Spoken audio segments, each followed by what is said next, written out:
evil. Black writings on the wall, unleashed a million faces, and one by one they fall.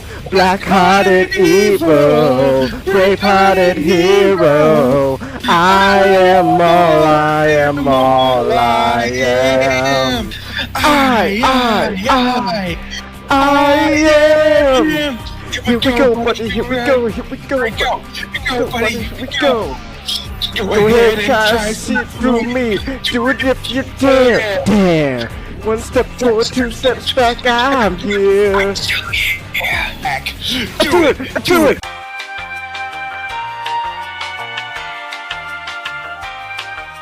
This is your fault. If I destroyed Eggman Windmill Village, none of this would be happening.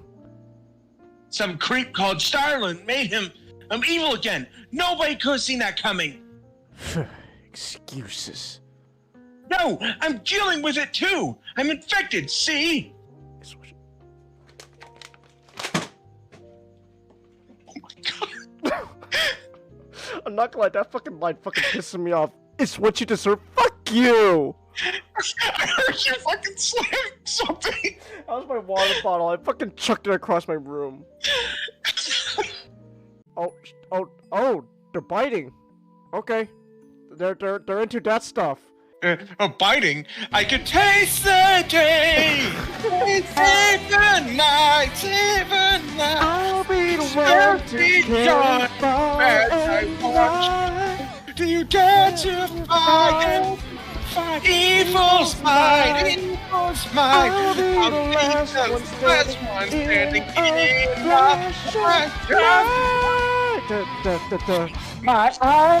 My eyes are filled with curiosity.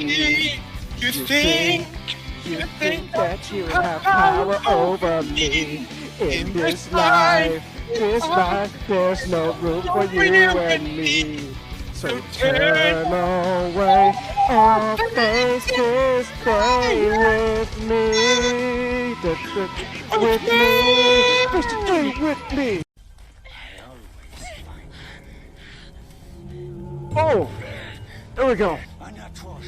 Oh! Oh shit, we brought up Mike Tyson! We brought up Mike Tyson, she bit his ear off! I put my... I put the ear!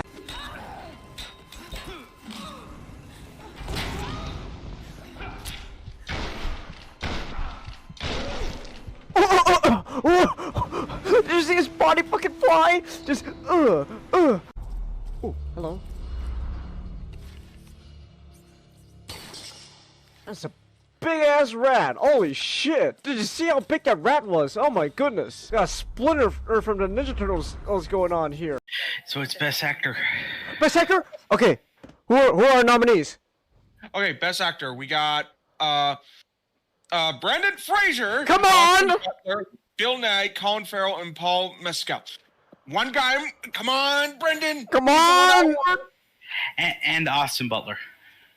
Oh, Yeah, Austin Butler yeah. too. They're all pretty good choices. Yeah.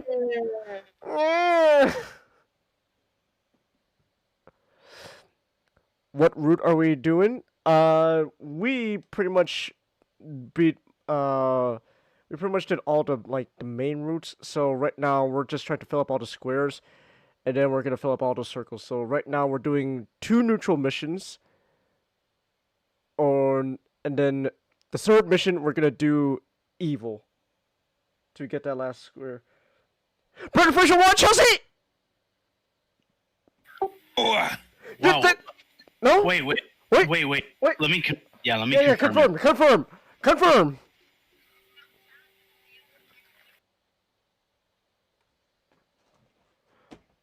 Because I think I'm a bit like Behind from Chelsea. Okay. But wait, let me just make sure. Fine. Oh my gosh, not yet. Damn it, Chelsea! Don't get my hopes up like that. Chelsea, I was so excited. I was like, oh my gosh. Chelsea, please don't get my hopes up like that. I was like, I was so Oh my gosh, I was ready to like jump out of my seat. I was like, oh. And the Oscar goes to Come on. Come on. Brendan Fraser. Yes!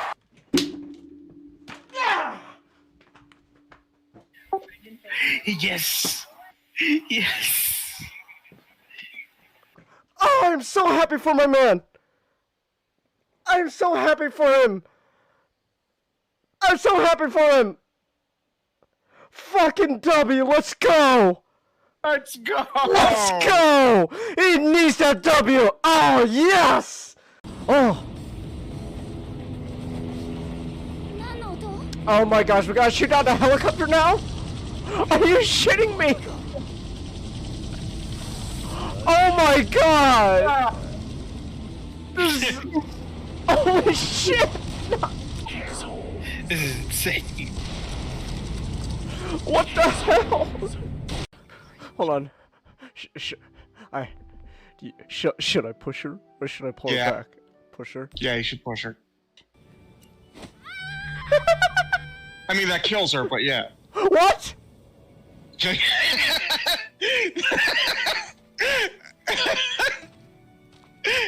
What? What? No! But it's okay for him to just break my stuff. Of course not. Wow, Meredith, you're looking actually okay. You don't have brain cancer. You gave me this for my birthday. I mean, you should be pissed off too. Oh, never mind. Wrong, but you don't just go punching every person who makes you mad. That's the best fucking timing. Grades above you. I mean, that kid practically Volker, make sure that your statements are not so embarrassingly carelessly worded next time. What? What? You are so disrespectful. Amazing. All delinquents types like this, even the way you dress so... Oh, flip-flop disregard for authority. Sweater fest, disgraceful... Delinquent? I'm on the student council! Motherfucker, I'm on the student council! You think that fucking... You think... Oh, look, what about you, huh? We got a fucking Hawaiian shirt. Oh, look at me. I got a fucking Hawaiian shirt. How professional. I got a big fucking katana carrying around, swinging around. Hi-ya! Hi-ya! You call that professional, motherfucker? You call yourself a businessman? Look at you, fucking dressed up all casually like that bitch-ass motherfucker. Get the fuck out of here. Why don't you get a fucking haircut? Shave that fucking beard of yours, you bitch-ass. Get some glasses for crying out loud. Oh, look at me. I'm Jagoro. I'm like a JoJo character. Hi-ya! Hi-ya! Yeah! A hand pounds on my back a hard couple times, severely winding me. I couldn't care less about the culprit as I focused my thoughts on my chest in near automatic reaction. My hand instinctively tightens on my breast, and I start going through the steps I rehearse in my mind every other day. Breathe. In and out. For a measure of relief, I could slowly feel my chest becoming less tense. By the time I look up, my face is covered in sweat from the experience. No!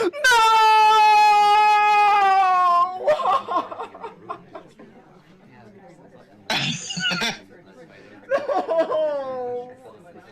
Not only did he cause a heart attack, but it's also... No! Well, you see,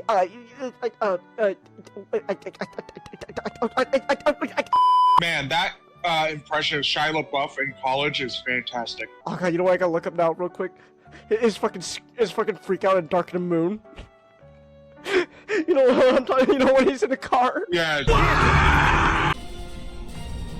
Yeah. Let's go. Oh, that guy's just. Look at this guy. He's just. he's just hanging there. Look at this. This guy's just hanging here. It can allow them to stay on the map, but these are dumb as shit, ladies and gentlemen. Oh, that guy was just fucking hanging there. Come on! As every he punches in the boss's head. Family. That's right. Yeah, come on, bitch. The power of family. Yes. Come on, power of family. Okay, there we go. Come on. That's it. Power of family, baby. Okay, how do I do this? Hiya! Oh, Her frontal lobe. Oh! Oh wow, it's Grand Theft Auto 5 in here. Like, Oh! Eat it! Is Spider-Man 2 gonna have free-form switching characters? Yeah! There we go! We did it! We beat the game! Power of family! That's the power of family for you! Don't keep me in the dark this long, man! Well, he's got... You gotta make sure you...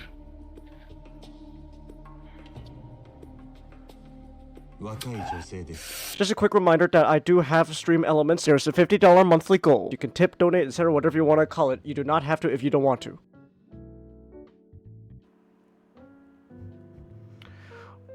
Okay. Here we go.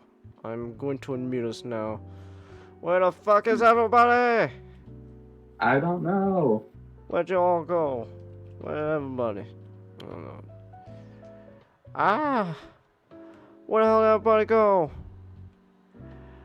I'm so lonely. I sure.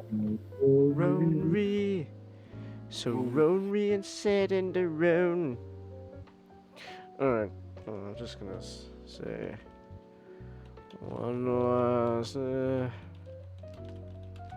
da da da da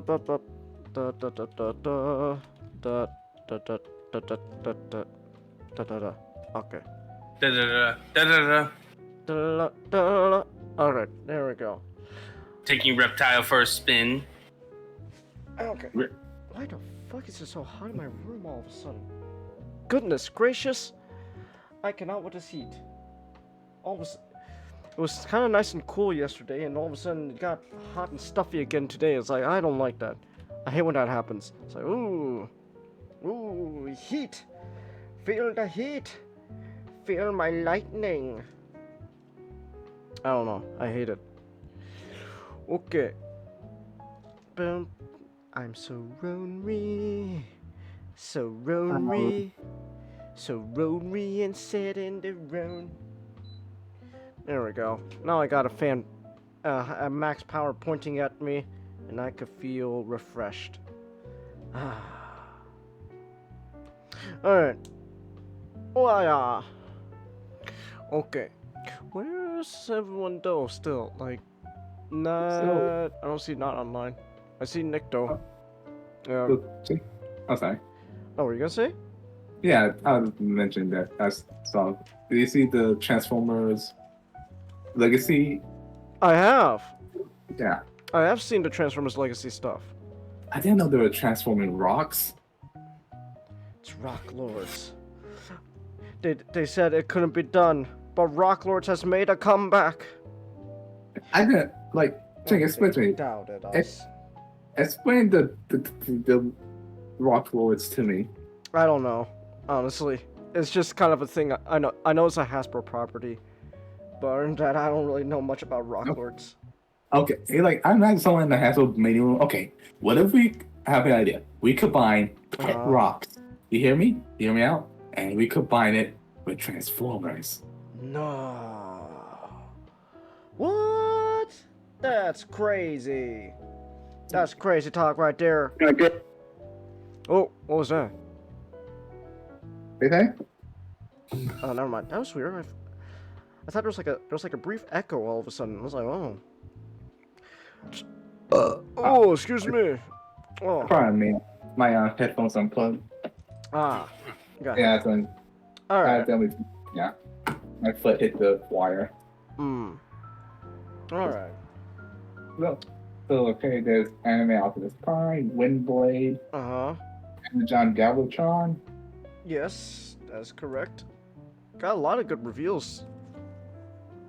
There was quite a lot of cool reveals to this. So yeah, I'm excited to see what goes on with the Transformers. The More than meets the eye. The Transformers.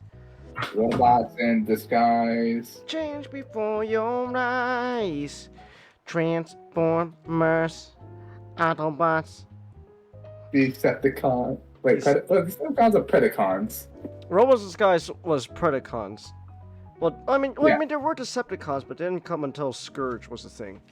Yeah, I just trying to remember the theme song said Predacons or Decepticons. So, yeah. But what else? I just find it funny how Robots in Disguise was so toy accurate.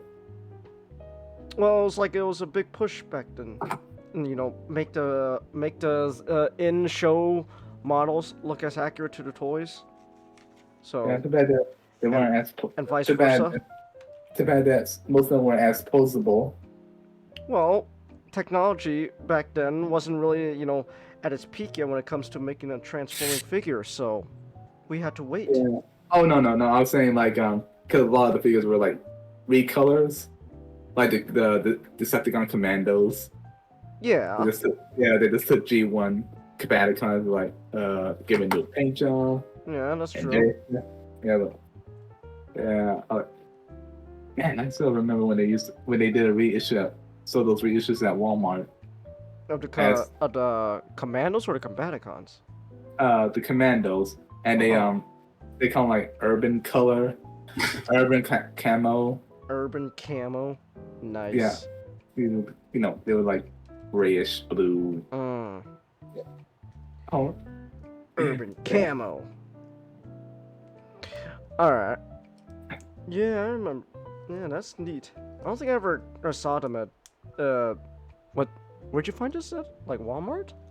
Yeah, this was like a long time ago. Ah. Like when I was like what, 10? Oh, that's right. That's right. I forgot. You're old. You're old. I'm not that old. Yeah, but you're kind of old. Well, okay, let's see. Anybody here in the chat remember CN City? Cartoon Network. No, Cartoon Network City. I remember seeing City. No. The bumpers, those little bumpers were I remember. Well, don't ask Mashtik. He's the youngest of us. Remember? He's like. Yeah, he doesn't know what CN City is, so he doesn't know. It was during the golden era of Cartoon Network. It was like the golden era. It was a neat little concept. I posted. I remember CN City. Oh no, it's for Magic. It was such a fun idea. Yeah. Yeah, I remember CN City. Back when I used to watch Cartoon Network regularly. Oh, yeah. Now I don't. I don't know what Cartoon Network's even up to anymore. I know just recently the CN's studio building they've been working in for how long now? They finally moved out join Warner Brothers. So end of an era in a sense. It's kind of an end of an era. So yeah. CN lost his soul. Well, I don't know for sure. I can't judge if it has or not. I haven't watched Cartoon Network in how long? I don't even know what shows they're playing anymore. So, I can't really judge. Oh, there's not. Not. He's alive. Oh, but he's muted. Okay, never mind then. Alright. Bend down now. They change before your eyes. Okay, I found it. What you find? It was it was a multi-pack. What I talked about earlier, it was a multi-pack released in 2003, exclusively at Walmart. With urban camouflage deco. So it would have been and I have to. You okay? Yeah, I'm just annoyed about how they set up the chapters in Mortal Kombat Story Mode. Ah. Yeah, I was right. Sorry. Oh yeah, I say. Yeah, I know what you're talking about now. The big gray Bruticus they reissued. Yeah, I was like, I was right. I was about 10 years old. Reissuing is not an uncommon practice with Hasbro. They're still doing it. I know. Hell, like the new Legacy reveals, they just said straight up, they're just gonna re-release G2 Laser Prime. It's like, just re-release him. Re-release him, boys! Get him going! Yeah! Yeah. Yes. Now the scalpers have to lower their price. Nah, they're not gonna. Scalpers will never lower their price. Because they can't make money like that way. They don't get to rip off people anymore.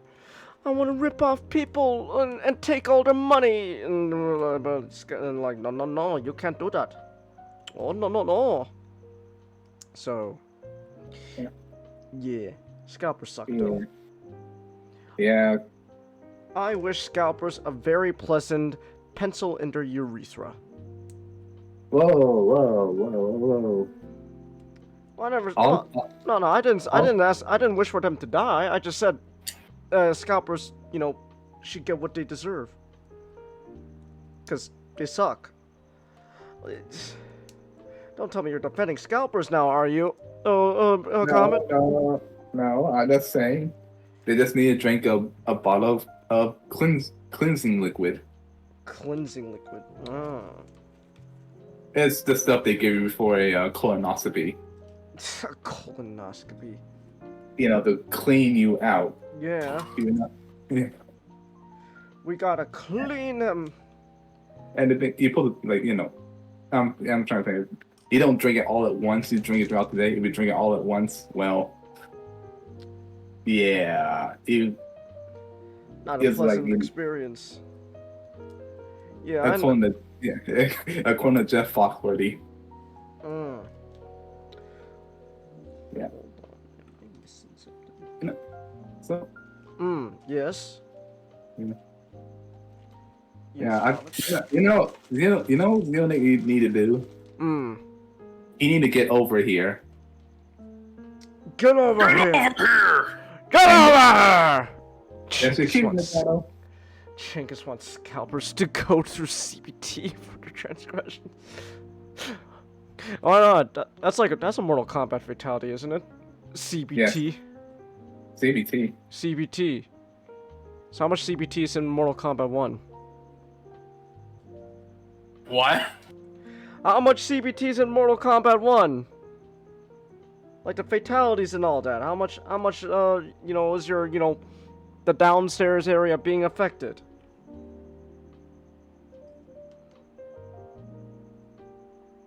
Do you not know what CBT is? No, I know what it means, but hold on for a second. Okay. I think we caught him off guard. Oh, dang. Kicking bad too. At the same time. Oh, okay. Wait. Oh. I'm boiling pasta, so cooking Oh. pasta. Oh, Like, funny. I just made pasta earlier myself. Yeah, so in general, the fatalities in Mortal Kombat 1 would probably fit under CBT, but it's more of like your entire skin meter is getting cooked off or getting ripped apart in various methods. So there's no specific, we're gonna aim at that down area. Oh, alright. And they got rid of a lot of the crushing blows mechanic from Mortal Kombat 11, and as far as I know, none of the X-rays would do as that. Okay. Interesting. Alright. But there's a new Mortal Kombat game! Woo! So how's that new Mortal Kombat game, Ninjago? Okay. I'm going off and off because I'm still cooking pasta. I'm just gonna move my microphone. Alright. Wait, you like cooking right next to you?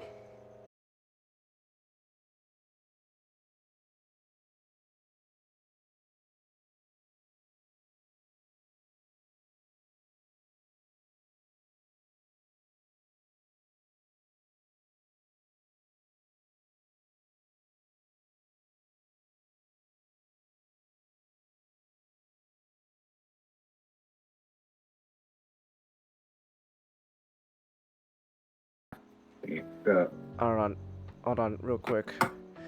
Come on, work with me, OBS. You stupid piece of garbage app. I swear to Lord Almighty, I will end your existence. I don't know. Oh my gosh. They really need to like update this damn thing or something. I swear. They gotta update OBS or something. This keeps happening. And they haven't given out an update yet! Ah! So that's fun. Okay. Alright, anyways. Oh, So pasta's almost done. pasta's almost done. Nice. Okay. Just so great. Oh, alright. If I was a VTuber, we would have like me showing my gloved hands. I suppose. Okay. Well, I guess in the meantime, we wait. We wait for. Fine. Well, how about your history with Mortal Kombat, everyone? On the panel. History of Mortal Kombat? I've never played a Mortal Kombat game. I played the first one, the second one, and 9. 9.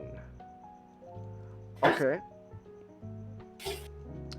Alright. Called Mortal Kombat. I mean, I've never played Mortal Kombat. I know about it, like through osmosis and all that. And I did see the movie, both movies, the new one and the old one. Except Ooh, I feel sorry for you about the new one. There's a new one? yeah, remember there was a new one that came out like last year? 2021. 2 years ago. But I thought, I don't know, I didn't mind it. I didn't mind that Mortal Kombat. I did also, but I did see the original Mortal Kombat movie. I never saw Mortal Kombat 2 though. But Is that the oh no, go ahead. Is that the one with that Melina has no teeth? Is that the one? I don't know. Yeah, don't ask me. I never saw Mortal Kombat 2, the movie. Well, fun fact: originally, Melina was not revealed to be a Tarkana until like for the 5th one. Huh. Okay. Interesting. So like, she was just like a pout sloth Ah. for Katana. But then they changed that. Alright. We need a new character. What do? Change the color. Well, it's more of like they wanted to make the character more interesting. Okay. Alright, so I'm all set so we can talk about Mortal Kombat. So my history with Mortal Kombat is mostly mocking it. Huh. Okay. I would not. It was like a franchise that I always thought of as. It only became real popular because of the gore factor. Okay.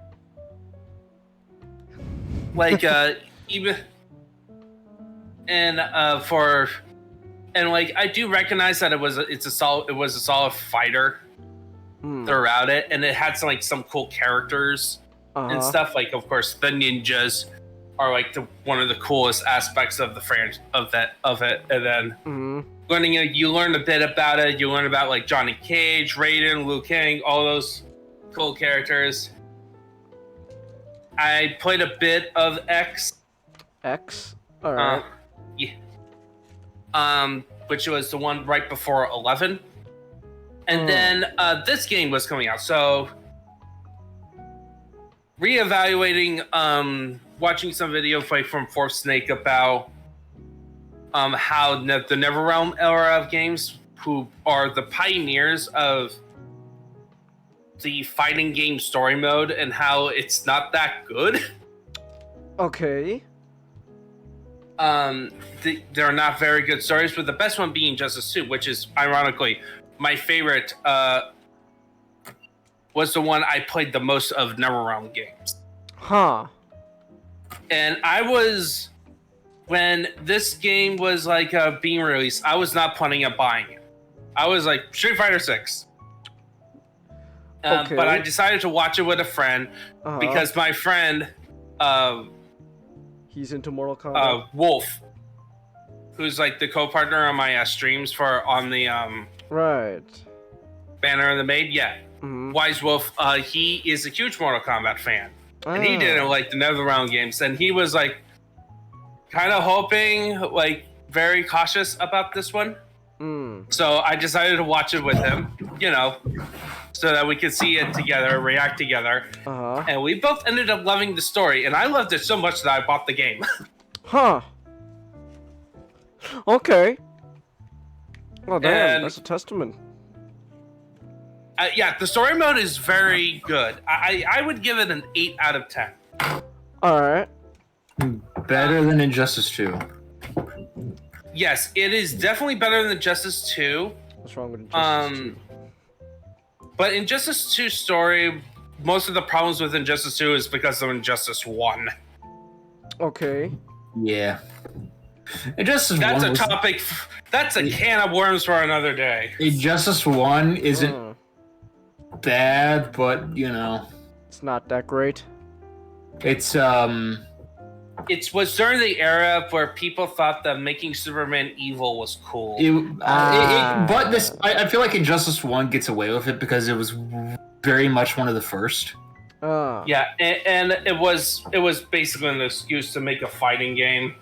Yeah, it was it was a cool idea to have alternate skins and voice lines. And the problem is that 2 stuck with the bad Superman route rather than the good Earth 1 version.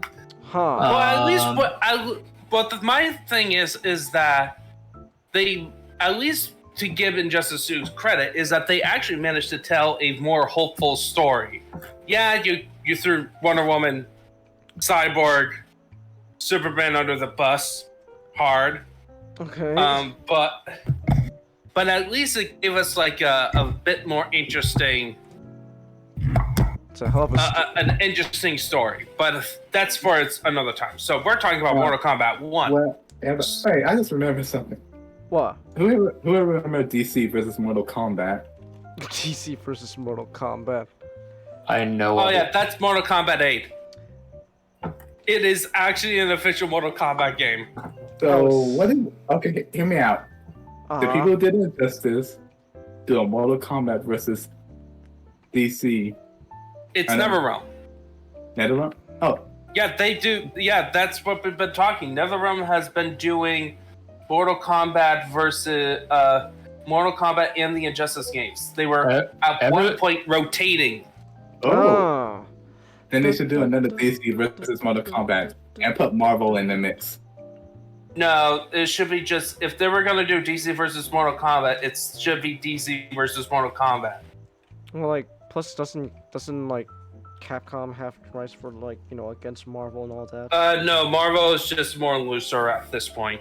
Oh, Capcom doesn't do that stuff anymore? Okay. No, it's more of they don't have the current rights. Oh, okay. And they're not being in talks to do a fighting game okay. right now. Okay. Okay. Interesting. Because of what happened with the last time. Oh. Because last time? Marvel versus Capcom Infinite. Oh. Which I talked about before. Right. That if I had a nickel for every time something called Infinite was a failure, I have 2 nickels. But it's not a lot, but it's strange that happened twice. But Mortal Kombat 1 though, there's a new Mortal Kombat game, Mortal Kombat 1. Yes. So let's just go with the premise. This premise takes place after Mortal Kombat 11, specifically after the expansion pack of Aftermath. Okay. Where Liu Kang rebooted the entire universe. Woo!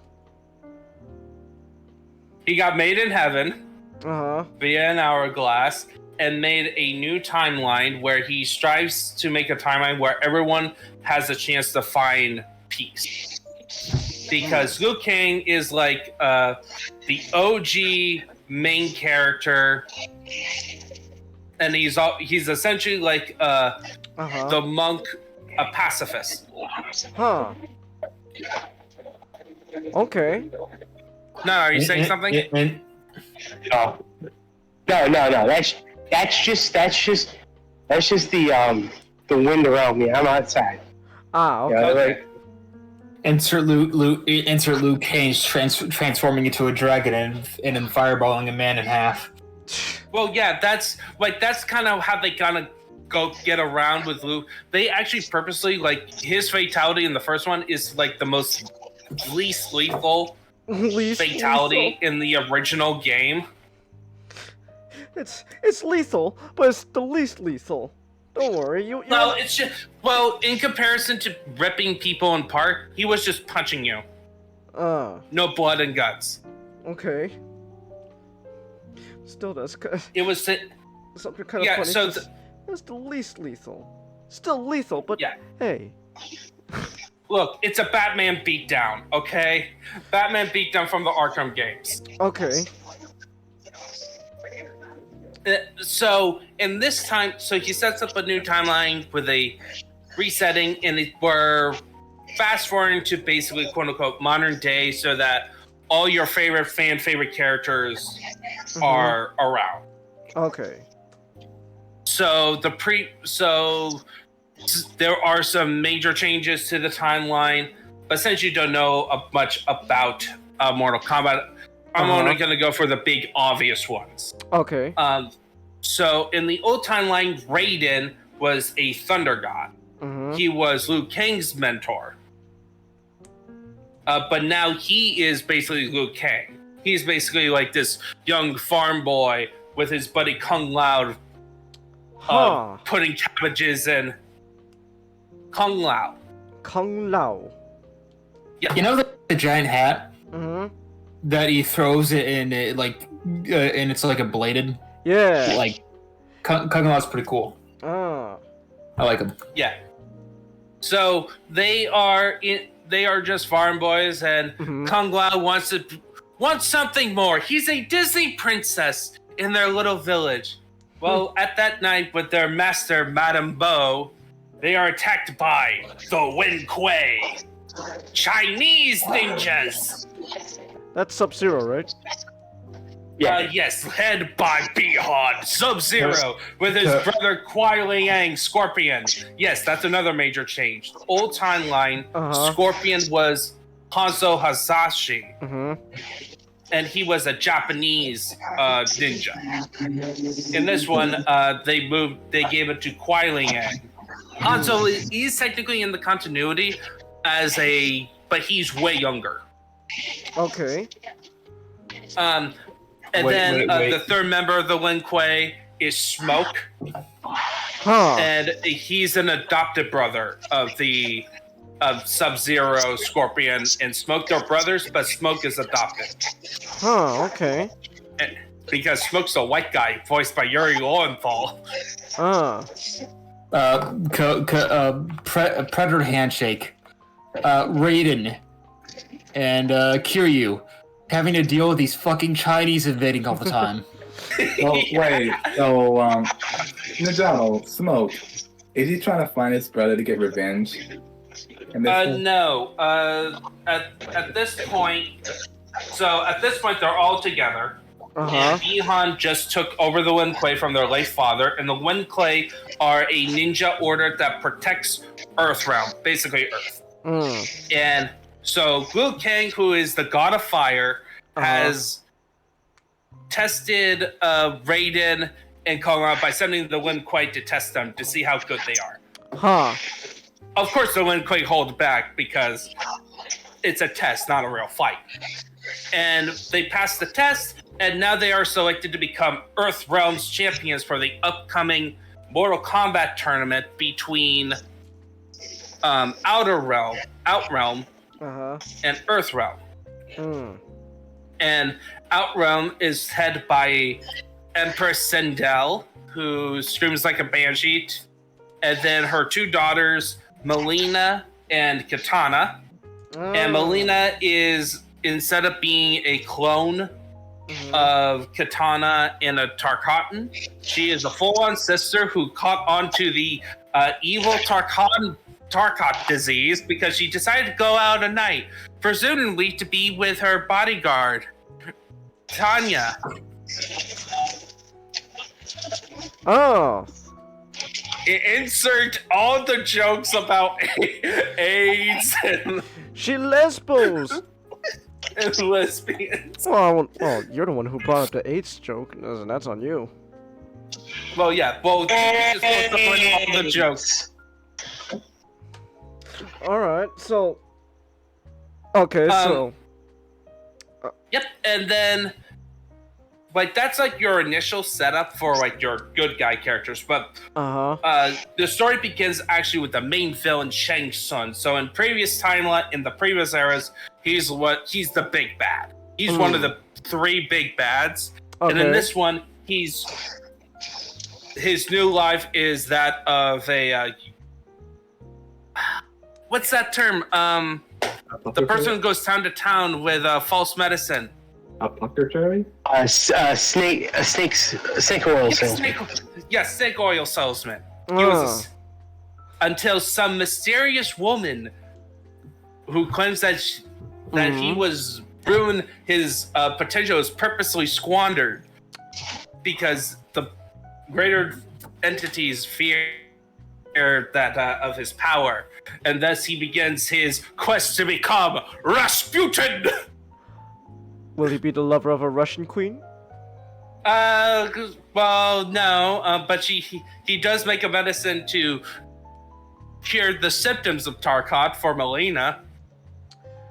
I'm assuming it just makes it worse. No, it actually works. Oh, really? It doesn't cure her, it just, like, deals with the symptoms. Ah. Okay. So it's like your COVID shots. Well, that's just what a vaccine is in general. Yeah, well, they treat Tarkok like COVID, including sending people off to a colony. Okay. Well, okay, that's not how we treat COVID, but okay. So they just... Oh, that's how China does. That's how New York does. New York just send people to like nursing homes who had COVID. Huh. Idiot governors. Yeah. Idiot governors giving ammo to conspiracy theories. But anyway, let's just go. So he is teams up with General Shao, who wants to command the armies of Outrealm to invade Earthrealm, and Quan Chi, who's another sorcerer, who was also visited by the mysterious lady. Okay. Abilities. And that's basically the core plot about the general stuff. There is some great character moments, like Johnny Cage and Kenshi plays a big part in the first half of the story, which is the best half, because you get to hang out with Johnny Cage and Kenshi as they have an arc about them hating each other to becoming best bros. Ha! That's pretty funny. Okay. Yeah. And also you get redemptions of previous characters that in previous Mortal Kombat games would be used to be jobbers, aka Reptile and Baraka. And you know what they did? What they do? Gave them actual characters and their own dedicated chapters to show you how awesome they are. Huh. Okay. Yeah, they're so chads. And then they reintroduced some characters that were in the in terms of general plot. The NetherRealm games tend to be huge homages to previous Mortal Kombat games that are midway, and this one was we're taking a look at the 3D era, the PS2 era. Huh. Okay. And so they got Ashura, who is a demon who's on a quest to not be a demon. Huh. by killing other demons with a magic sword. All right. Seeks redemption, and she's awesome. Okay. She joins the crew. In fact, the crew ends up Wait, which in the which first one? You get a crew of Kung Lao, Kenshi, Johnny Cage, Sizoth, Reptile, Baraka, and Ashra, and those are like so great. I wish we had more time with just those characters. Hey, who's the character voiced by Megan Fox again? Oh, the enemies, Natara, and yes, Megan Fox is the worst voice actress by far, which is not surprising to anyone. Megan Fox. You can barely act on screen. I can't believe they got Megan Fox though. That's hilarious. We have Megan Fox. Oh my gosh. Just because you're a celebrity actor doesn't mean you're a good voice actor. Well, you tell that to the people who cast her. Yeah, well, Mortal Kombat just cast. To be fair, Yeah, they know she's not a good voice actress. They just cast her because she's a name. I was saying, to be fair, she's also not a very good on-screen actor. Yeah. She's only there to look pretty. Yes, exactly. Honestly, I would like it if they just had her as the facial model and leave it at that. Yeah. But you know, nah, they take on her the voice. We can't have nice things. Oh, yeah, that sucks. Real quick, what about Jean-Claude Van Damme in Mortal Kombat 1? Like, is he? He's just a skin, like a pre-order skin, or like you buy the season pass. Ah, okay. All right. The guy I'm looking at, the person that Serena posted, looks like he's out just ready to make peace at the Treaty of Westphalia. Oh, that's like a character. That's a DLC character based on the Mortal Kombat X character. No, the from Gaming Chat Box, the chat Yeah, box. I know. The guy actually, about Takeda. No, not Takeda. The guy, the YouTuber. Dynasty? Oh. What about him? He looks like he's about to make a peace at the Treaty of Westphalia. He looks like he's from the 30 Years' War. Let me see this guy. Okay. So, anyway, I love the plot gets dumb. Because it goes into multiverse. Because spoiler alert, the main villain is revealed to be Shang Tsung, who won in a Mortal Kombat 11. Huh. So both endings are canon in Aftermath. In fact, all the arcade endings and any ending in Mortal Kombat 11 are canon. Jax got his Wakanda ending. What? Oh my! You can't tell. Hey, you get that the multiverse gave us the best thing, the best character. Wait. Jax has a Wakanda ending? Jax ending in 11. Oh, go ahead. So Jax Briggs was basically all-American black man. Like they used him when they had the Predator Mortal Kombat X, had him as a skin as Carl Weathers. Right. Okay, but what his ending in Mortal Kombat 11, because arcade endings were essentially is what if this character became Timekeeper? What would they do? And Jax did something very interesting. Did he prevent slavery from happening? That's what happened, isn't it? Not. I think Yeah, I think he ended slavery, and then he rebuilt Africa into a utopia. He solved the Africa problem. He solved Africa. Let's go! Yeah! Yes. No more warlords! Woo! But the problem is, Jax Uh-huh. has always been given imagery of like the all-American soldier. All of a sudden, he cares about Africa. He made It made no sense. Whoa! that time- That's some serious roboting going on there. Oh, not yeah. I'll look at it earlier. But Najalo, it gave sorry. But they Mortal Kombat 1 gave us with going to multiverse, Mortal Kombat 1 gave three of the best characters. Mime Johnny, Female Johnny, and John Connor.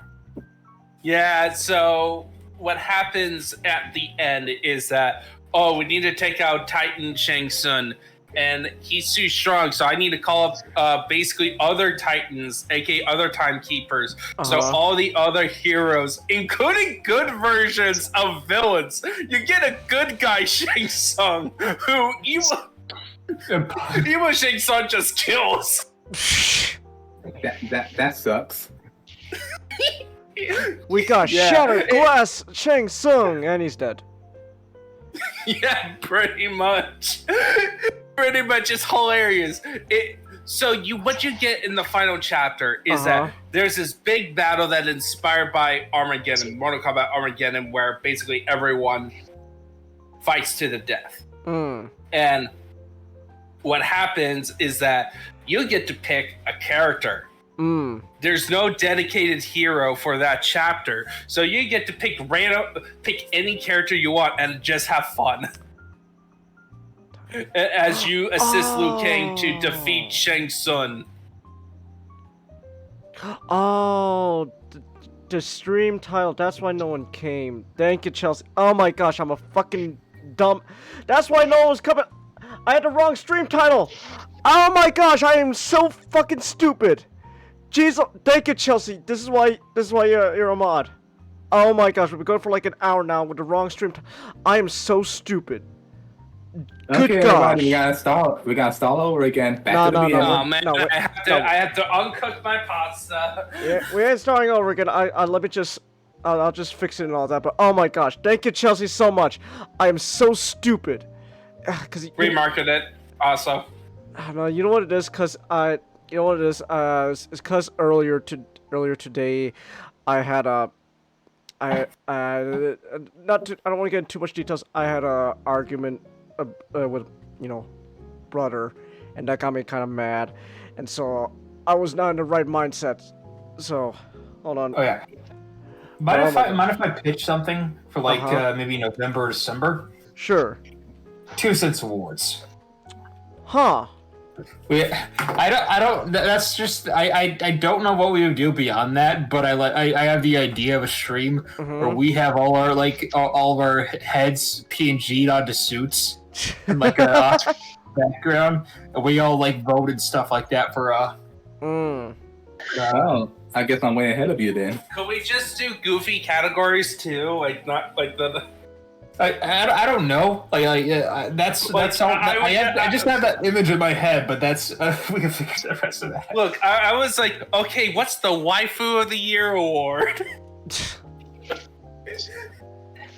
Alright. We have the best dress category.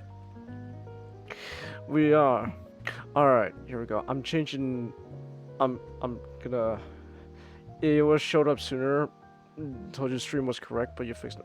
It's alright, Chelsea. Either way, thank you so much, Chelsea. Oh my gosh, that's why there was no one watching, cause I had the wrong stream information going on.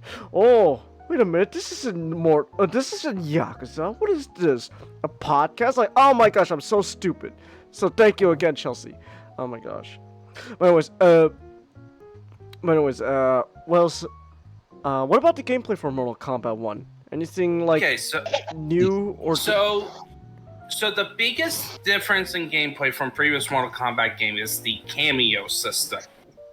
So what is that? So So along with your regular fighter, the fighters regular roster members, you also get a roster of classic characters in their like most classic outfits, who perform like assist characters. Okay. In a Marvel vs. Combat game, where they serve as your combo breaker, they serve as assists, and in a NetherRealm game, everything works on, in terms of combos, works on strings, where you get sets of combos and like a XXY combo. And then what you can do is that based on the properties of either the strings or special moves and stuff, you can put them all together into combos. And it's based on juggling. Okay. And it's definitely a lot of fun and a lot simpler than compared to like Street Fighter, right? Because Street Fighter, you have to worry about frame data. Because it's all about linking frames and making sure this attack can link up with this attack and then end on this attack.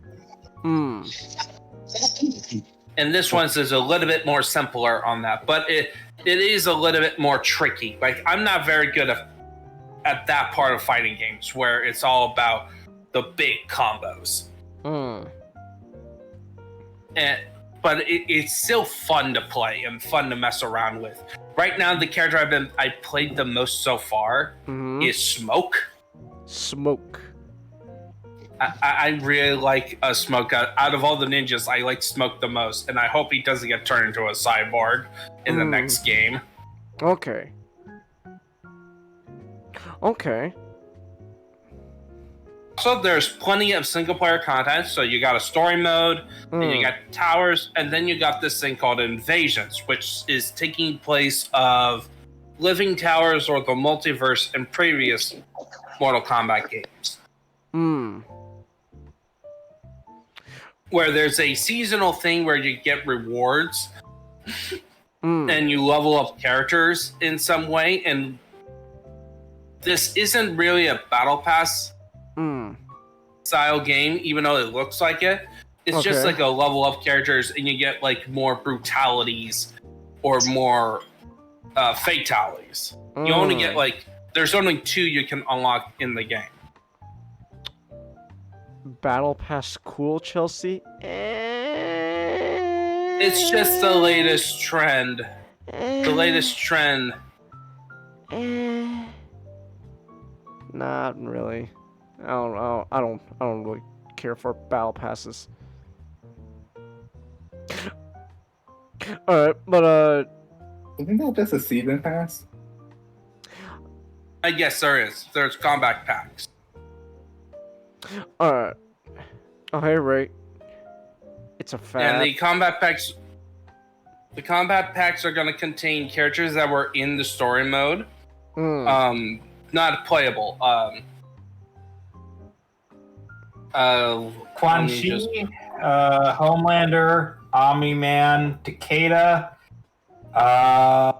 Shit. Okay, so here's the prop fighters. So Quan Chi was in the game, in the story mode. Same with Ermac and a cameo from Takeda. But then for guest characters, because NetherRealm loves their guest characters, they're bringing in Omni-Man, Peacemaker, and Homelander. How much want to bet that people are gonna try to recreate that death battle fight? It's kind of the point. Homelander.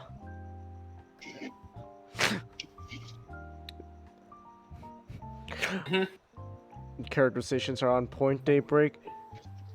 Yeah, that's like one of the biggest positives of the story mode is that compared to Mortal Kombat 11, every character is on point, and any changes improve the character. I don't think of a single choice they made that made a character less good in terms of characterization. Okay. And I really, though there is one character actually in the story mode, who I can't believe people has when talking about story mode, there's characters that get jobbed a lot. Mostly villains. Most of the villain characters get jobbed a lot, which has a flaw in NetherRealm storytelling because it makes them less threatening as villains. You know, Reptile, Kano, Baraka. Well, even like the big bads, like when you have like Shang Tsung, you beat him up 4 times throughout the entire story mode. He doesn't come off as an intimidating villain. And then if you don't have the villain not fight the heroes, interact the heroes at all to prevent that, you kind of ruin that aspect too. It's like they can't really confront the heroes directly, otherwise they'll automatically lose because it's not their character chapter. But they managed to do okay with that in general. A lot of the villains are more scheming or doing stuff behind, relying on some confusions going on because everything is done in the secret, like, you know, evil villain. But one character, Tanya, is screwed over the most in this game. What's wrong with Tanya? They couldn't even.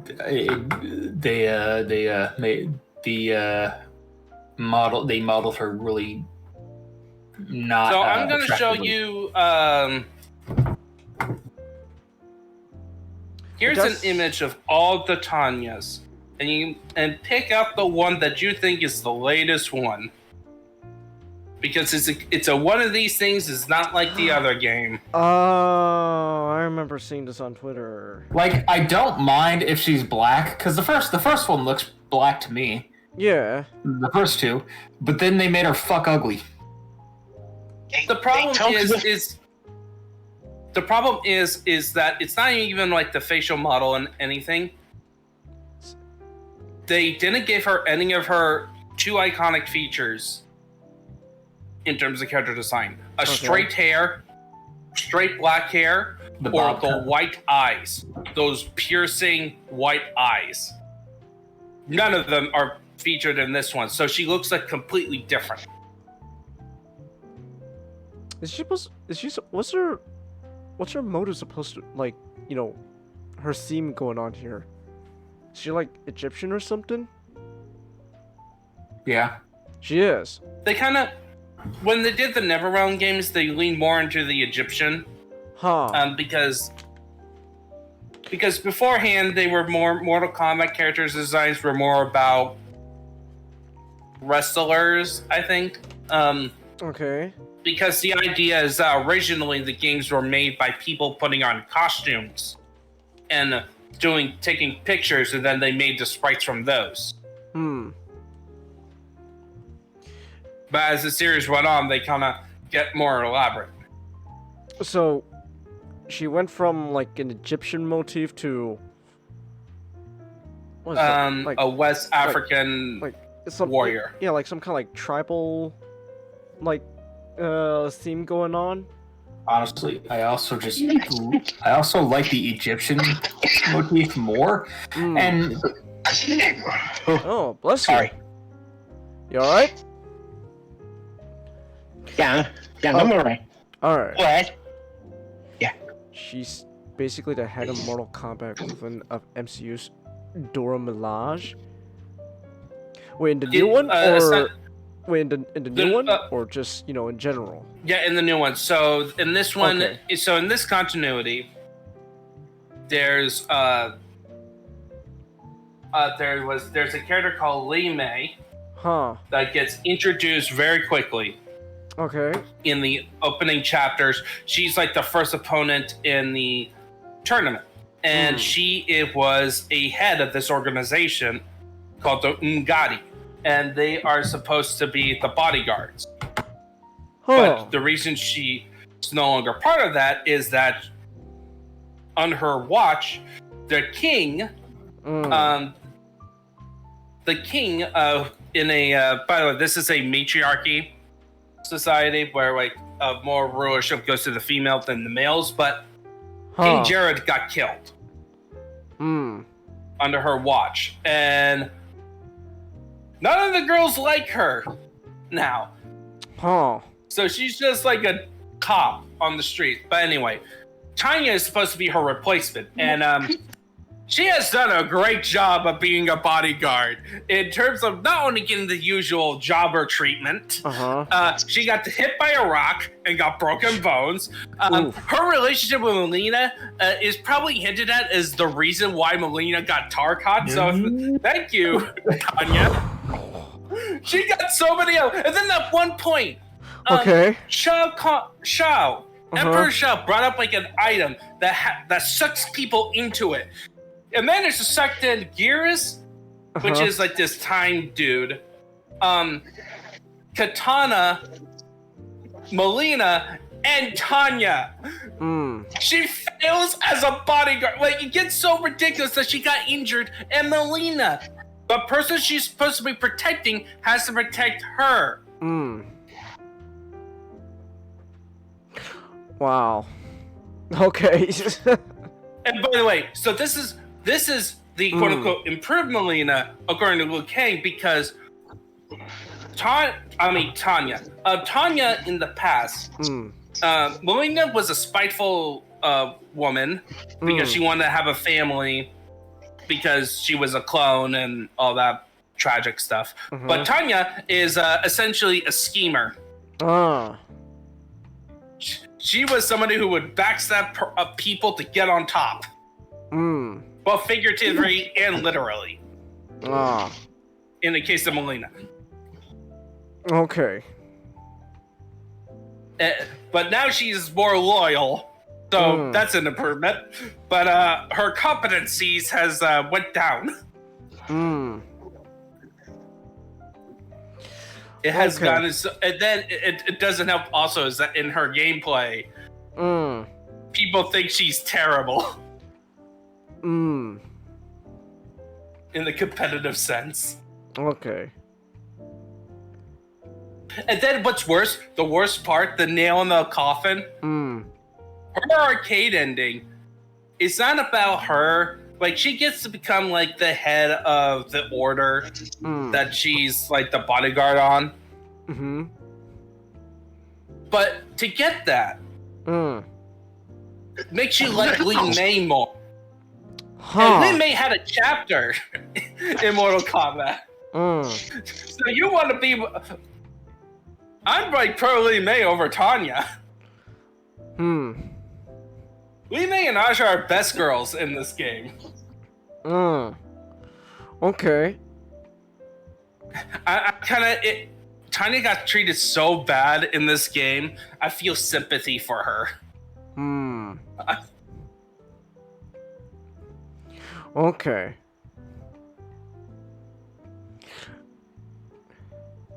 China, Chelsea? I don't think we mentioned China at all, but alright. Well, Liu Kang is Chinese, and all the characters, a lot of characters went from white to becoming Asian, so... hidden bias? Okay. China. Alright. So, I guess I want to ask then, what would you say this game, like, just gameplay-wise, how would you compare this to, like, the other Mortal Kombat games that you've played? I will only compare it to Injustice 2. I think it is just like, an improvement, but it's very similar. I do think that I need to get used to the cameo system. That's like the most difficult part, is like understanding how the cameos work. Okay. You know, like, apparently in the code, actually, there was gonna be a tag team mode. Like, you could literally easily make a tag team mode. I wonder if they're gonna do it as DLC or if that was the original plan. But then they had to scrap it. Okay. Yeah. In terms of gameplay, it's very good. And it's very solid.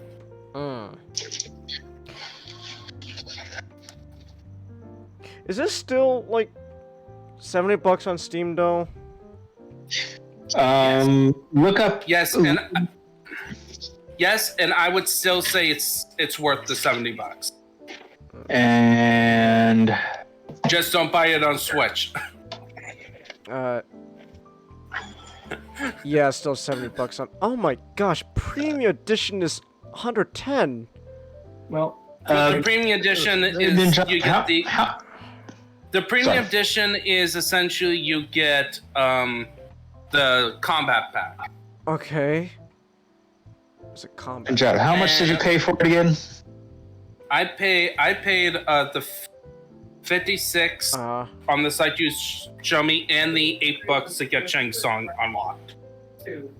Huh. Because he was the pre-order bonus. Wait, hold on, let me check. There's I'm checking this Journey deal right now. Mortal Kombat. Do do do do do do do do do do do. Okay. Yeah. Right now, game bill it's the lowest for $56.98. Mm-hmm. A reasonable price. Just be wary that your bank account your bank may think it's a site and may lock your card like it did to mine. I had to get a new bank card. Oh, dang. That's a shame. Just use your credit card. Okay.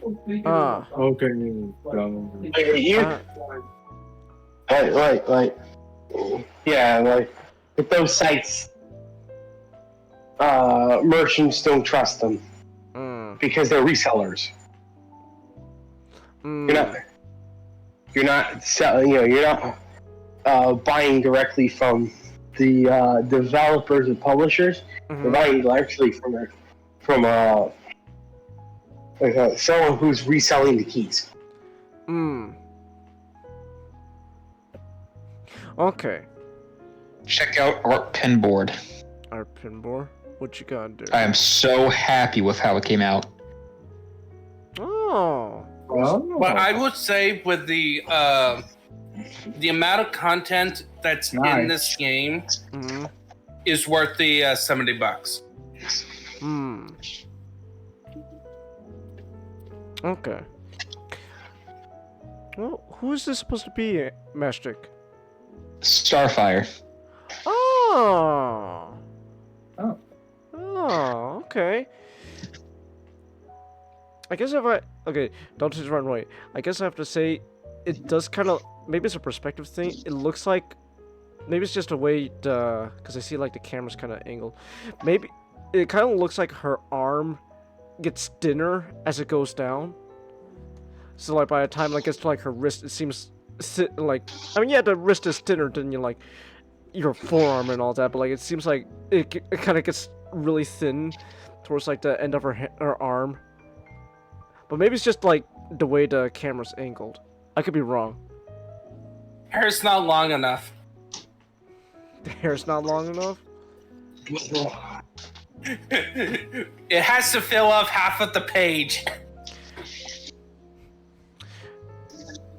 Yeah, the arm's a bit thin. Oh, I can even it out. Okay. I would say the fatalities are... I would not say they're brutal. They're a lot more cartoony. Like, 11 is... There's a lot of, like, real brutal that you can't really see. A lot of the fatalities in 1 is a variation of turning people into skeleton by destroying all the flesh and stuff and ripping them in half down the middle.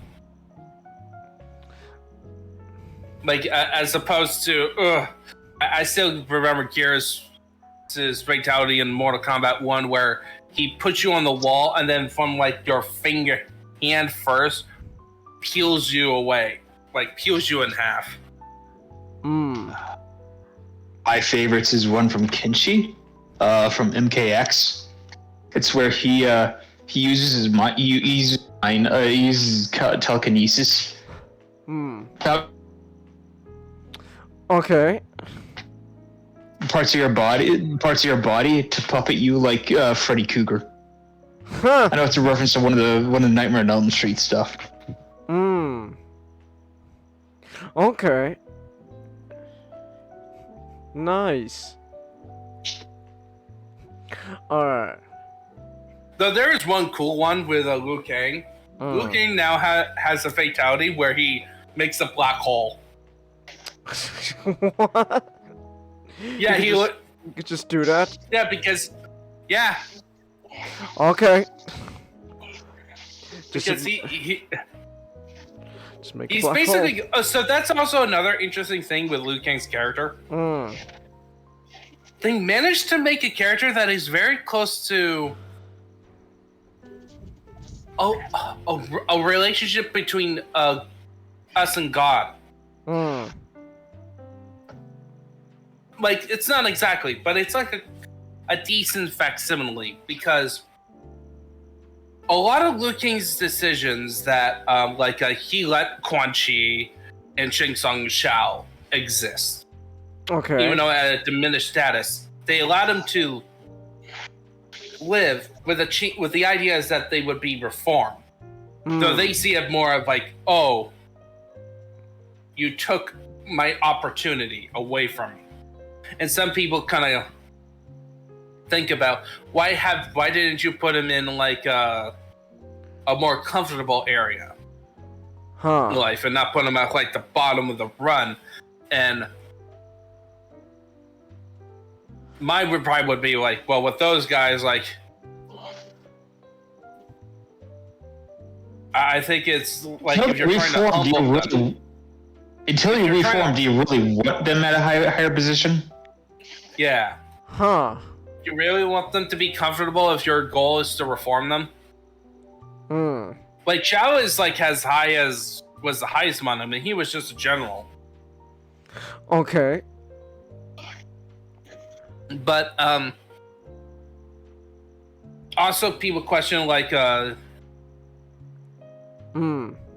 why crime exists. Like, during pre-fights, characters do like brief interactions, and some of them is like why did you let good people suffer and all that stuff. It's like, it's very surface level, but it's very nice to have that type of character be in this game. And it's also interesting in Liu Kang's Darkness, as opposed to the main big bad in MK11, Chronica, who was obsessed with making the perfect timeline where both good and evil are perfectly balanced as everything should be. He's just like, no, I don't want to be timekeeper. I just want to be protector of Earthrealm. And like, he only retook his position as Titan to protect his reality from evil Shang Tsung. Okay. Liu Kang is more competent than Raiden? Oh yeah, NRS Trilogy Raiden is not that great? Stupid. Oh. It's part of the problem with the NRS, that trilogy of games. In terms of stories, a lot of stupid stuff.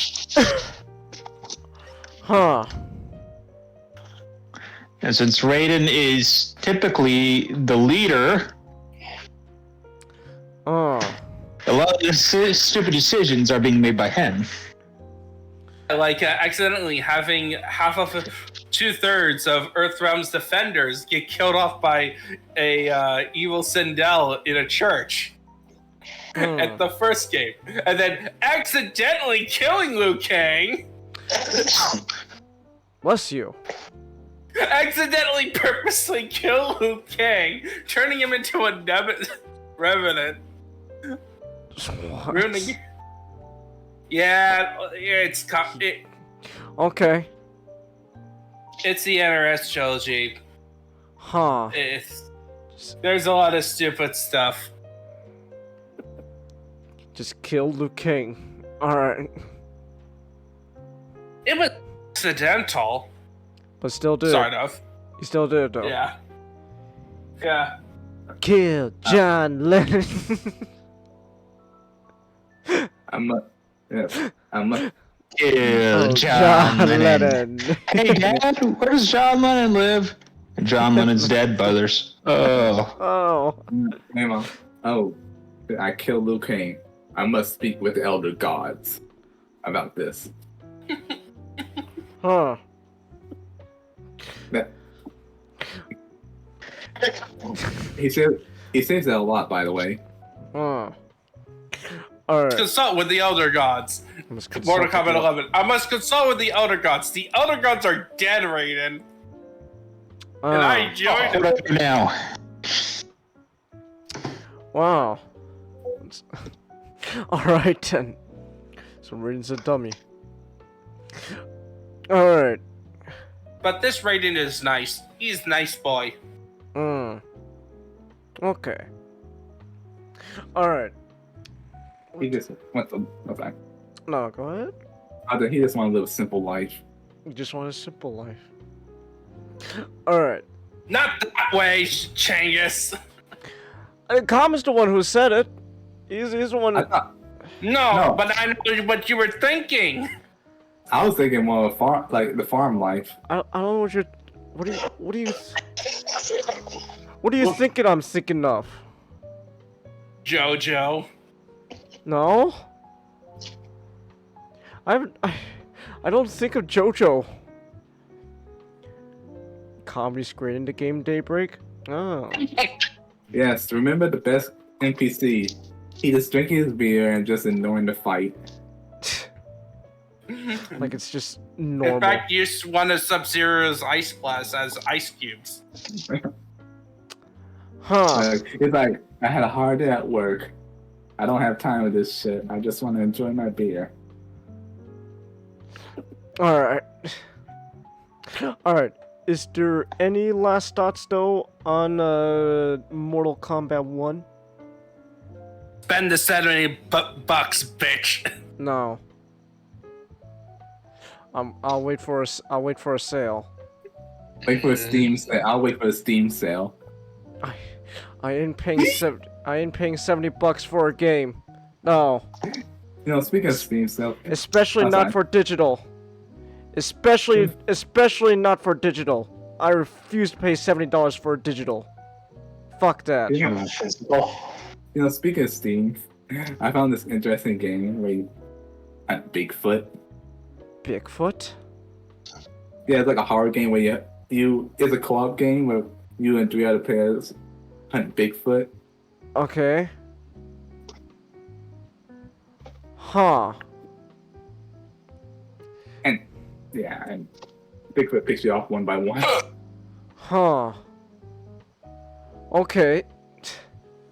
Forgive me, Changus Daybreak. Look, it's just my personal belief that I shouldn't be paying $70 for a game, especially on digital. Digital should not be fucking that expensive. I firmly believe a digital should always be cheaper than the physical. And I believe it should be at least 30% cheaper than the physical. Like if you're telling me to cough up $70, especially for a digital game, no, I'm not doing that. You could take that $70. You spend $70. Well, that's on you, Daybreak. If you want it, look, I'm not saying if you want to spend the $70, then I'm not gonna stop you. Just me personally, no, I'm not spending $70. You probably shouldn't have paid that $70, but you know, you can do with your money what you want to do. Yeah, exactly. I'm not stopping you. Exactly. Alright. Alright, so now we can move on to the next topic. Now, Comet, please tell me this game is not $70. I got one. Right. I got one. I got one. I also have to head to bed, so. Alright. Alright. Have a good night, Ninjato. Good night, Ninjato. I got this game on sale for $14. Ah, on Steam? Yes, Steam. Steam sales. Is it still on sale? I don't think so. Let me look it up. I can check it right now. Okay. Keep your rifle on. Let me see. Steam, come here. Let me look you up if you're on sale still. Why is the Steam app not working? Oh my gosh. No. Come here. Far Cry 5. No, it's not on sale. It's $60. That's still wait, pretty. It's $60 right now for Far Cry 5. Still pretty lofty price, but it's not $70. So there's that. It's not 70. I still wouldn't play it. I still wouldn't pay it. It's a bit of an older game by now. Why?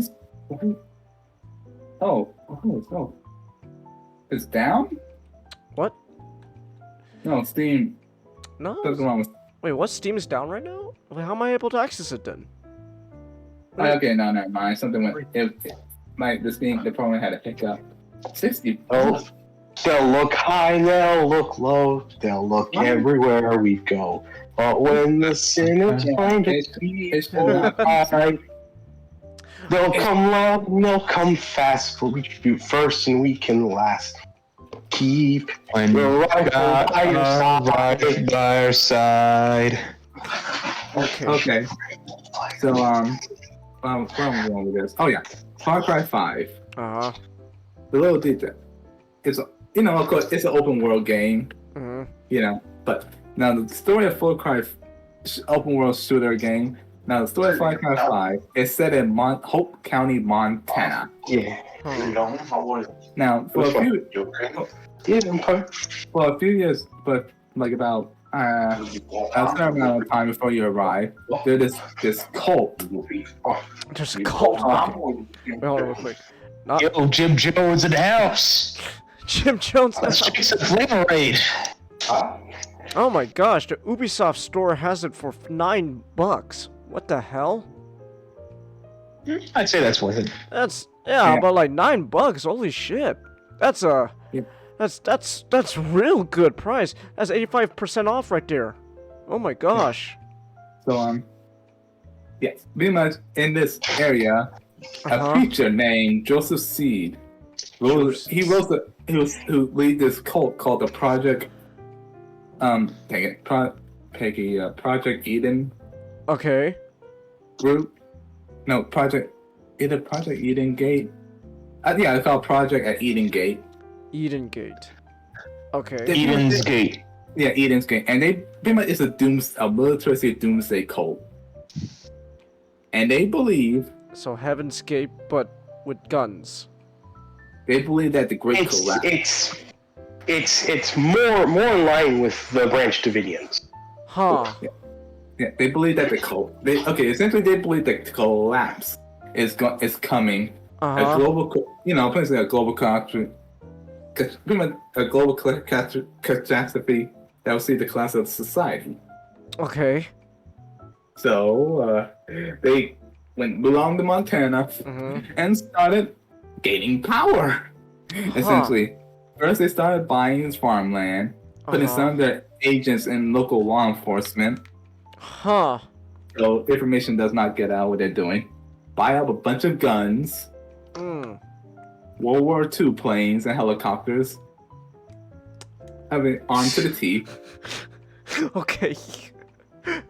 World War II planes and helicopters. All right. Trucks. 50 cal machine guns. Okay. Hi, Chelsea. Yeah, and it's essentially those two guys doing messed up stuff. Okay. And it's like lieutenants like Jacob the soldier, Jacob Seed the soldier. No, they don't have seed, but they're not related except for John. Okay. So Jacob does the military indoctrination. And and like messed up stuff like brainwashing and all that. Yeah.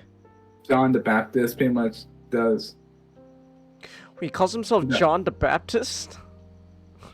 Well, John the Baptist seed, and he does the, he taking the confessions. Okay.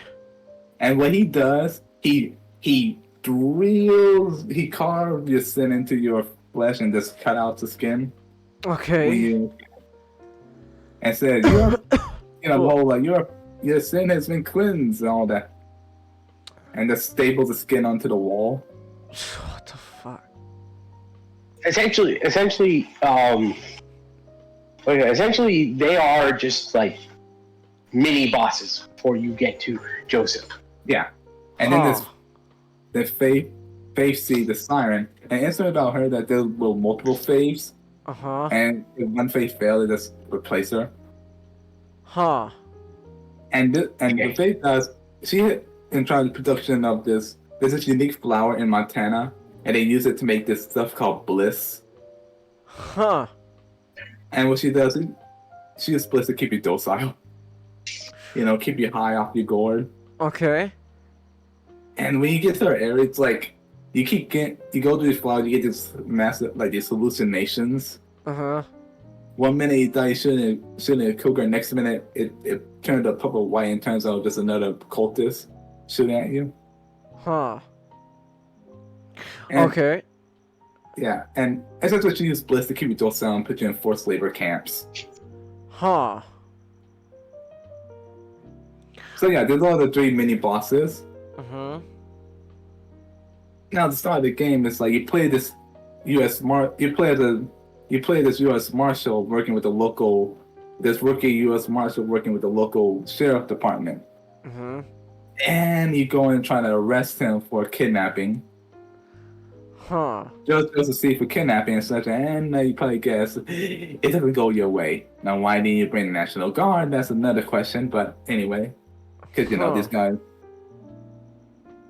Okay. And yeah, and in short, you get chased, get knocked off, go to the whole beginning sequence of get knocked out, wake up in a bunker, and you're saved by this guy, one of my favorite characters, Dutch. Teddy Roosevelt Dutch, I believe his name is. Wait, no, Richard Dutch Roosevelt. Richard Dutch Roosevelt.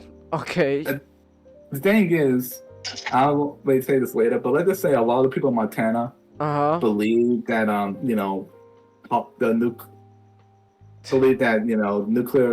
nuclear holocaust. The nuking is near, so they start a lot of survivalists that start making a lot of these I forgot what they call them, bunkers. These prepper stations. Oh, fallout bunkers. Yeah, fallout bunkers. Essentially preppers started making. And Dutch is one of them, and he's kind of sad with him because he believes it's gonna happen. His son thinks he's crazy and cut him off from his grandkids. Okay. Because he's you're trying to teach our 5-year-old how to shoot. He could have been killed. Meanwhile, in Texas, what? Yeah. Okay. But jokes aside, he helps you out, and from him on out, you liberate his island. Then you go out and liberate the other areas.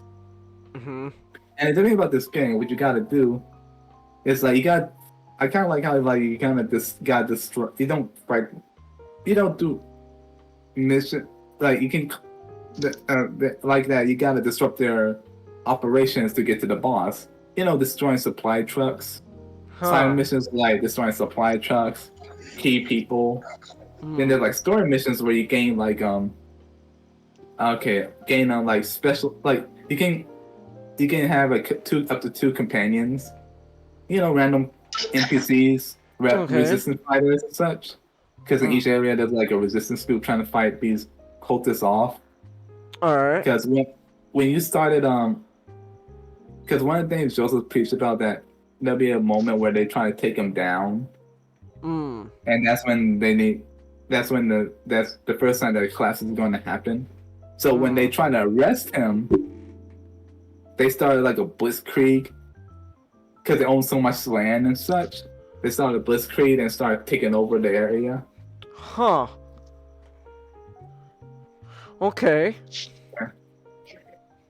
But anyway, yeah, but yeah, but throughout these things, you know, you do things to stop the operation, destroy free prisoners, hostages, destroy supply lines, and such. And there's a special missions where you get these named characters called specialists. Okay. Like one of my favorite specialists is Cheeseburger the Bear. What? Like cheese the bear? Yes, he can befriend animals, and he escaping his life from preserve. This we call it this Okay. like red one. And the reason and I find it kind of funny, he's called Cheeseburger the Bear because they fed him cheeseburgers. Huh. But then I like how like they were like, yeah, we used to feed it, but we can't do that anymore in account of the beatus. Okay. So we gotta give him an all liquid salmon diet. Huh. Liquid salmon. I just like how they say like pretty much Cheeseburger the Bear is I just find it funny. He's a bear with diabetes because he ate so many cheeseburgers. It's a bear with diabetes. You know, the Polish had a bear that they gave in World War II that they gave smokes to. And I just like it funny when you see them attack people. Everybody, all the cultists go like, "Holy fuck, it's a bear!" Huh. They really say that. Holy smoke, the bear gone crazy. All right. And then there's like Sharky and Perk. Like, imagine two rednecks. Okay. Like the most stereotypical rednecks you ever think of. And you give one a flamethrower and one a rocket launcher. Alright. And I like how, like, I mean, you gotta watch and listen to these two, because like each companion, we mix them up. They talk to each other, and you get some funny dialogue. The one companion I least like the least is just Black, because I feel like they're trying too hard, because she got a messed up background, and one of the characters in Jacob area, one of the lieutenants was a guy named Cook. And what he did when she was a little girl, he took her parents, tied them to a pole, and let them cook in the sun. What the hell? That's how. Yeah. Oh no, that's not. And the messed up part is when and they didn't feed her. They didn't feed them, and didn't feed her. Her and her parents for a few days. And he was like, "Are you hungry? You want some pork?" She said yes. And cut off their toes and be like, here, this little, and started singing the little piggy song. You pulled an Eric Cartman. Yeah. It's Scott Zimmerman eating his parents all over again. Yeah. Yeah. Oh yeah. Let's see. Yeah. Oh. Okay. Here's a picture. Here's a picture of Perk Jr. Here's the one with the rocket launcher. Okay. And Alright. And then I just laugh on like the most stereotypical like like I said, just strong. I feel like they tried way too hard with the whole like I get it, but I don't know. It felt too edgy. They tried to do edgy try hard, not with backs, but more like how her personality. Okay. Right. You're like, I enjoy killing every single last one of them. I like to, like, I'm like, that it's not like that time to like, whoa, tone it down. Okay. Yeah, but I like most of the companions. Nick Ryan is. I like to use him because he flies a plane. Hmm.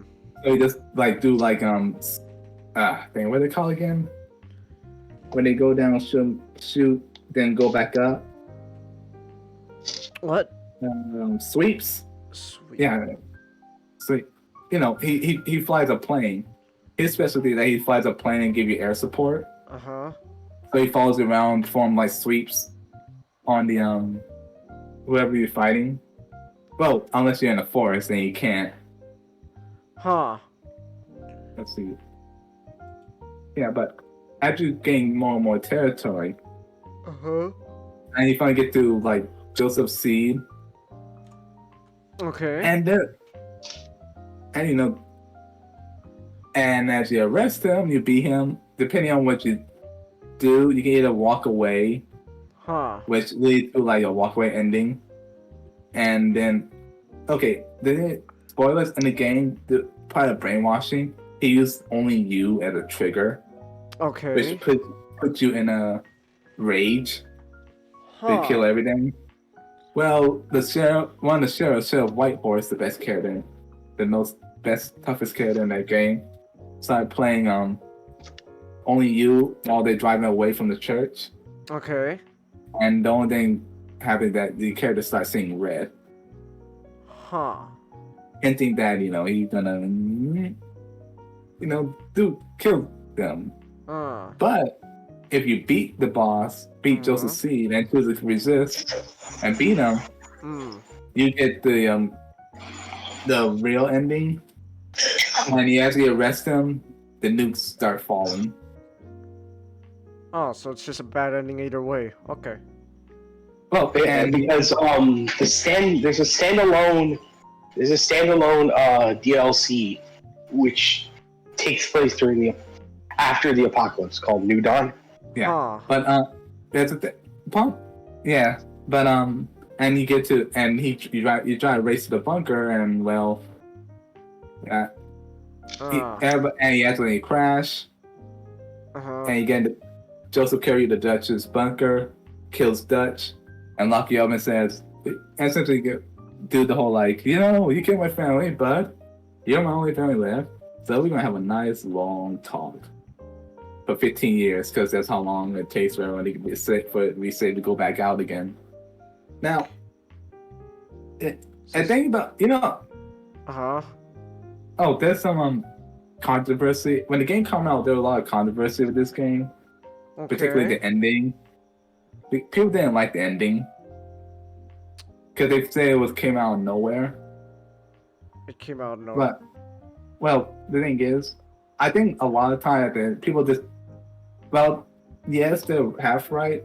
It didn't come out of nowhere. It just that the foreshadowing was too subtle. Okay. It came out of nowhere. Joseph Seed literally said Armageddon was coming. It's just.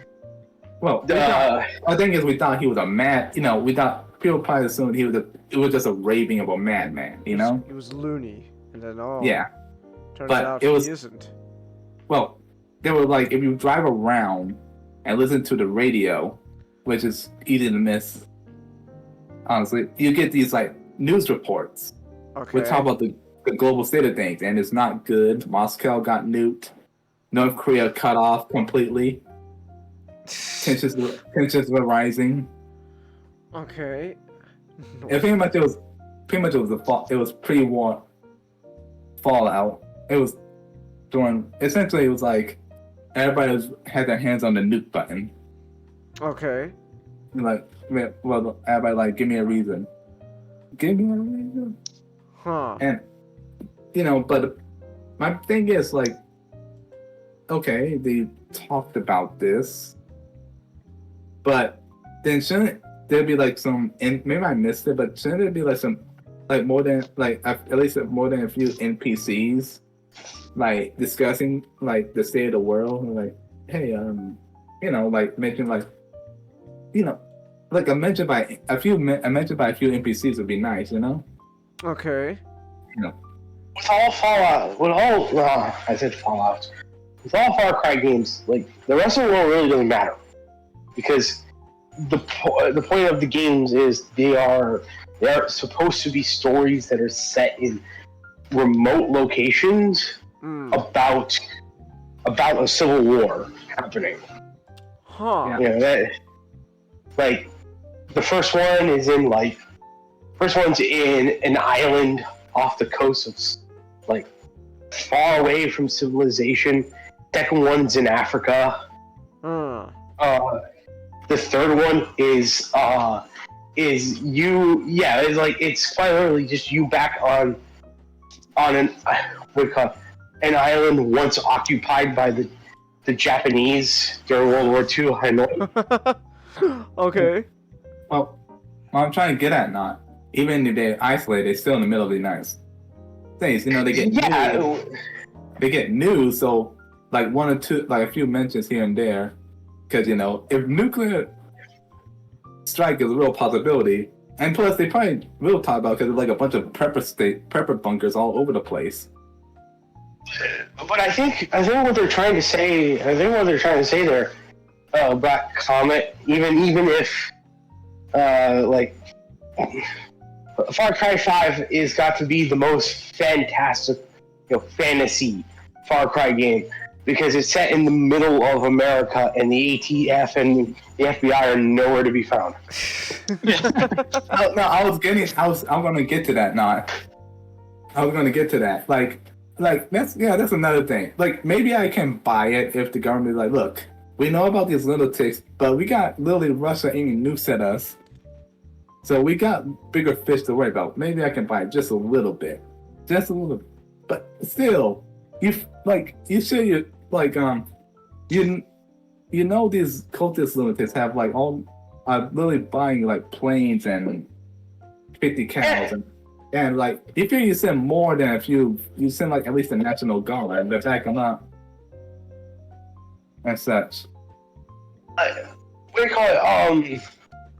I think the thing about like a lot of what they were trying to portray, like a lot of Far Cry 5, it's very jumbled. Like it's very jumbled because as usual, Ubisoft doesn't know what it wants to say. Yeah. Because when they set the location in the middle of America, obviously they were going to make a lot of jokes of, hey, look at this. This is the flyover country. You know, nothing happens here. Yeah. Well, like they're all, they all have like guns and they're all like worried that the government's going to do something. And I mean, yeah, they have that one that joke with Herc Dobrin Jr. dad.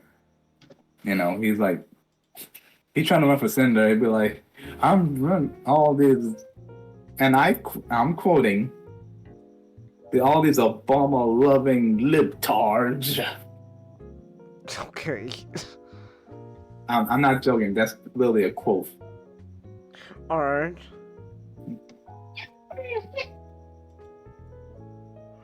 So, like, the whole idea, like, I think they were trying to get across the whole idea of they don't worry about nuclear Armageddon because it's something that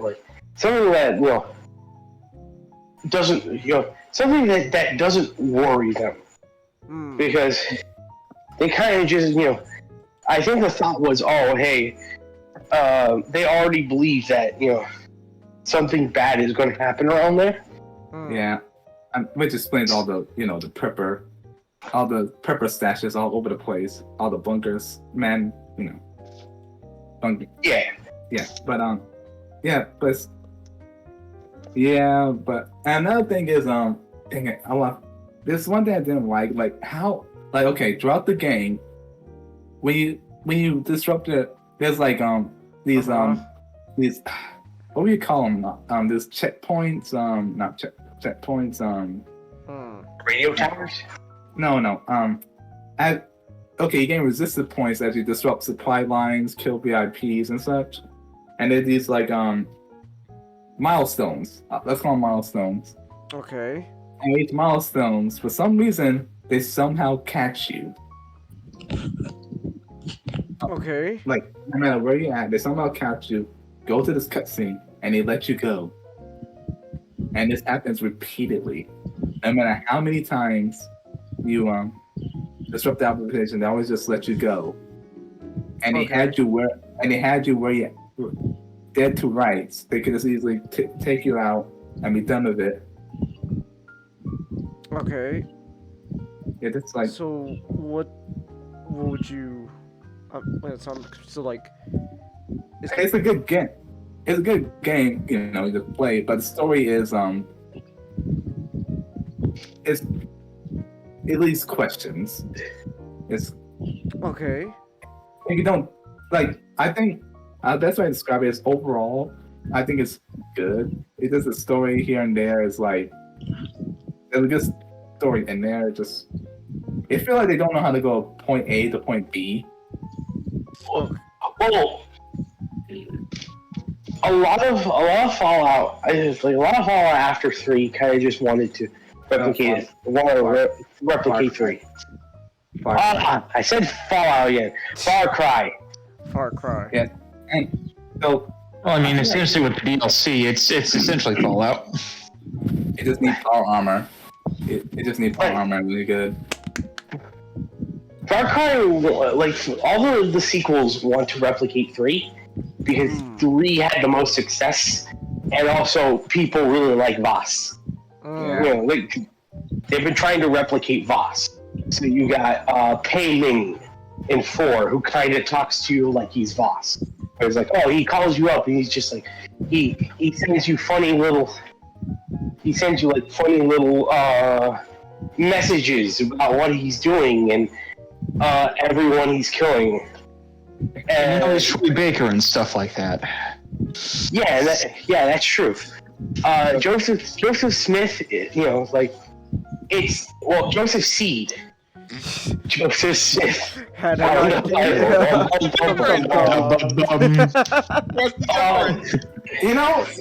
funny. It kind of fits. Dum. I've got to mention about the ending. I got a question. If you're arresting this guy and you see a nuke going off, would you still follow police protocol?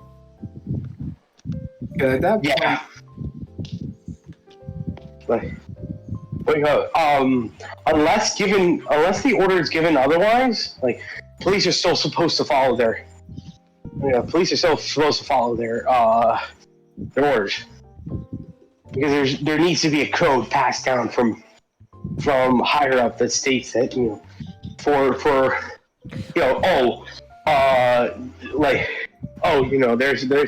there's martial law imposed or something like that. Oh, there's a nuke coming. Oh gosh. Out of my way. Fuck the code. Get out of my way. No, it's more like I don't think it's more like no, just okay. Well, you were right. Enjoy the radiation. Everybody gets in the car now. All right. But that's joking, son. But but I think the game is. Now I plan on playing New Dawn and see how that works. But there's little snippets of the game.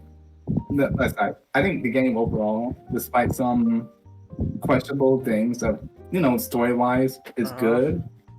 Not the best, not the worst. Not the best, but the story-wise is good. And I think the gameplay is fantastic, especially like when you have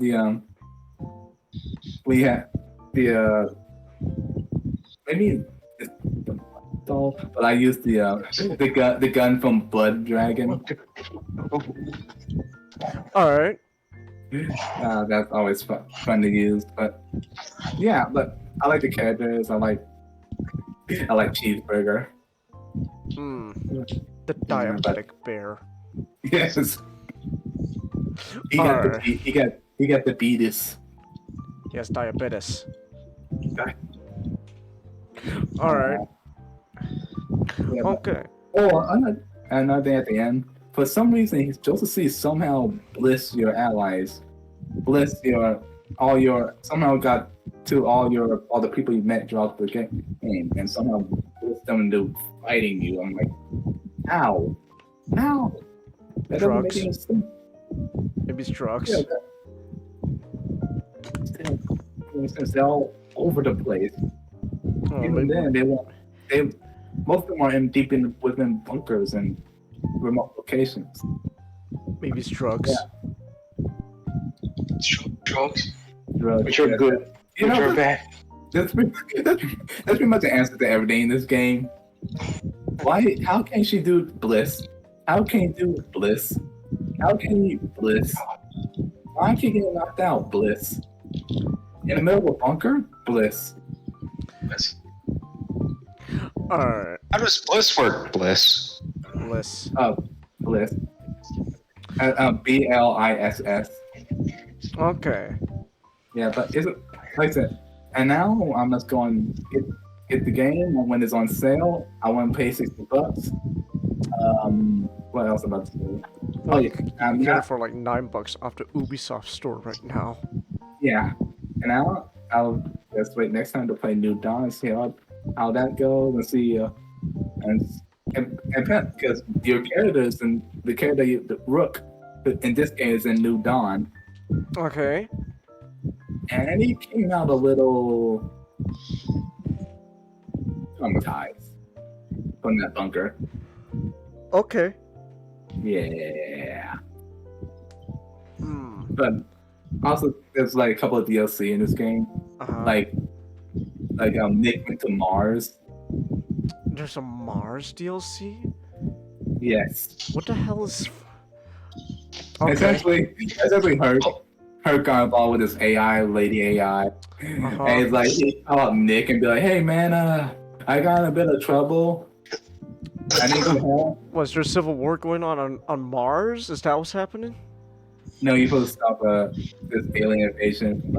Oh, alien invasion. Okay. Far Cry has a tendency since okay, you know how 3 became the template for the rest of the series.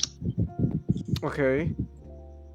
3's DLC, Blood Dragon, kind of like that, where Blood Dragon it's not really related to the base game, but it's a wacky, fun scenario. Right. It's just kind of put it there to have fun. It's kind of fun. Well, the thing is, I would highly recommend Blood Dragon. I didn't finish it, but I had a lot of fun when I did play it. Oh yeah, I recommend it. But the thing It should about, be pretty cheap too. the thing about the DLC, like Heart of Darkness, and which is like a Vietnam DLC, we play as one of the characters during their time in the Vietnam War. Okay. And the Mars one. Vietnam, son.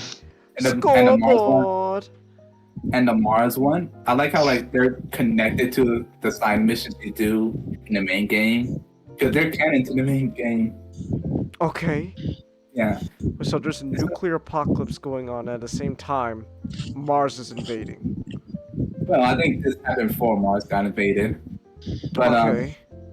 I mean before the nuke. But yeah. Seb, of course, is the guy who playing that DLC, one of the guys you helped out on a side mission. One of the conspiracy theorist guys died thinking he was saving Earth.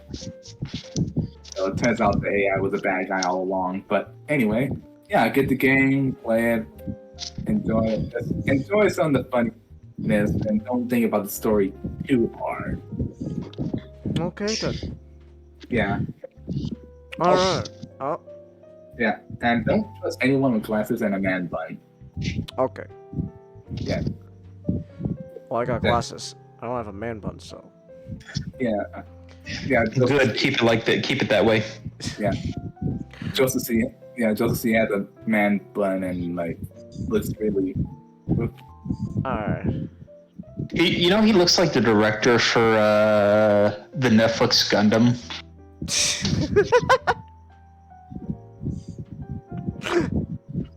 So, like Jordan White Robert. He's gonna start a cult. Oh, excuse me. The cult of the RX-78. Called the RX-78. So, Mr. Matchstick, what are you doing on that enemy vessel? Finishing the fight. Finishing the fight. Real quick, you keep talking about Halo. I need to use the restroom, but keep talking about Halo.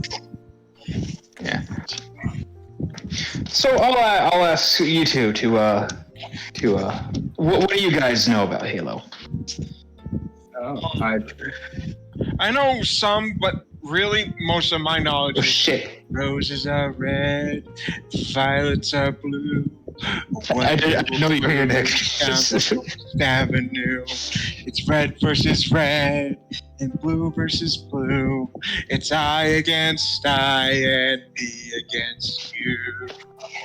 Red versus blue is really good. Yeah. I played 1, 2, and 3, 4.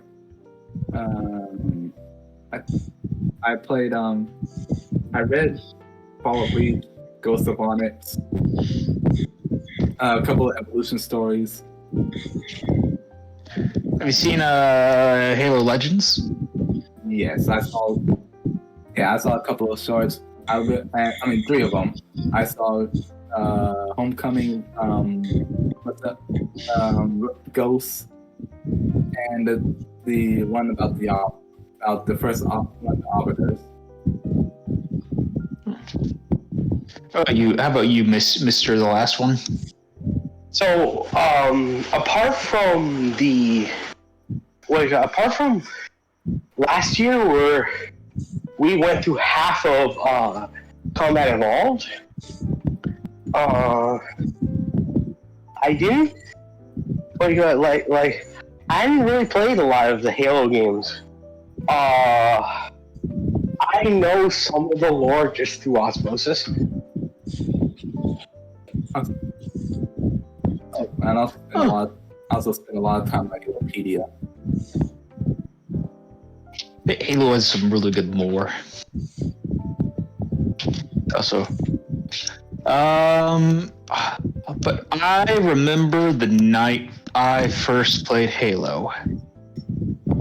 It was either Thanksgiving or Christmas. I was playing at my. I was doing it at my grandfather, not my grand uncle's house. Downstairs, he had an Xbox, something I was relatively unaccustomed to. It was when I was in the single digits, like 8, 9, something around there. I remember it can't be before I was 10 because I was playing Reach because I know I had the Reach day one. Reach was 2010, right? I believe so. Yeah. 2011, I think. Oh yeah, I played that one too. No, 2010. You're right. 2010. So, and I had we got Reach, and I remember I had the day one, DLC. So it had to be relatively close to Reach's launch date. So I was playing Halo by then. So I had to be playing Halo when I was in the single digits, which is fucking shit. It's been like good 12 years, something like that, 10, 12 years. Maybe 15. Not 15. Stop 15. I only had like 10, 11 years. And I played a little bit of Halo, but it was also with my brother. And we had to do multiplayer do co-op campaign because you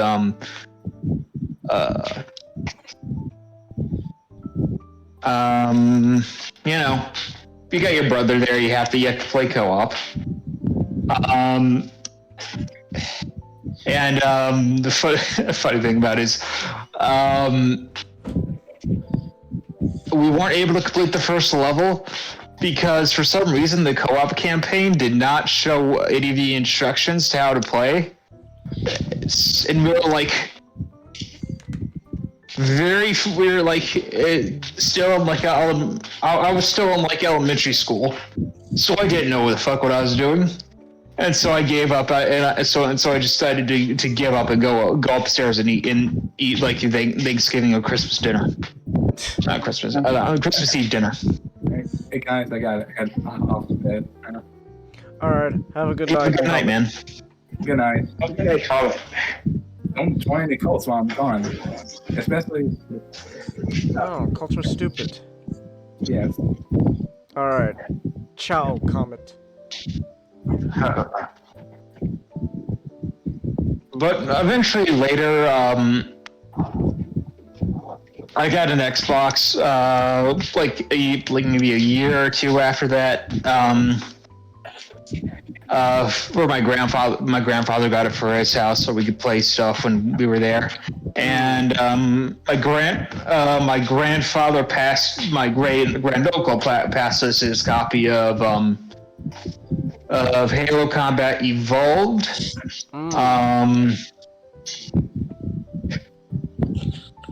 And I know eventually I would get Reach and reach Halo 3 and Halo 4 for that for that 360.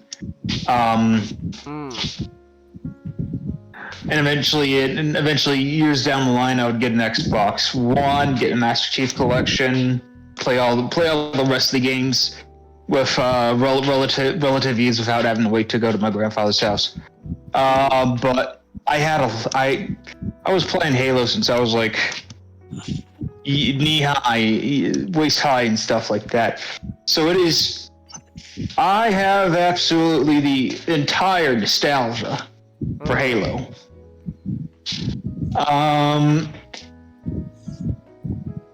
But it's really nice when the stuff that you have nostalgia for is also really just good on its own. And Halo was fucking phenomenal. Halo CE was made in the early 2000s, very early 2000s. It was released in 2001, alongside the original Xbox. Before that, the developer Bungie had been making games like Marathon and Myth. The funny thing about Myth 2 was that there were some other reasons, but Myth 2, if you had a bug that if you uninstalled it, it would install everything else in your game and your computer system. Okay. Alongside Myth 2. So they had to recall every single copy they made of Myth 2. Which alongside I know some other stuff drove them into financial trouble. So they were developing a partner with Microsoft to release stuff for at least something for the Xbox, which was the current project they were on called Halo. And it went through a few other names. Monkey Nuts was one. A few others. And originally it started as they wanted to make an RTS to compete with like Blizzard, with like Warcraft going on around that time. But they decided to scrap it to make something more familiar. First-person shooter in the vein of Marathon. And eventually Halo came out, and the statewide that was in 2001, year before I was born. Halo Combat Evolved was a revolutionary game. I'm pretty sure they wanted to title it just Halo, but they decided to add Combat Evolved. Microsoft said, "Hey, call it Combat Evolved," because you can't expect these dumb fucking gamers to be able to understand that the word Halo means a first-person shooter. So put Combat Evolved. But it's still. Yes. Actually, it was just to flex on the other first person shooters that were coming out. Like before then, the big ones were Quake and Unreal, and those, at the time we weren't getting yet. We didn't get yet something that mimicked the standard military shooter. Like Quake, even though it was about Marines, like Space Marines, it was still trying to mimic the success of Doom. Yeah. And so when Halo came out, it truly emphasized the. It was the first modern shooter. It was imagine Doom. That's like Action Comics #1. Halo is like Amazing Fantasy 17. Okay. Shooters were in a different direction after Halo released. It's like Doom is like when television first was made, and Halo's when it starts becoming color. It's like at the Wizard of Oz of first-person shooters. All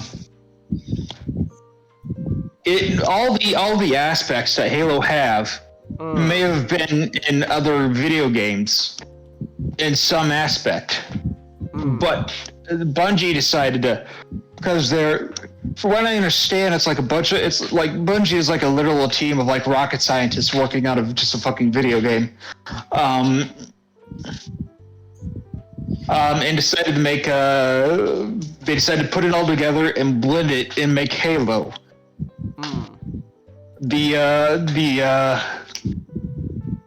So many things can be traced back to Halo. The physics, the two-weapon limit, the balance between melee, the excellent AI, not just Cortana's ass, but the actual AI for the enemies in the game. You got not only just the gameplay side, but the art direction was fucking phenomenal. The sound design and music was incredible. Voice acting is very good. And the story, while very simple, it had a lot of meat to it, and it was got to be audiences. Halo's a story about you are the humanity is being invaded by a species called the coalition of alien races called the Covenant. And you are John 117, the Master Chief, a Spartan super soldier cyborg, alongside a ship called the Pillar of Autumn, and you guys are retreating from a burning world called Reach. And you are trying to, and when escaping it, you punch in some unknown punch in some unknown coordinates and end up and you see the ring world, Halo, an unknown and foreign place, and you decide to crash land on it. Halo 1 is just a revolutionary game. Simple as that. It'll be being taught in all the gaming history books about what to do, and if you go back and play it, it's still a really good game right now. A bit more simple than what's made today, but it is just a fantastic game. Like kind of like Star Wars. Okay. Halo 2, with a lot of crunch, released in 2004. I think, because I think they're all released 3 years after the first three Halo games. Okay. So 2004. Halo 2 is a bit alien to me since it's one that I haven't played since it was only introduced to me in the Master Chief Collection, and I was playing Halo 2 Anniversary. And while the story is definitely the best out of the three games, I think it is my least favorite, not only because it doesn't have as much of that nostalgia factor, but also because I think the gameplay isn't as good as the other two games.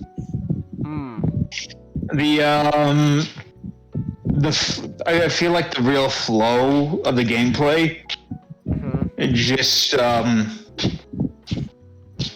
there's something about it that just doesn't feel right compared to the other two. It's still a masterpiece, but it's one that's on the corner. It's the one that's on the corner, right on the mantle.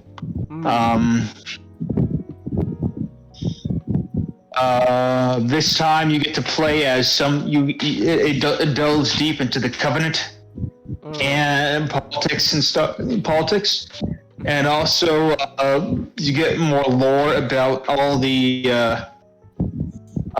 Flood and the Forerunners and all that stuff. It ends on a cliffhanger because Bungie they kind of just made like 5 different versions of the game or something like that, and then crunched to release the final version, so they didn't have enough time to do what they did. And then 3 years later, in 2007, they made Halo 3, which I feel like is the best gameplay-wise, and also a very good one story-wise. So it's not as good as Halo 2. It's kind of like a Return of the Jedi in that way, but it's still an excellent finale. Halo is a bit of a monolith, not only in the gaming industry, but it's one of my first loves of good science fiction and good gaming and good storytelling as well. So it has a special place in me. And it's forged a lot of my tastes there on out. All right. Yeah, that's all I gotta say. Oh. You guys have any questions? Have you played Reach? I have played all the games except like the weird dumb mobile games. Oh. Wait, does that mean by all the games you also mean, the newer ones as well? Yes. Ah. I'm sorry.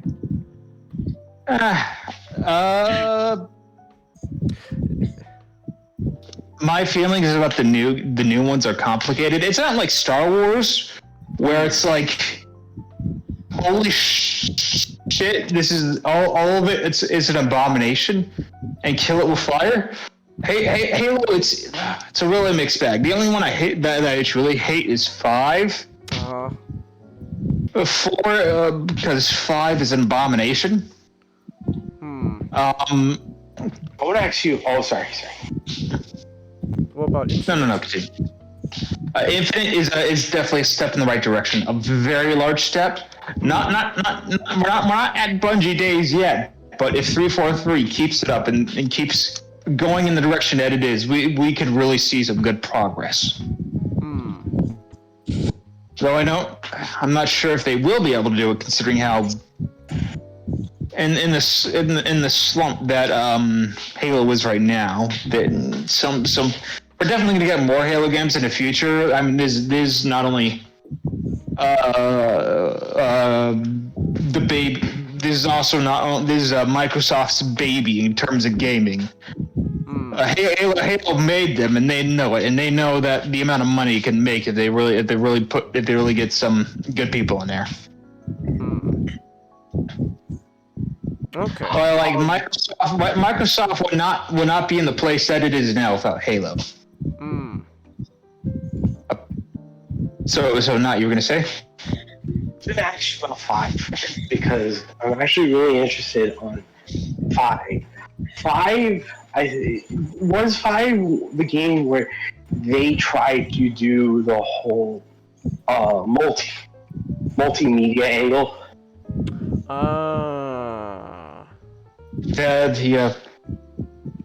The multimedia part about it was the best part about that game.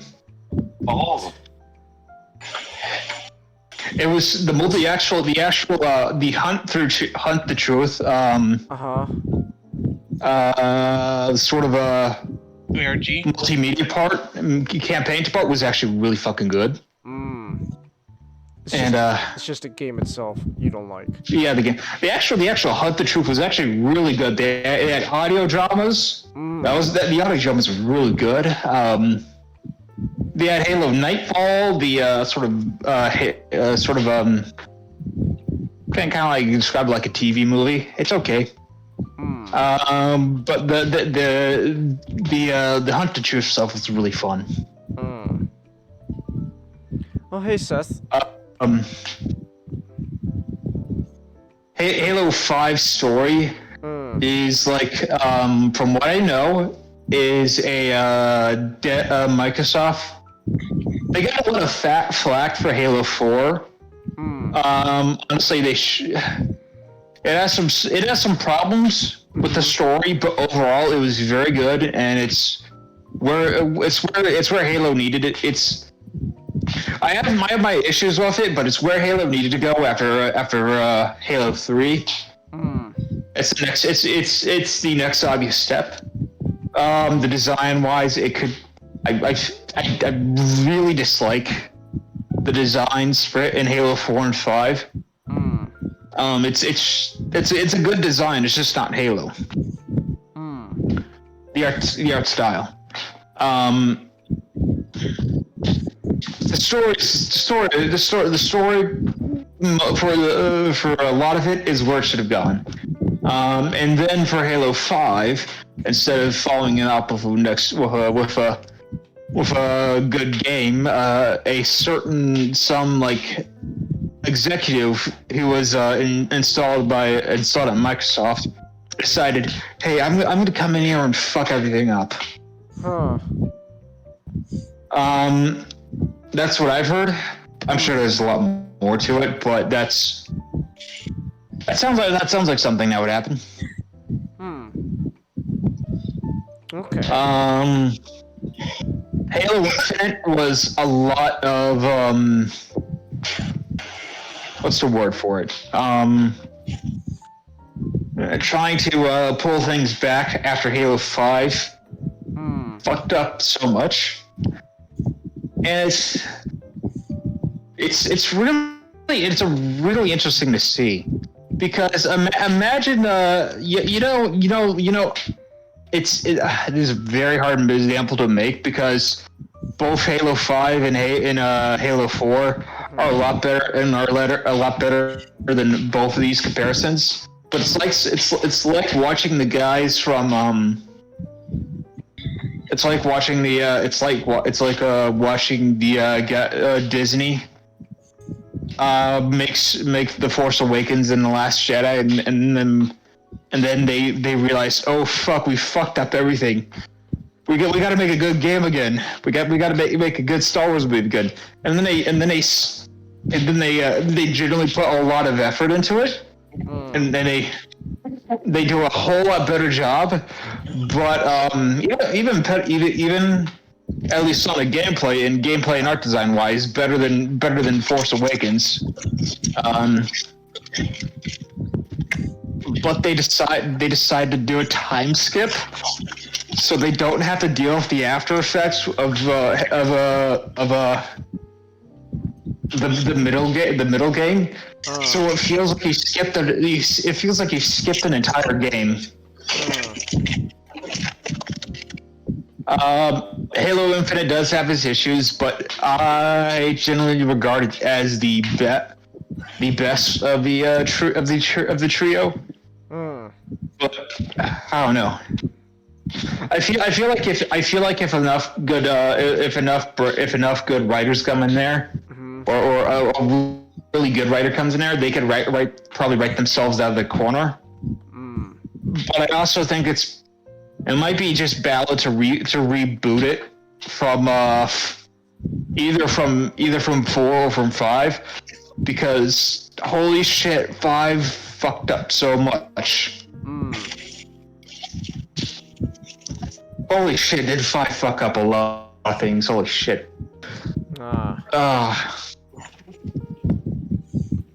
Like there was one twist that just, oh boy, they fucked up. It fucked up bad.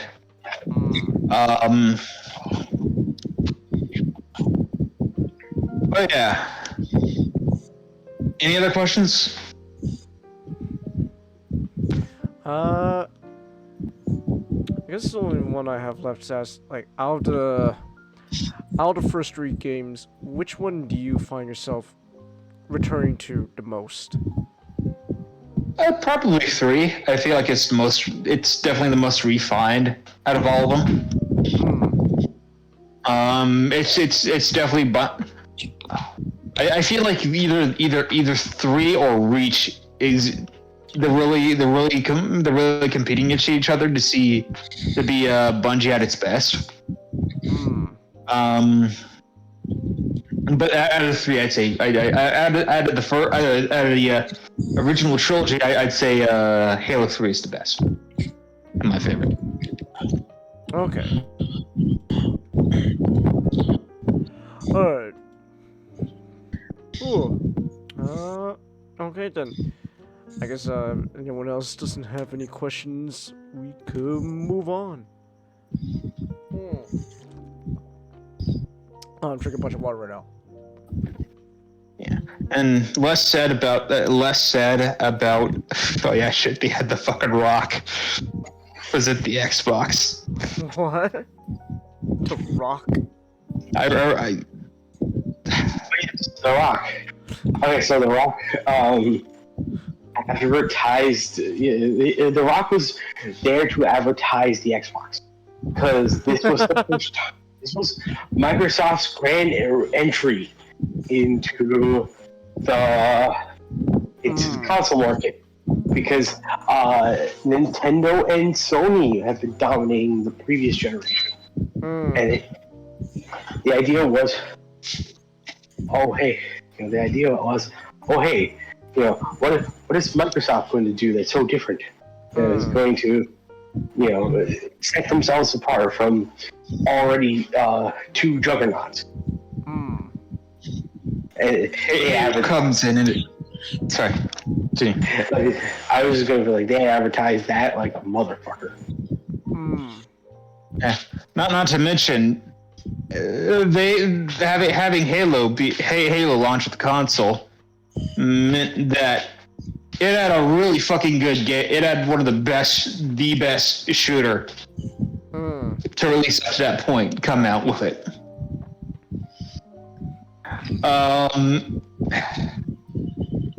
They had Steve when Halo was in its RTS phase. They had Steve Jobs, market it in a market it like a convention or something. Yeah, but Halo's at the worst point that it's ever been at. But that's not irrecoverable. Irrecoverable.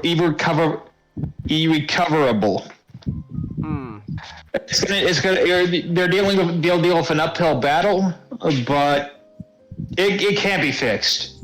Infinite. While hand waving a lot of shit, it did put a little bit of stability on the main franchise, but they still have a lot of work to do.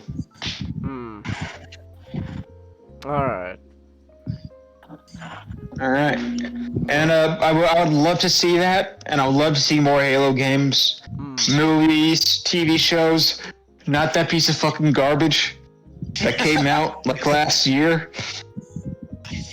Maybe. What the fuck were you thinking? Maybe. I feel bad for you. No, I was just gonna say maybe hold back from shows for a bit before trying again. Maybe not get like fucking, what was it, Amazon or something? They literally Paramount. Maybe not get a bunch of fucking retards to write it. First time viewing a bad Paramount project. Oh, I didn't fucking watch that shit. I didn't fucking watch that shit. I knew that was gonna be bad the moment I saw the moment the first scene of the trailer showed. I just had a gut reaction that this was gonna be fucking trash. I feel bad for you, Master Chick, I really do. Because I can't believe we kind of live in a world where we have, you know, a pretty decent Twisted Metal game where the poster child can keep his head on, his iconic mask on. But we can't even do that for a Halo show. For John Halo, they're like, "Hey Pablo, we gotta see your face." Master Chief never answered helmet. We gotta see your face, Pablo. Take off the fucking helmet. Do it. Take it off. Oh, okay. Yeah, that's the least. You know they fucking kill him. New neighbor. You just moving? They kill him and have Cortana puppet his body. What the fuck? fuck? Like the last scene. That's terrible. Why would they do that? Because they're a bunch of fucking retards. That's stupid. Oh my gosh. There's a metaphor in somewhere. There's a metaphor somewhere. I don't. I doubt these fucking people have the intelligence to know what a metaphor is. First time, knowing that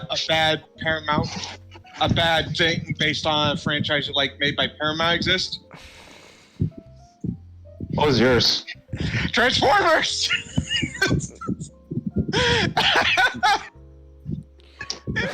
The live action. Paramount? At the very least, I think ever since Dark of the Moon, right?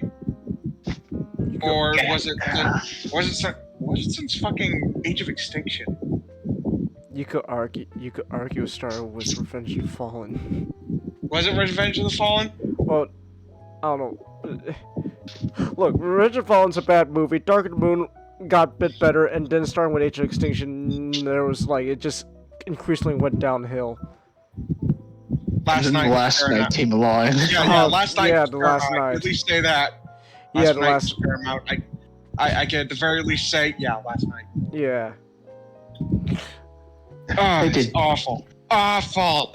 Like anything I hear from the Halo TV show, I'm like, who's the fucking retard at Microsoft that approved this? What retard at Microsoft looked at Paramount and say, "Hey, these guys could be pretty good." You know. Later on, Microsoft barely did any marketing for the Halo TV show. They saw that shit and they knew it was going to be bad. They just knew it. You know, maybe those Paramount Plus rights should go on strike and get better pay. Hopefully, they fucking do it. I think they are on strike. Good. Let them starve. Gosh, I love that fucking Oni Place joke so much. Man, the writers of this game should just go on strike and get better pay.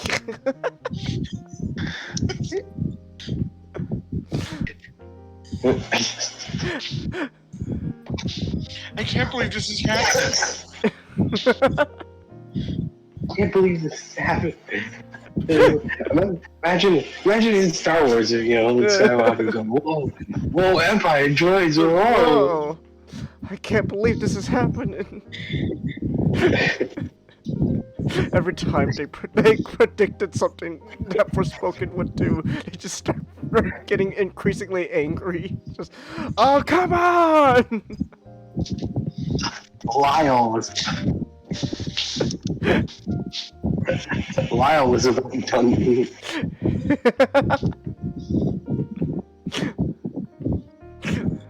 Alright. But Halo actually has a really good expanded universe. A whole bunch of novels. It got to the some point where good. they... go ahead. No. Continue. It got to the point where it got so expensive, they did an animatrix for Halo. Oh yeah. They did. The Animatrix was really. It actually has a lot of good stuff in that. Yeah, Halo Legends. Yeah. It has a few live action, basically TV movies. But I only saw Halo Nightfall. I know there's Forward Unto Dawn. I have not seen that one. Halo Nightfall is all right. It's okay. It's not bad. It's not good either. Okay. Halo Legends is a anthology. Animatrix style. It has a lot of fun stuff in it. Yeah. The Halo TV show is should not exist. Less about that, the better. At least it should have been better. They have a fucking. They had a fucking some fucking human being the leader of the Covenant. The coalition of alien species that fucking hate humans and are actively trying to making them extinct. How'd she rise through the ranks like that? I don't fucking know. It's fucking stupid. It's kind of funny, though. Yeah, it's stupid, but it's kind of funny.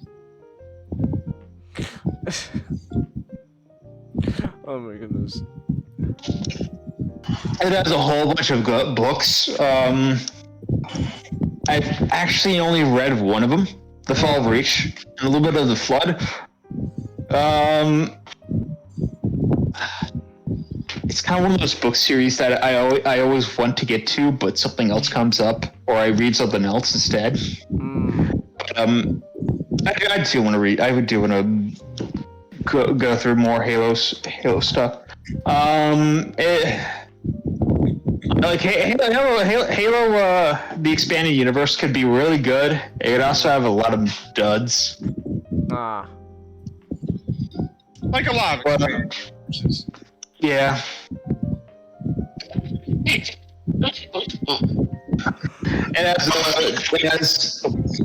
It has some spin-offs. Halo 3 ODST is it is actually really good. Punches above its weight.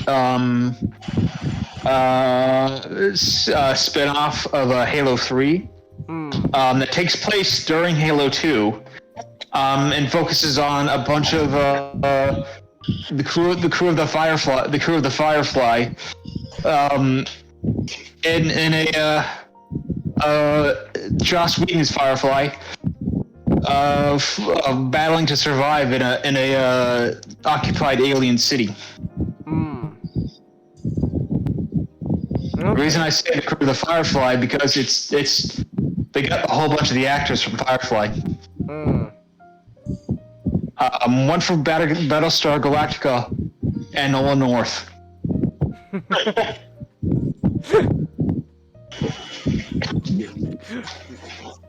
What's wrong? Nothing's wrong, Chelsea.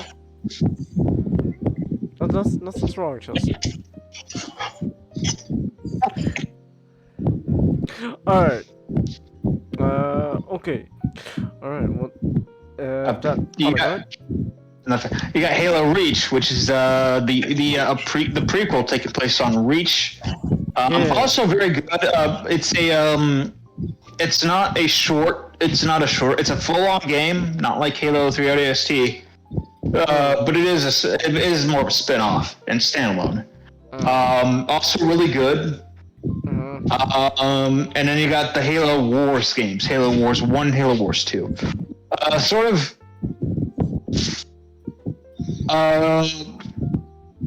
It'd probably be good. I remember when I played it, I knew nothing about RTSs, and I got along fine. So it's probably made for dummies RTSs. It was really fun, and it's a good story too. It's a very long prequel taking place way earlier in the Human Covenant War, which lasts for 30 years.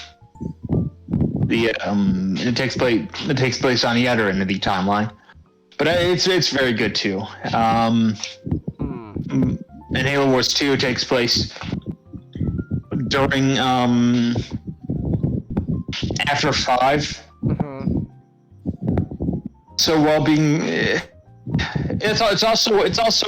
it's related to 5, so it kind of leaves a bad taste in my mouth. But otherwise, it's probably the story is definitely the best that we've seen in the modern era. Okay. All right. Is there anything else you want to say about Halo?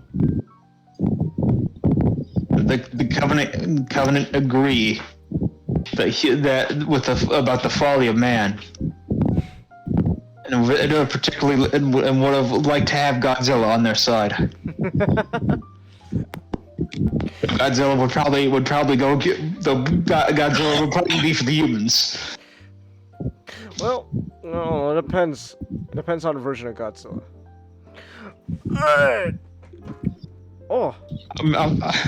Imagine Halo 7 comes out, and aliens are invading Earth, and Master Chief slowly rises out of the water, and under him is Godzilla in Spartan armor.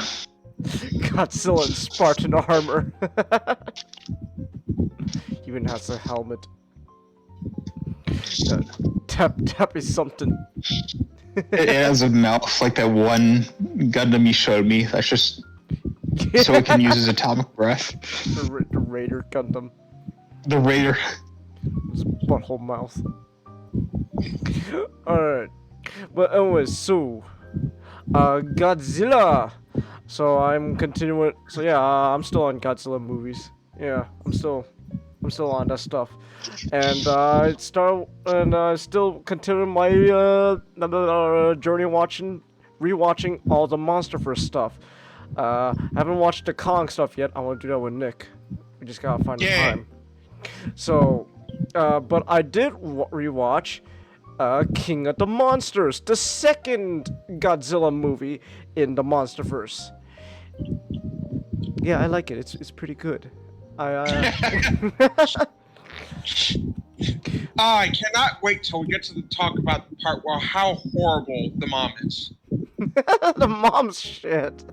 She's awful. Awful. She is. You know what? To be fair though, Nick, but to be fair though, I did like her redemption at the end because at the end of the day, she did die. Yeah. Okay. So there's... the mom is pretty bad.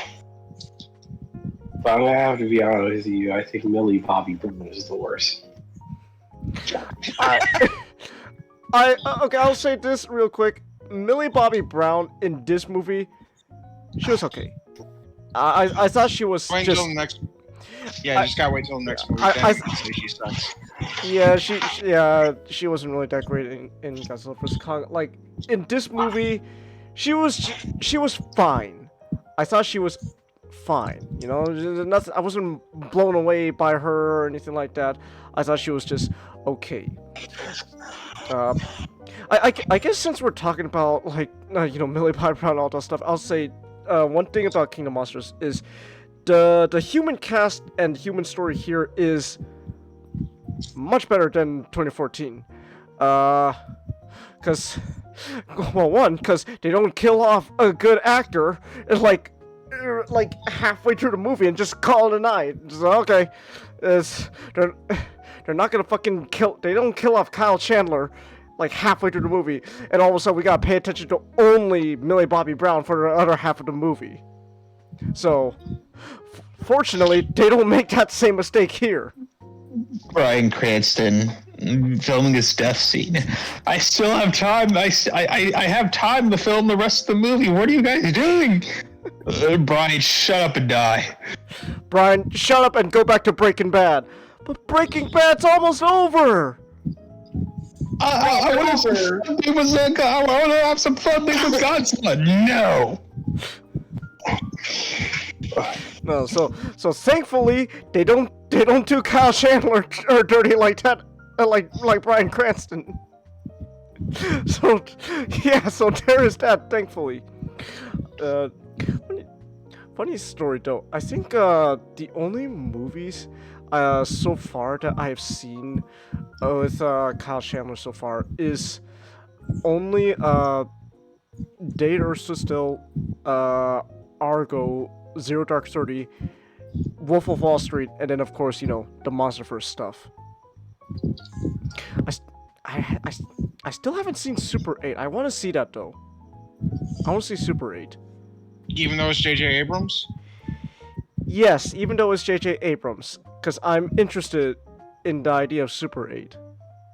Because it was real quick tangent. It was a movie that I was interested in when I was a kid. I never got to see it in theaters, and I remember it was like playing for like a bit on TV. I was able to catch just a bit of it, but like I was caught right in like the middle of the movie, so I don't know what the fuck was going on. So I lost interest. But yeah. But again, thankfully, Kyle Chandler doesn't get killed halfway through the movie. So there is that. Also, the human story itself is also real nice. I really do. It does feel like it does feel like they kind of took the criticism from 2014 and, you know, addressed it here, because it feels like Kyle Chandler's character. What's his name again? What's his name? Mark Russell. Mark Russell. Yeah, Mark Russell. Mark. He feels like he feels like the character that Bryan Cranston was supposed to be, if they didn't kill him off halfway through. And he is honestly the one character that I actually genuinely like, really cared for in this movie. I still like Sarasawa. I'll get to Sarasawa. But like I felt Kyle Chandler's character Russell here, he was the best human lead character. I still think he is the best lead human character in the MonsterVerse. Hold on, I just gotta check something real quick. Check my information real quick. I still think he is the best lead character in the MonsterVerse. I don't count John C. Reilly and Kong. He was a side character, but he was still the best character in that movie. But he wasn't the lead character. So I very much oh, bless you. So I very much enjoyed the human, at least Russell's human story here. How, you know, the aftermath of what happened in Godzilla 2014 caused, you know, his family to split up. And yes, I think the mom is fucking shit. I think the mom's terrible.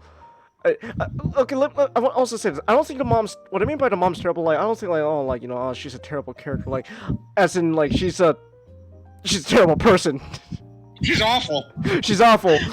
Literally starts causing the end of the world, all because. And to be fair though, like her backstory is sympathetic, and her backstory is also tied with, you know, Russell's Mark's story as well. You know, their son's death that happened because of the events in San Francisco in 2014 caused him to, you know, deal with it in different ways. It's just that the mom dealt with the son's death by becoming evil. Well, like she was convinced by Charles Dance to basically go, oh hey, we need to start wiping out the humans so that the Titans can heal the Earth. And the funny thing about it was, it wasn't until the end of the movie did anyone realize that, oh wait, Thor is not of this Earth. He's a weapon, he's a planet destroyer. Well, the whole so the mom and the eco-terrorists, their whole belief was literally, once we raise all the Titans out of sleep, they'll raise the Earth, but in a good way, in the sense that humanity will be well, they didn't want humanity to be completely wiped out. They just wanted humanity to be mostly wiped out and let the Titans become the dominant species on Earth. And then when King Ghidorah awakens, they're like, oh, not only is he doing, at first oh, he's doing what we want, and then, oh, no, he's actually just straight up just destroying the world, not even what we're doing. Oh. Wow. But yeah, so I do think, the mom's reasoning is sympathetic, but it doesn't excuse the fact that she became fucking evil. She killed so many people because of what she did. Exactly. That's the thing. You can understand the character's motive. Like, you can say, I sympathize with your reasoning, but you still killed all those people, so fuck you. So she became evil because of her child. Then she reformed because her other child was in danger. Yet kind of ignore the fact that she put other children, in danger, let alone, most likely dead. She's awful. Yeah, but again. Awful. but again, yeah, but Nick, the bright side is though, when she reforms, she dies. She dies. So. You have the satisfaction, Nick, of she literally just dies by just fucking incinerating into just atoms because of Godzilla. So there's that. Or she just fucking burned alive. Yeah, probably both. I guess then, I'll get back to the human characters, especially Sarah's, but I guess then we could talk about, the star of the stars themselves, the monsters. This is my friend Toshi, Godzilla. So this movie really, really emphasized the idea of Godzilla. Well, being the king of the monsters. It's in the name. Oh my gosh, who could have seen that coming? And how how Godzilla here is portrayed as they established in 2014 that Godzilla is this force of balance. Every time nature is unbalanced, Godzilla comes up to correct it. And in a sense here, they established that they really emphasize that, idea. Like, King Ghidorah's going crazy, and Godzilla just wakes up just like, that motherfucker, King Ghidorah, he's still alive. That fucker. How many times do I have to teach you this lesson, old man? This lesson, old man. And then, so yeah, like, they really established Godzilla as being this force of nature. I honestly feel, I don't really have much to say about Godzilla, because I honestly think Godzilla's in the MonsterVerse best portrayal so far actually is in the next movie, Godzilla vs. Kong. But you get this, but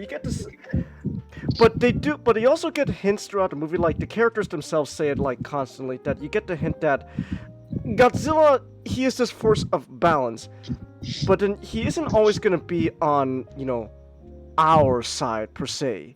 He's on the side of whatever it takes to, fix the Earth. It just so happens that right now the bigger threat was King Ghidorah. And speaking of King Ghidorah, so because 2014 Godzilla did so well, Toho like okay, Legendary, you guys get to have the rights to more of our classic monsters. What you guys want? We want King Ghidorah. Oh, we want Rodan. Okay, we want Mothra. Sure, there you go. And then after. Again, no. What about Gigan? No. Aww. What's with Gigan? What's a Gigan? He's an alien in the Godzilla movies. He's an alien chicken thing. No, I mean, why'd they? No, they didn't actually deny Gigan. I just thought that'd be funny. They most likely just didn't ask for him. That's all. They wanted the more recognizable monsters. How dare they not assume Gigan is recognizable? He's a chicken knife set. Well, it's very clear. So Godzilla King of the Monsters is pretty much, you could view this also as an American remake of Destroy All Monsters? Yeah, Destroy All Monsters. Where it's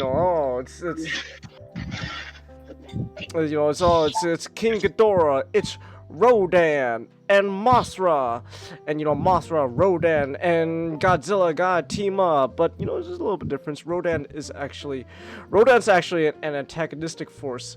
But funny thing, real quick, based on the interviews that behind the scenes stuff, the way they said they wanted to portray Rodan is he's kind of like Starscream,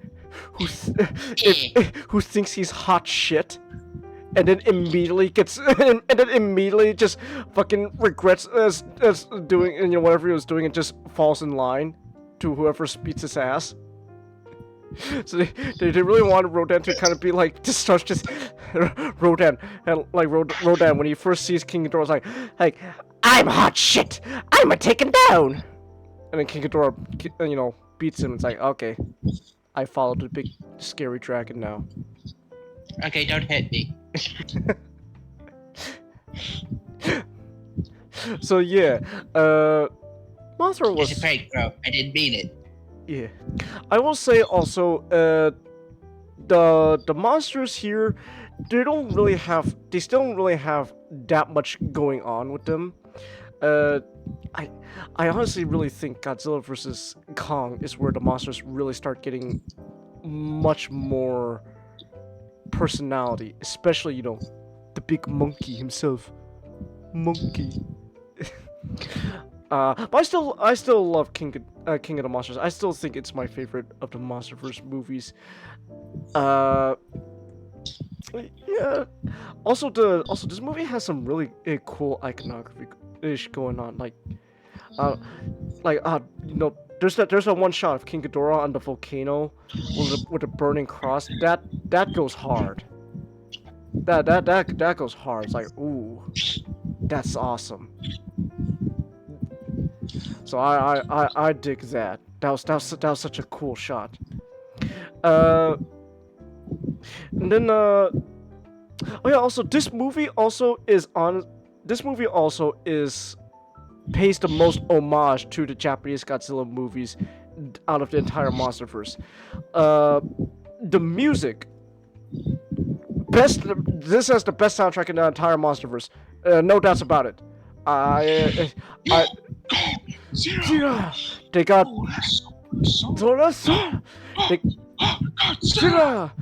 they got Bear McCreary. I guess if people don't know him, I guess the other more recognizable things he did is the music for the God of War games. Oh yeah, The Walking Dead too. Also and then also the God of War games. They got him to do the soundtrack for King of the Monsters, and this soundtrack honestly this soundtrack takes a lot of musical cues and motifs from the Japanese Godzilla movies. You know, this is the one movie that actually has like pretty much the classic Godzilla theme. Bam, bum, bum, bum, bum, bum. Bum, bum, when he fucking rises out harder after he gets that recharge. When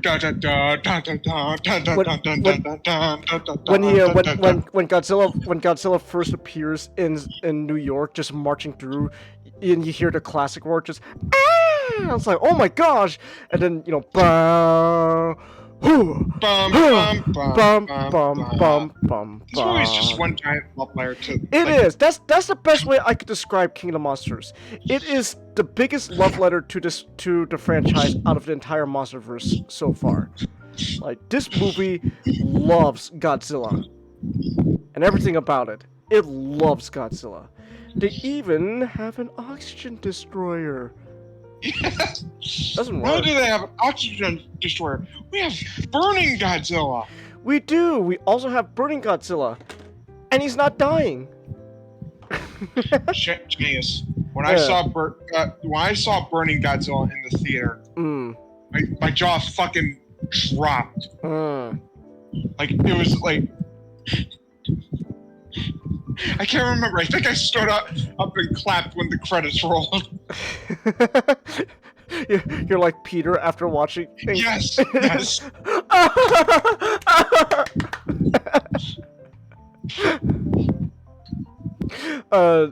yeah. I'm gonna listen to the fucking theme. Oh yeah, and like even the ending like credits song for this movie, they straight up remade. They did a cover of Blue Oyster Cult's Godzilla. So like this movie, you could tell everyone working on this movie loved Godzilla. This whole movie is the biggest love letter to Godzilla out of the entire MonsterVerse. So,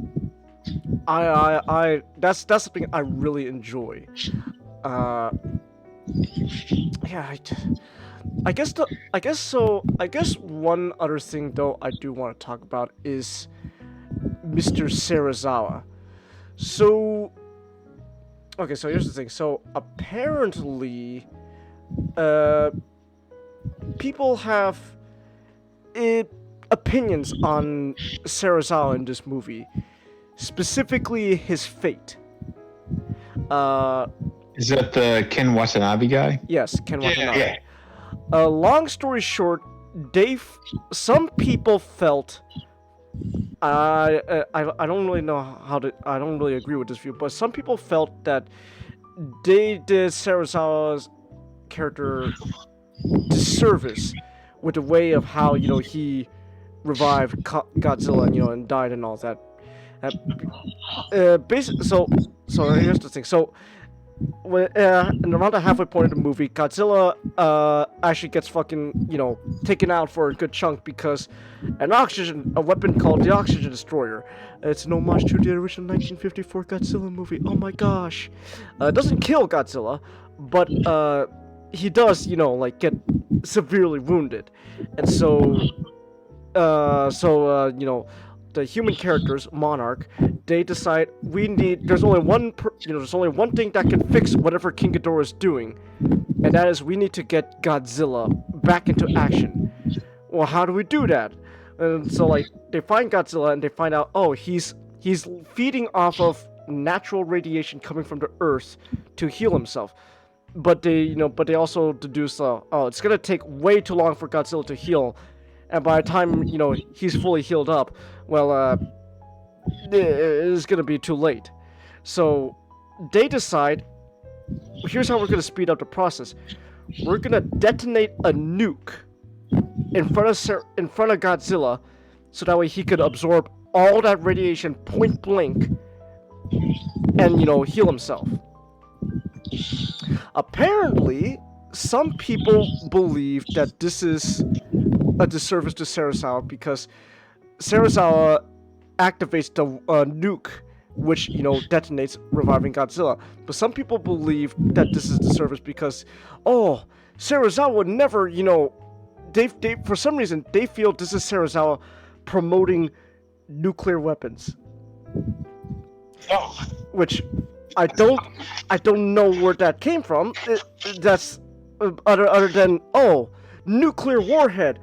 That must obviously mean they're promoting nuclear weapons. It is dumb. It is really dumb. I don't like that's just media literacy right there.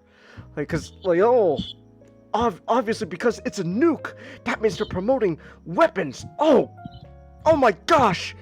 And Serizawa's whole character in 1954 was, he was against using these kind of weapons. How dare you? Yeah, but Serizawa in 1954 movie called Godzilla a monster that should have never been, and that it was his fault that Godzilla was the way he is. Like, he feels resentment towards Godzilla because of his research. Mm-hmm. Yeah, it's a resentment towards himself. That's not the case here. Well, because like these are two very different, despite having the same name, these are two very different characters. They're going for completely different things. They don't have the same name. They share the same surname, but in Monsterverse, it's Shirazawa, which it's a reference. It's a reference. Ishiro the original. So it is a different. Of course, like it is a different character. Just yeah. So it's just it's just a really stupid take. I don't agree with it whatsoever. Like it's ridiculous. Oh, because it's like saying I don't know, for some reason, I don't know, let's say a gun is needed to like heal someone. I don't know how that works, but that must mean they're obviously advocating for firearms and all that. Oh, how dare they? It's like that's a stupid ass take, and you should be ashamed of yourself. So I don't agree with that take whatsoever. I think that's just ridiculous. Yeah, I don't really have much else to say. Like I think just to sum it up again, just being a broken record. Now, this movie is just filled with references to Godzilla franchise in a whole. It's just a big love letter. Also they straight up have the Mothra twins. The fairy twins. Not fairies, but they're twins. It's just a whole family of identical twins. And it's like, it's just, it's a reference to the fairy twins from Mothra. So that was neat too.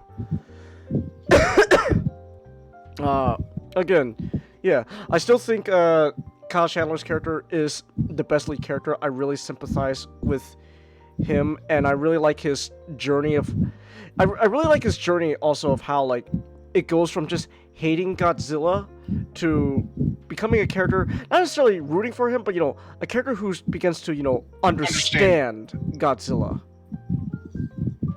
So I really enjoy. He's like, Godzilla, you're okay with me. You're okay with me. And there's that scene where Godzilla is just walking away. He turns his head back. He gives Kyle Chandler a smile.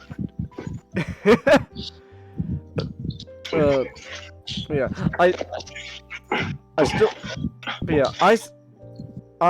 so yeah, King of the Monsters is still my favorite MonsterVerse movie. Oh, excuse me. That's being said though, I still think that Godzilla's honestly peak performance and like characterization in the MonsterVerse is in the next movie, Godzilla vs. Kong. We'll talk about it also, when we get there. But like, I just want to say though, Godzilla vs. Kong is very interesting because it's the first time in the MonsterVerse, at least, we see Godzilla taking on a more antagonistic role. So I find that really cool. And I guess you think the stupidest take you've seen would be people thinking dropping bombs in Japan was a war crime back in the 40s, despite the fact we sent warnings to both cities before it dropped. Okay. I don't think that really relates to what we're talking about, anime guy. But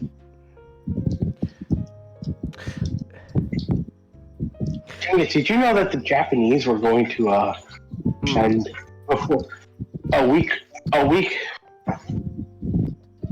They were planning a week after to just send locusts in California to just eat up the crops. That was their big plan to go invade, and then we dropped the nuke, and then they're like, "Oh man, we can't." Our ideas are stupid. why didn't we think of bombs? We thought of locusts. How are we gonna compete with that? How are we gonna compete with that? They really want to make it. They really want to, affect us. Which they should have, send locusts not just in California, but like the Midwest as well. The locust was gonna spread out. It was gonna fly around California, eat all the crops, and then fly eastward, eating all the crops, and then with America, how are we gonna recover? That's the best part. We don't. It's so that we're famished and tired to fight. They can just come in and just be like, "This is the property of the Empire of Japan now." Take that, America! We destroyed your food. What are you gonna do now? Drop bombs. Oh, okay.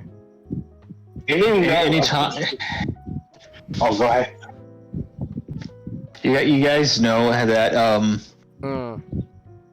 how long the tradition of America killing the shit out of anybody that touches our boats has been? How long? It happened like right after our country's founding. Our merchant ships going into Europe. North African pirates were raiding the shit out of people there, and usually countries would just pay them off. England was one of them, and now that we weren't English colonies, we were being raided. So one of our earliest naval adventures were to send people into the Mediterranean to blow up a bunch of pirate ships. That's amazing. That's beautiful. We just kind of went over there, blew some stuff up, and left. But other countries decided, what the fuck are we? What the fuck are we? We're fucking masters of the world. Why are we fucking paying some fucking North African pirates to keep off to stay away from our shipping and stop doing slave rights shit like that. Let's just go down there and blow the shit out of them.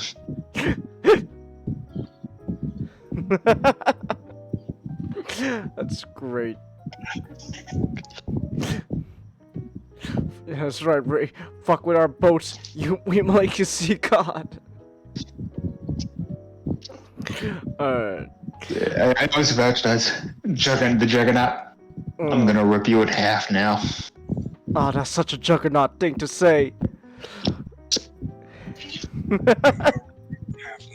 I'm gonna rip you in half now. Oh, that's such a Juggernaut thing to say. I always imagined this moment, you ripping a person in half, though I didn't really think it would be me. Ah! Oh my gosh! Ah! Oh my god! As it was in my legs! Oh, there it is. Oh my gosh! Juggernaut! Oh, let me tell you, it's been a lifelong dream of mine to see you run up to someone with murderous intent. I don't mean right now. I'm gonna That's rip you. such a Juggernaut thing to say. Ah! Ah! Ah! Oh my god! Ah! Ah! I can't feel my legs! That quote is I'm gonna rip you in half now. It's one of my favorites. I know. Not so lightly to say. I'm gonna rip you in half now. I'm gonna rip you in half now. I'm gonna shove the old guy I'm gonna shove the old guy up the Indian guy.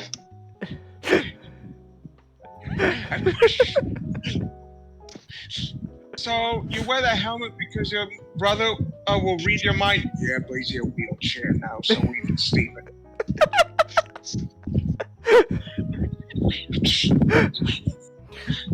We should. I mean, now you're making me want to do a 2 cents on Deadpool 2. Alright, but anyways, we still got 2 more topics to go through, so let's keep moving on. So I guess just real quick to top it all off. Yeah, Godzilla King of Monsters. Just a love letter to Godzilla. Go watch it. Do it. Right. Go watch. It's getting late. I got to head out. You guys have a good night. Alright. Have a good night, Master. Who is tagging me right now? What? Who is tagging me? Blame me. If it's not me, then it's still me. Oh, never mind. It's just someone's doing something in a different server. Never mind. Nothing important. Oh my gosh, that is just a rock with Xbox. Yeah. Also, completely no relevance to the topic. I took this guy out. Hey, it's Bumblebee. I thought you hated him though. No. He grew on me. Okay. So I like him. Okay. But I can't recommend him. Ah. Okay. Because he is a difficult figure. Yeah, that transformation's kind of poo-poo. I'm too awake. I might die. Take a shot! Mystic's awake still! He can't go to sleep! Take a shot! I'm too awake, so I'm just gonna... Take a shot, everyone! I'm just gonna be... Alright, so not, I have to ask. Does the devil come with 3 heads? No. Ah. But he is here to tell 2 people to do some sin. Go commit a crime. Shadow, I'm here to convince you to do sin.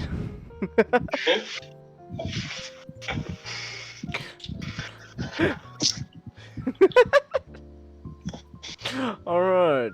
So Paradise Lost, what is this not? Changus, I'm glad you asked. Paradise Lost is a 16th century poem by John Milton.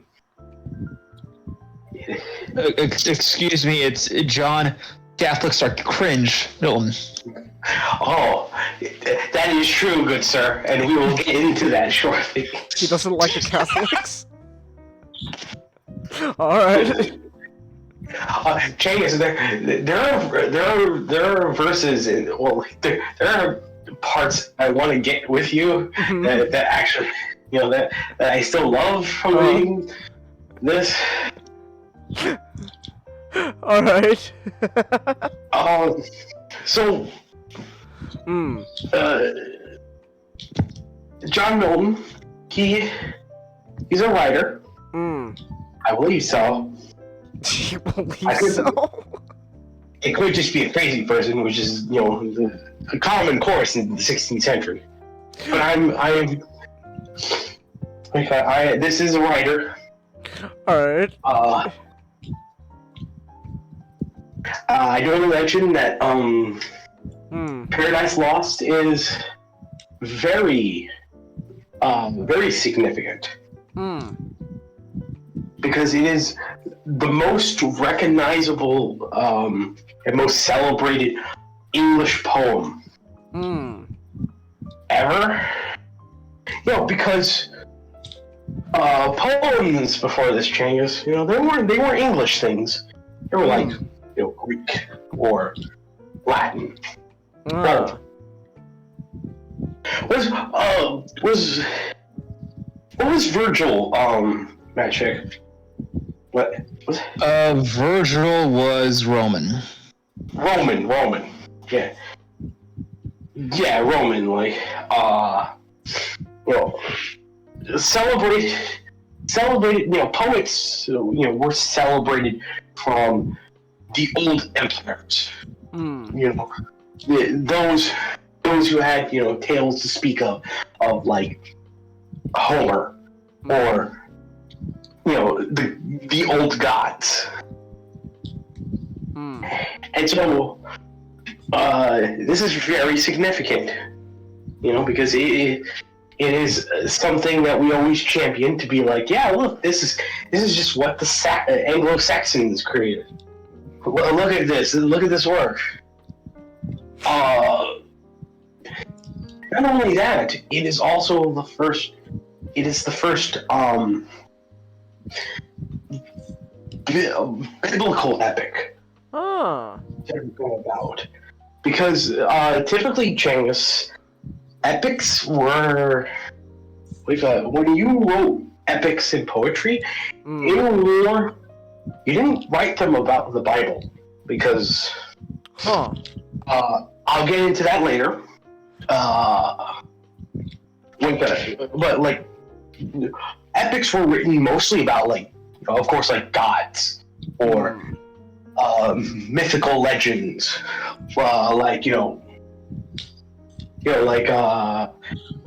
obviously there's a lot of poems that were about King Arthur. Oh shit! Grundle guy in the castle again, and someone get Beowulf! Someone get Beowulf!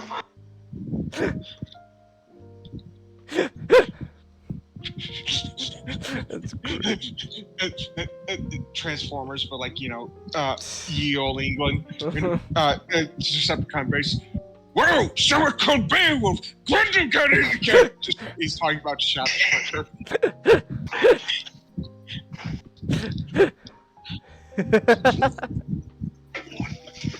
Alright. When Milton was writing this, he wasn't like, Milton was going to write this story about the biblical Genesis. He was going to write this about, like, King Arthur and some other things, because that was just the style of the time. And also to note that this poem is written in blank verse. Okay. You know what blank verse is, Cengiz? No. Quite literally is a poem written without rhyming. Because a lot of poems, especially for English-speaking Britons, they're used to singing rhyming poems. That are usually sung drunk in the taverns. Oh,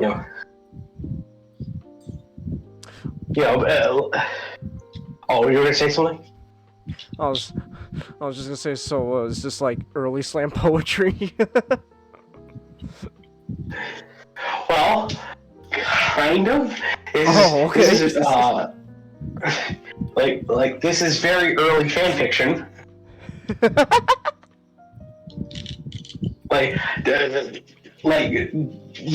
People can argue that the Divine Comedy would beat it by like a century. But the Divine Comedy is Italian, so we don't really need. No one has been reading it who isn't in Rome. All right. Only certain parts of Skyland Irish.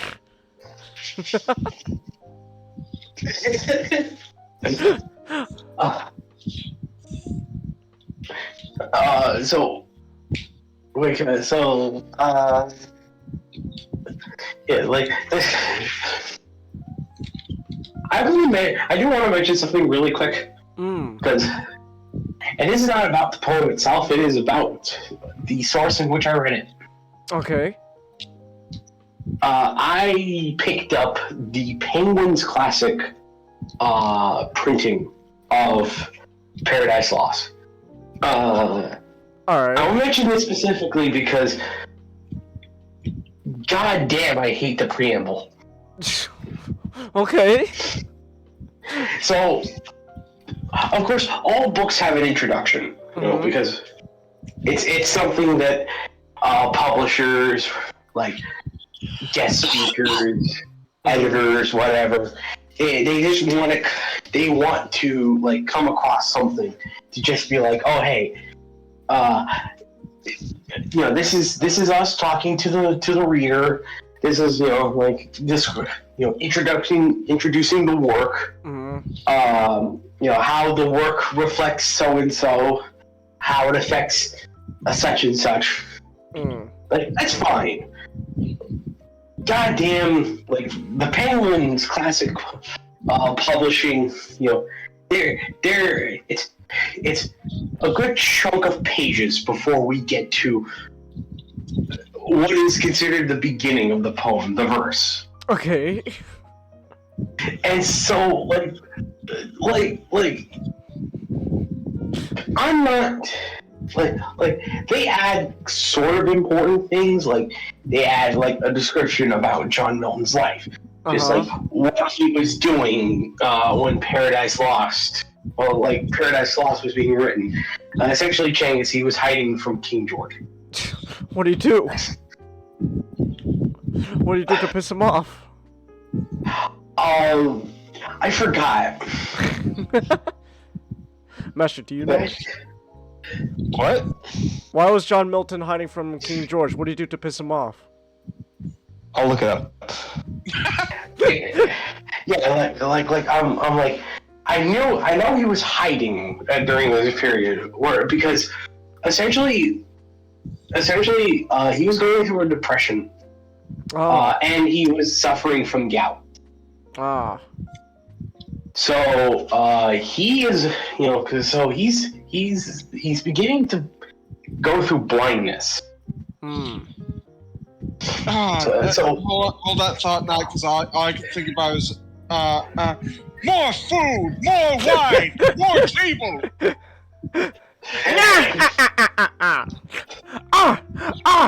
Heart attack! Is there a doctor? I'm a doctor. Come here! Run! But the doctor from the far end of the table could not make it. And that's why, in Denmark, we have small tables.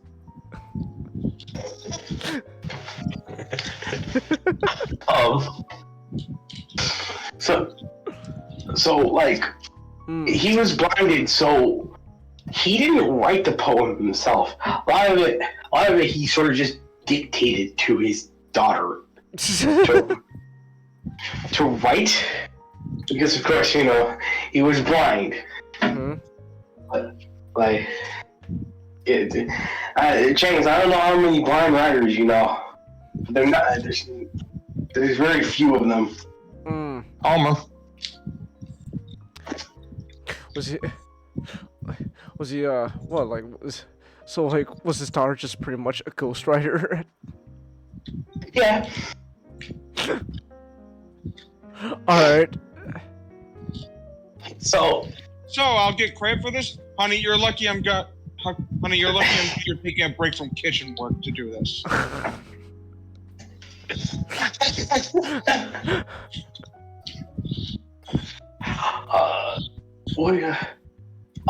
So it's like it's sort of nice to know about the author, you know, when you're reading the book, but then it just starts going into like the sort of like the literary discussion of Paradise Lost.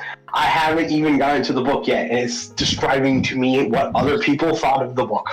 It's like it's starting to, like, it goes into the whole thing about how Lord Byron and Shelley and William Bizen, you know, they thought, oh man, you know, I really like Satan. He's literally me, for real. Not for play.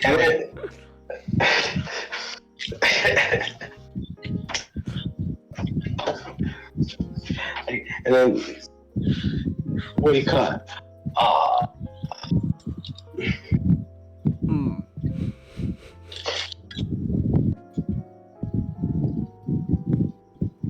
And then like what do you call it? C.S. Lewis and Charles Williams just argued, no, nah, fam, you know, the devil, he cringe. You know, he broke, he cringe. He got fake Tims. Alright. So I'll kind of get into like the academic debate on Paradise Lost. Just know it is kind of like one side of it is kind of cringy. But yeah, no, like I really hated how front loaded they made the book.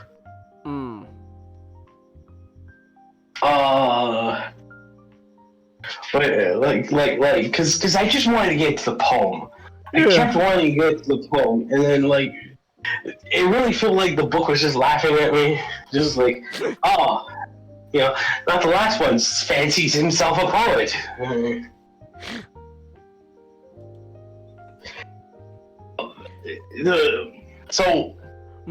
Wait, can I was thinking to myself, should I give a short, like, rundown of the story? Because, you know, this is a poem from the 16th century. This is okay. Wait, I found it. Oh. Okay.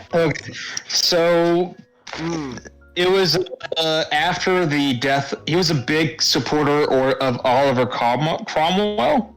Okay. And as the rival party started to gain power, the Royalists, after the death of Oliver Cromwell, he just decided to go in hiding because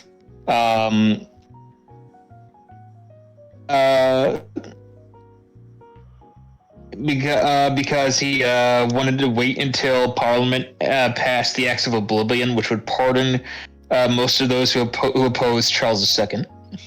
Oh. Parliament considered arresting Milton, an act which was carried out in October 1659. Fortunately for Milton, neither Charles nor his cohorts were especially bloodthirsty or vindictive, and Milton was released in December.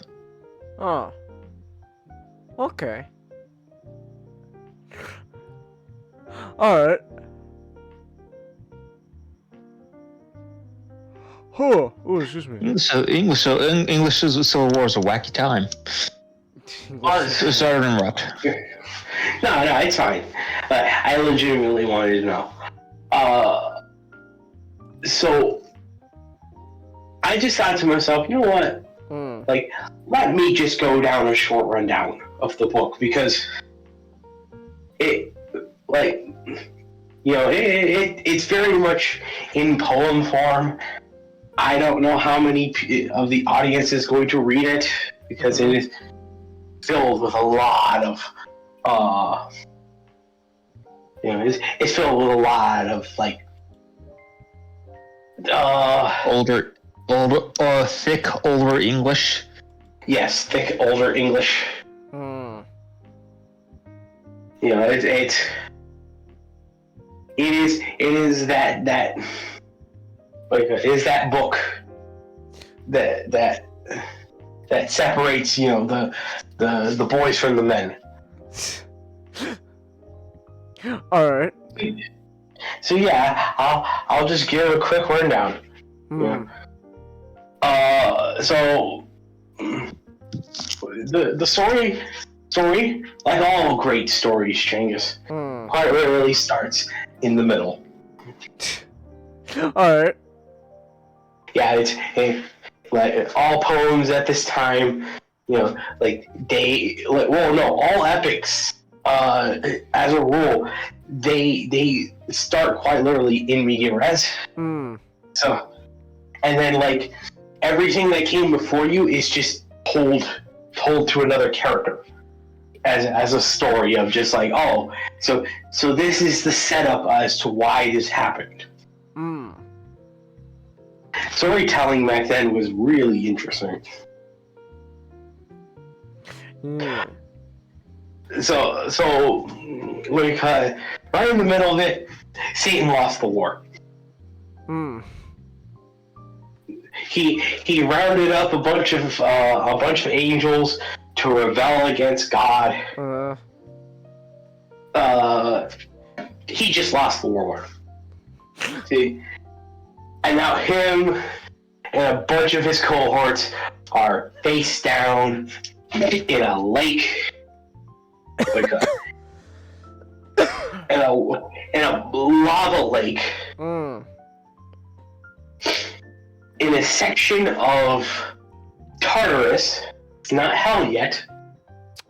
Yeah, it is still referred to by its old Greek name.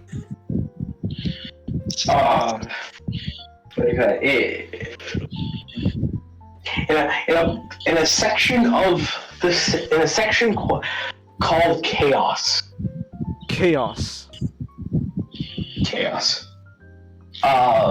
So Satan and his crew are just face down in this lava lake for 9 days.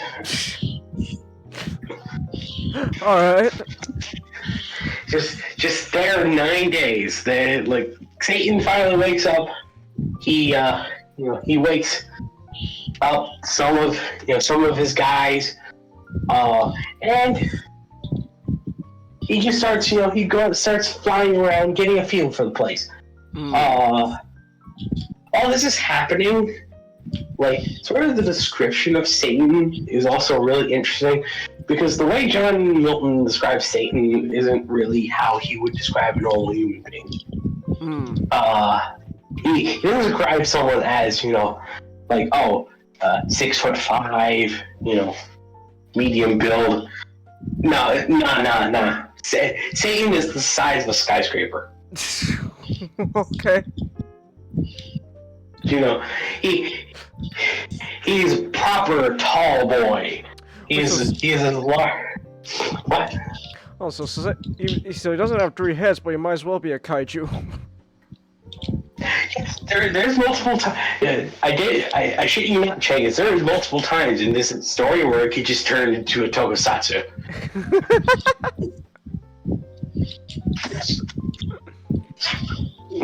Like I now understand what Subaraya was thinking.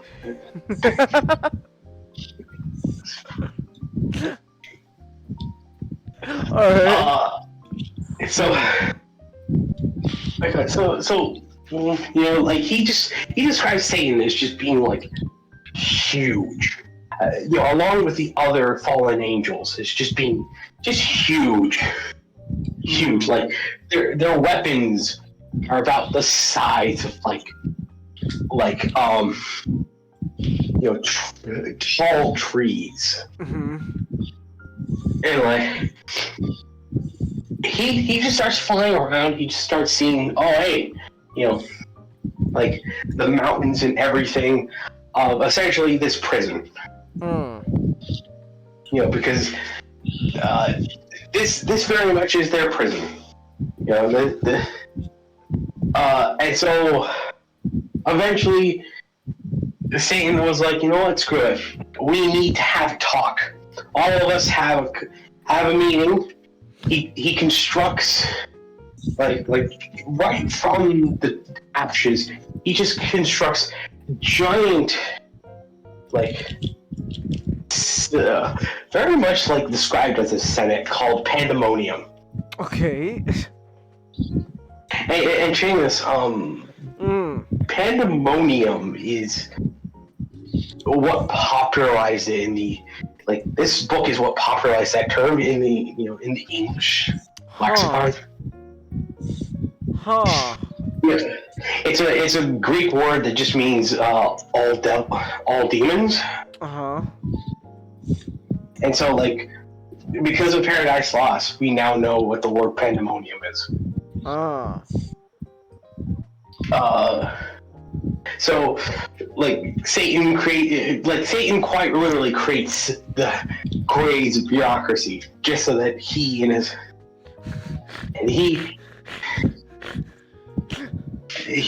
army talk about, like, their next plan in getting back to, getting back at God. I should have known business offices were the work of Satan. So Satan, quite literally, he's acting as his own hype man. He's telling the demons, well, he's telling the fallen angels. He's like, oh, what do you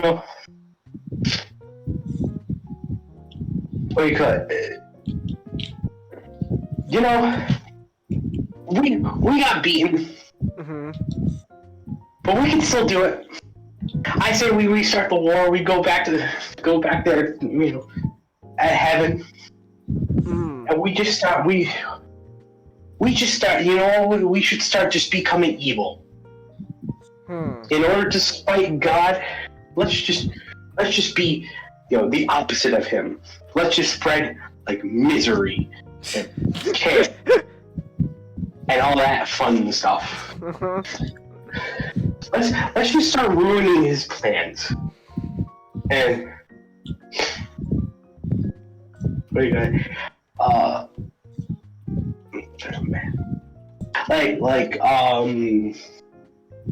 Because while he's just talking, Milton just kind of mentions the other people in attendance, the other false angels, who are like this is where the story kind of gets very fanficky in a good way, because all the angels, like all the fallen angels he describes, are all just like Canaan gods that over the years they were described by Christian scholars as just being demons in league with Satan. Like there's Mammon, there's Beelzebub, there's Belial, Chekhmosh, and Moloch. And a lot of, like, they're not the most important characters of the story, but they just sort of describe this whole idea of, oh, hey, here's some recognizable names from the Bible. Because Beelzebub, even though he was sort of named as, often interpretation sort of named him as a different version of like Satan, because one of Satan's nicknames is Beelzebub. But Beelzebub here is a different entity, and he is, of course, the Lord of Flies. He's one of the demons in the Bible who has man, confronts man as a false god and just tells him to start doing sin. Literally, I'm here to convince you to do sin. And he's here, like, they're here to convince people to do sin while pretending to be God. That's just a lot of stories in the Old Testament. It's just this devil tempts this person into doing sin by trying to say, oh, no, I'm God, I'm the real God, or I'm an angel. I got your best interests at heart, man. Just do this sin.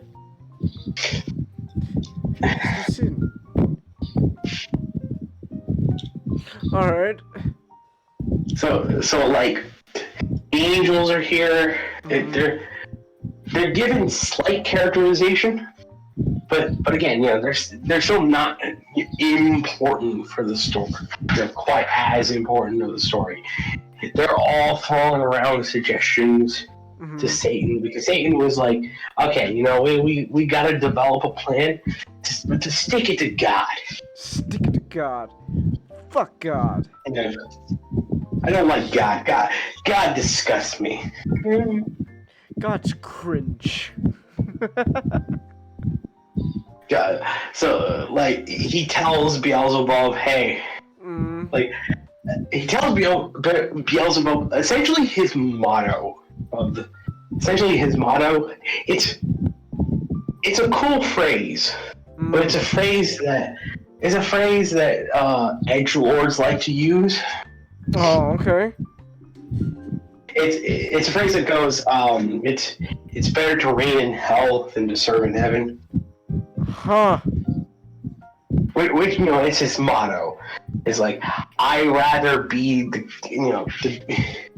I'd rather be a higher deity down here in hell than to serve God in heaven, which we will get later onto, which kind of shows very, very much what the case behind everything was. So I think Mammon essentially just went, hey, what if we continue? I think it was Moloch who was he was one of the angels who was a lot more aggressive. And he basically just goes, hey, what do we have to lose? Because what do we have to lose? Let's just go up there. Let's just go kick their asses. Let's go take heaven. I mean, because he kind of has a point. Because at this point, Changus, there's no such thing as the concept of death. Huh. There's a description of something called obliteration that God could do that could erase an angel. But there's no concept of death yet. Because this is such an early place. There's no, and a certain someone hasn't fucked everything up yet. Exactly. All right. So they're like, oh yeah, Moloch's like, yeah, let's just go up there. Let's just go get him. Let's go kick him in the ass. And then another person was like, you know what? Screw heaven. Heaven's overrated. Fuck heaven. Let's just build our utopia here. We'll build it high. We'll build it really super duper high, and we can spite God doing it. Beelzebub also just lays down a good point to all of them. They're like, well, we could just build things here. But then again, this is not this is not a place that we reside in. This is our prison. God cast us down here, because this is the place that we that He cast us away into. And so, Satan thought to himself, okay, how about this? I know that God is planning something. God is planning something huge. He's going to create a new being. Because before then, was just simply the angels. And the angels were simply the only things that were there. And I will spoil it because it is very important. Mm-hmm. One of the things that drove Satan into rebellion was God created something else before he created his life. Essentially, he created his son. Oh. So Chungus, in this book, not only is it describing sort of like the Satan's war on heaven, but and also the fall of man with Adam and Eve. In this book, Jesus is a thing, but he's not called Jesus yet, because of course he has not been born as a man. So throughout the book, he's referred to as the Son of God. And Milton, he subscribes to a very different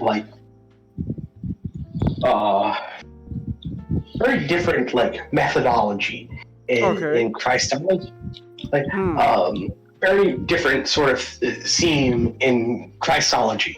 He doesn't believe that God and Jesus are one. Really? He doesn't believe in the Trinity. Yeah, he doesn't like the book is not Trinitarian. Okay. But very much so he believes,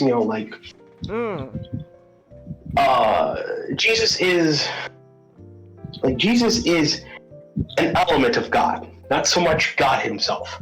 He is he is God's viceroy.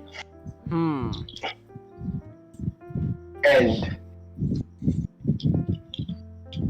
what do you call this?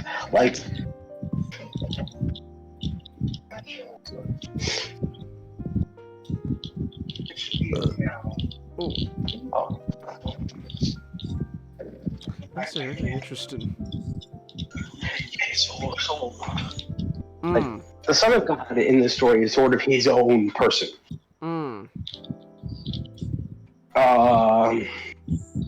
And as such, whenever we get back to God, the Son of God asks questions to his Father. He's like, well, why does this happen? Why do you allow this to happen?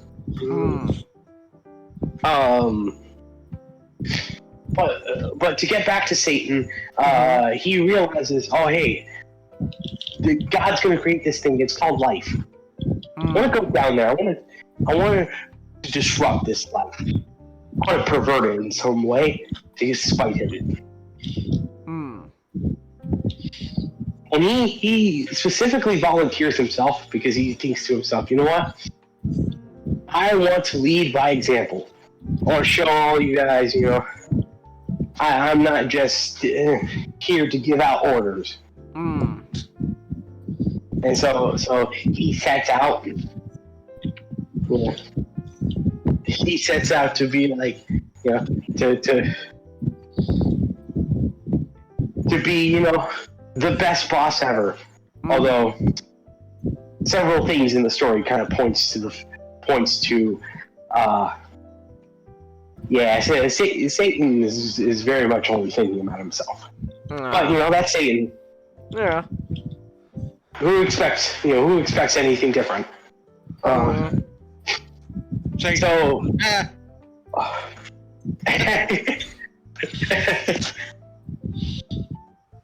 Inside Satan.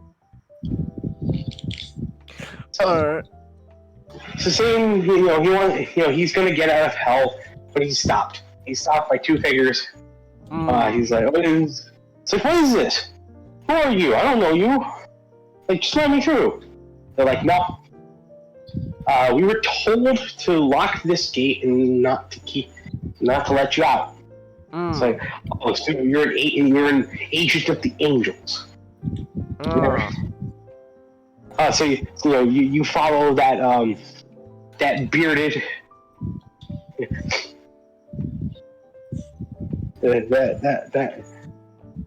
that bearded specter in the sky, eh? And they're like, no. Then who do you serve? We serve you. But in fact, you are our father. It's like, what? Essentially, Changus, when Satan rebelled, and he inspired the other angels to rebel again with him, he created sin. And he's talking to Sin right now, who's portrayed as a girl, as a woman, because John Milton is very much base. He believes all the ills in this world is created by women. Okay. I'm kidding. I kid, of course, but I'm like... What's your ranks go? Megatron, you can't just say that! Yes, I can. So Sin is a woman. Okay. Sin is personified sort of as a woman. Okay. He's like, you created sin. And with sin spreading as much as it did, Satan created also another concept that hadn't really existed, but now does because of him. And that's death. There's no such thing as death because life, it was a concept. Like, God created life. The angels live as helpers of God. But their life is tied with the Almighty, the Almighty in the divination itself. They are conduits of God.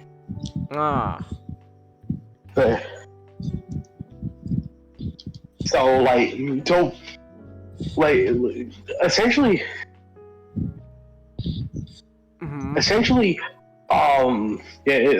Satan in his rebellion created sin and death, and they're like, well, there's this new, and like Satan basically goes, there's this new planet down there that the angel didn't tell you about. It's called Earth. Well, he doesn't really call it Earth, but you know what you mean. You know what you mean. So, like, oh hey, there's a planet down there. Wouldn't you like to be down there? No, wouldn't you like to be in that planet? Like gallivanting around, or like, oh yeah, sure. Okay, open the gates. You can. There's this special material that Satan found out about when he was in heaven. It's called like chaos. That Satan essentially used to construct different forms of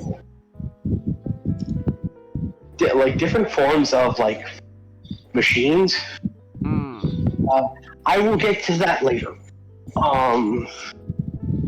Essentially, he convinces sin and death to just open the doors for him so that he can step through and get to Earth. And while Satan is just running towards Earth, sin and death think to themselves, you know what? Yeah, let's do that. They just start building a bridge. And they're going to build that bridge throughout the entire story. So Satan, he inches very, very close to Earth. This is what I want to mention. Matchstick very earlier, when he said John Milton, got God, Catholics are cringe, Milton.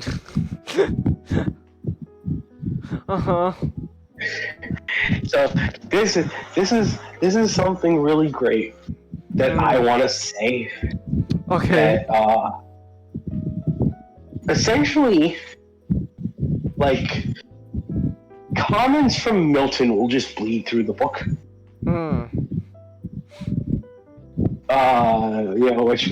Which is not unheard of works like this. Like, if you ever read the Divine Comedy, Dante essentially just bleeds everything in that book about his personal feelings.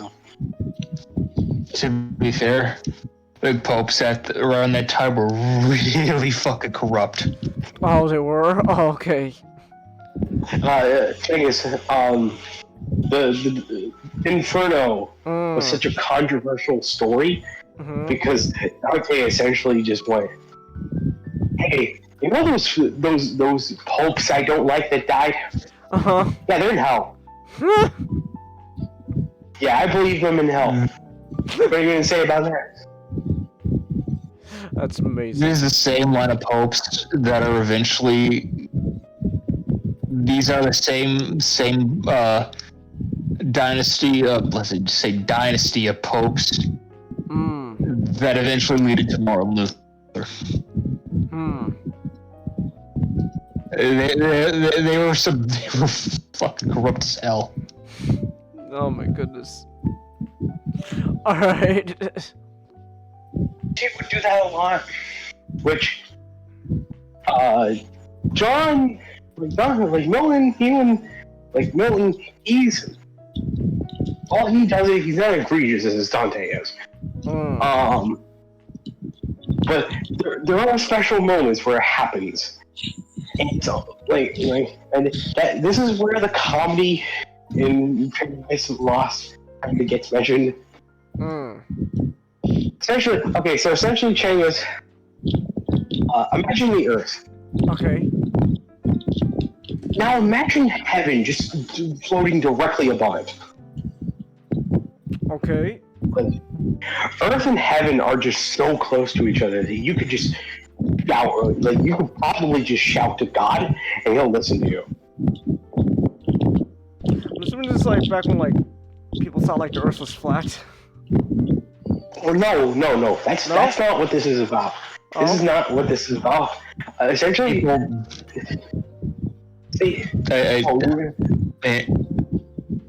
people never thought the Earth was flat.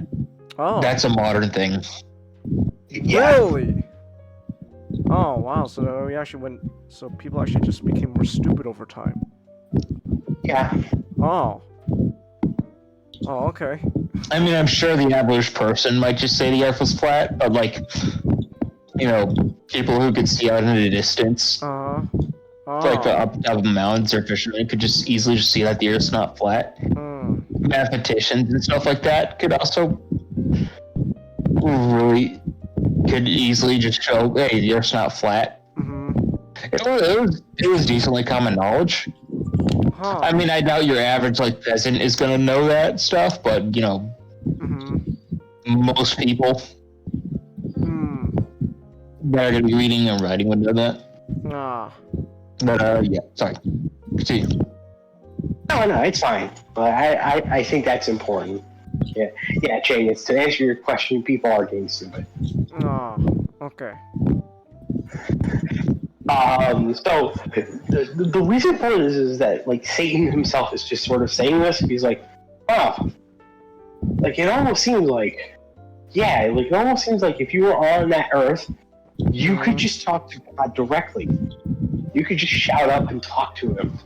And then here's where Milton becomes a bit cute. He basically, through Satan, he basically just says, hey, you know what would be stupid?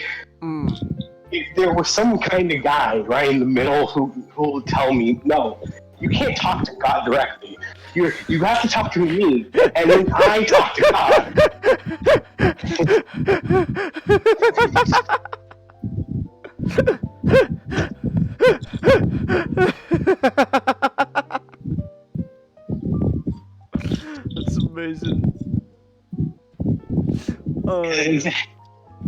Essentially, he's saying, yeah, Catholicism is stupid.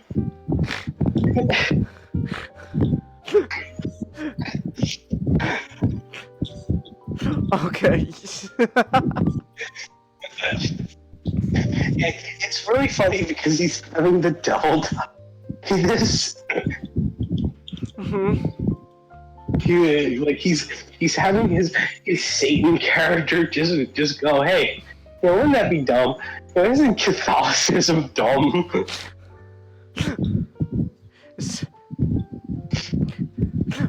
Alright. So like,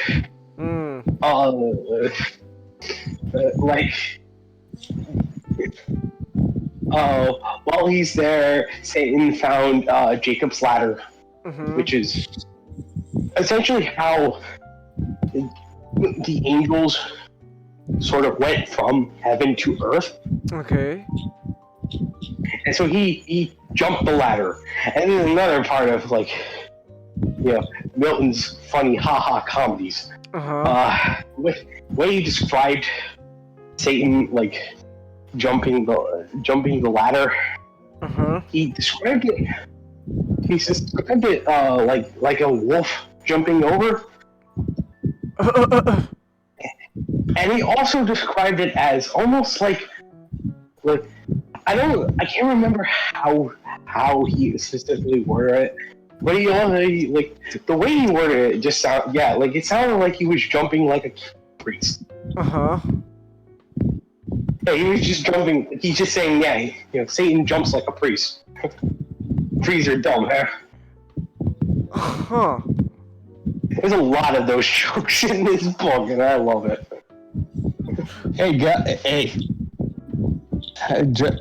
John Milton, Catholics. John Milton, personal author.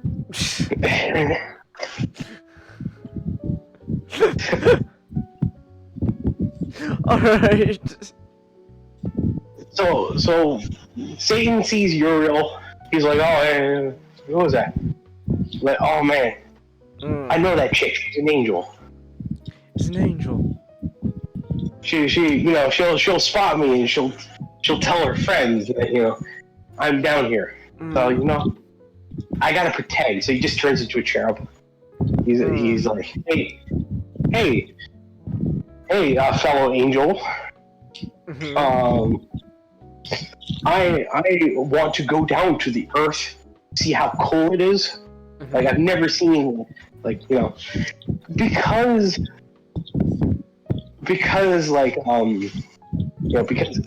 there's no such thing as bad, terrible things like pain and like envy and all that stuff. Essentially,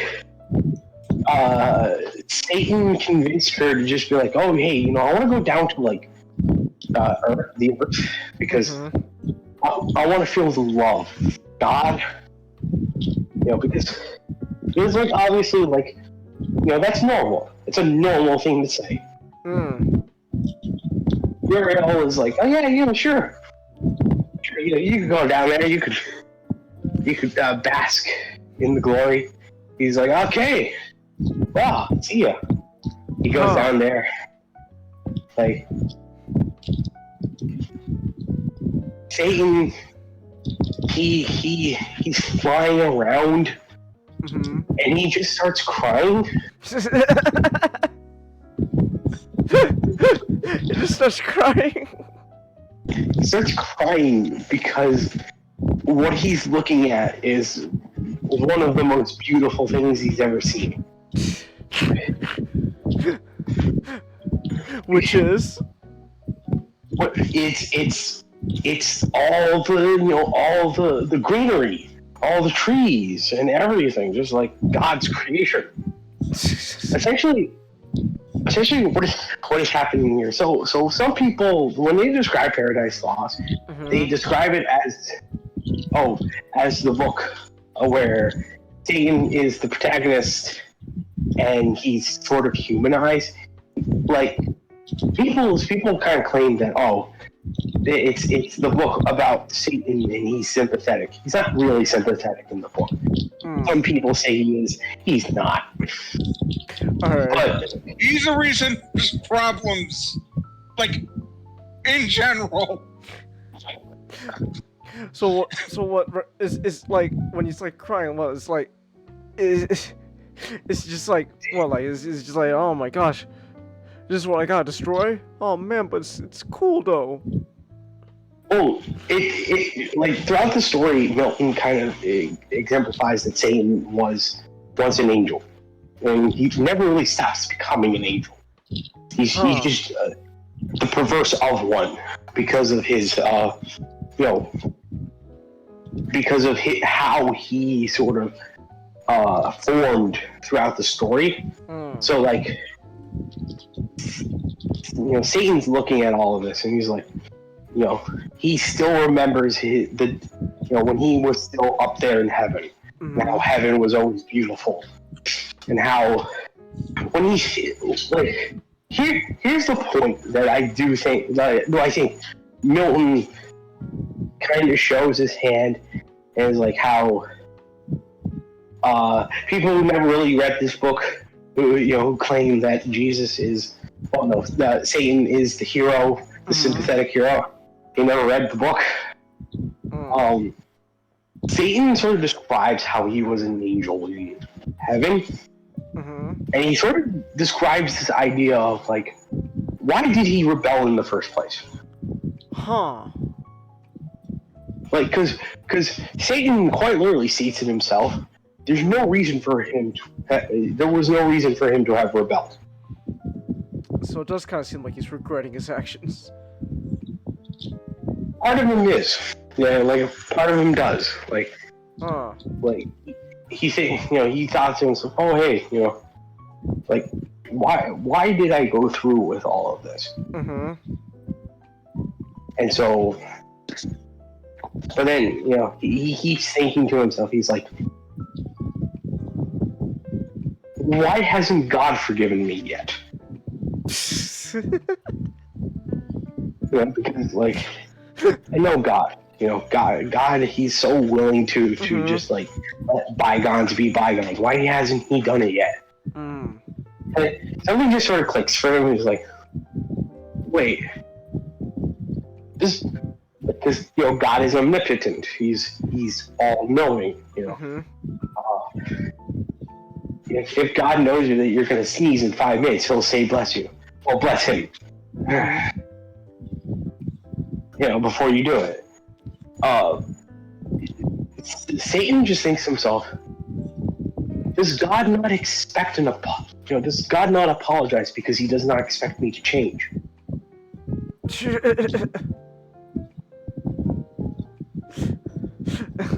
Satan's just Satan's just, am I the bad guy?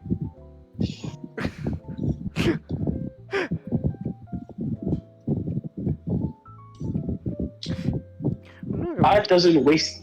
Oh, go ahead. I'm not gonna lie, not based on what you're telling me, I feel like John Milton would be the kind of person to write something where Satan goes, you see God stays in heaven because he too fears what he created.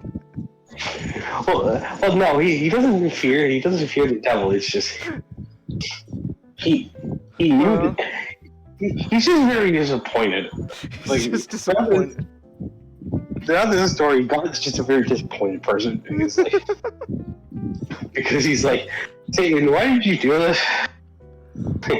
You had quite literally the keys to the kingdom, and you just squandered it. What the fuck, Satan? Yeah, I had a good thing going, and you ruined it. What the hell's wrong with you? And so, like, Lucifer just like snaps out of it. He's like, he says his motto to himself again. He just pumps himself back up. He's like, I don't need his apology. I am going to be. He's the one that apologizes. Satan just fucking doubles down. I'm But not the one I'm who- waiting for your apology. This sounds more like a comedy, to be honest. Well, Satan is a funny character. He is pretty funny. Just doubles down and just, am I the bad guy? Hell yeah, I am. I'm gonna double down on that shit. I don't need God. So he goes down to the Eden. Uh-huh. He goes down to the Garden of Eden, and he finally gets to meet Adam and Eve. Look at that. Look at thee. Gonna become a snake. Well, not yet. Not yet? We're a bit too early. Essentially, Adam and Eve, they're living life. Life's good for them. Yeah. They love everything. Like, Adam gets to name all the funny little creatures. I'm gonna call this one a lion. Okay, I've got. Okay, that green leafy thing over there. That's a Casey. That flying thing, Casey. Casey. Can't name everything Casey. All right, then how about you name something? Name that flying thing. I don't know. Bird. Bird is a word. Bird is a word. That thing looks kind of dopey.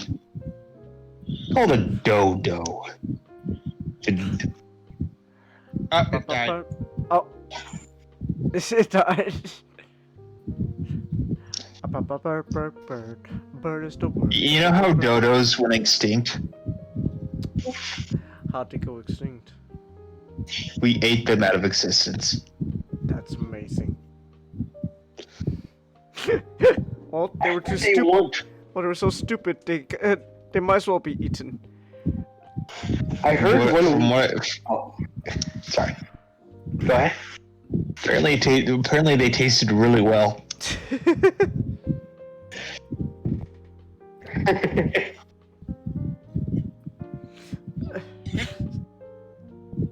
Okay. So Adam, it's getting late for me.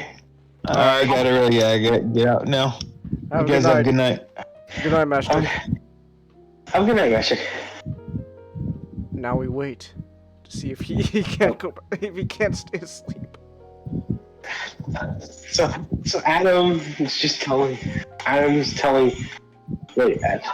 Adam, obviously it's just like the Bible story. Like, Adam felt lonely.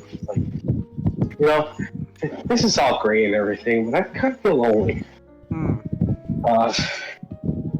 Quite literally when he was sleeping, God's just like, I'm gonna yoink your rib. I'm gonna create another one of you. This one's called a woman. Whoa. A woman. Wow. And here's the neat part. Adam. You can make more people with the woman. Whoa.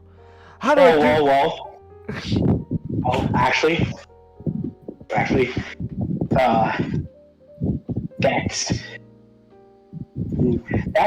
the hard part there, Jingus.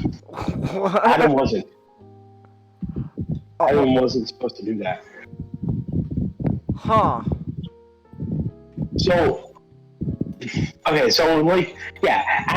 Adam, Eve, they're here. They love life, because all they can do is just tend to the garden, frolic with the animals. All the animals just love each other because, of course, there's no such thing as death. There's no such thing as conflict. There's no such thing as fight. So, you could see a lion just being friends with a sheep. They're just like... Right. Quite literally, Chang, as a carnivore didn't appear until Satan decided, I'm here to do sin. I'm here to do sin, God. Screw you. Check this out. You see this thing? I call it a lion. It's gonna eat that thing. How you like that? How you like that, God? You like that guy? So like when Satan's flying, he also sees a tree that's much taller than the others. Well, he sees two trees that are taller than the others. One of the trees with the tree of life, and the other one is the tree of Can you tell me, Chengus? Yeah, golden star for you. Yeah! See that? Like, I'm ahead of you in class.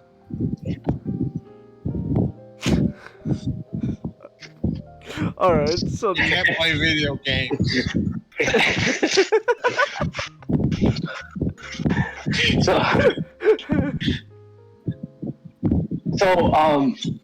He, like,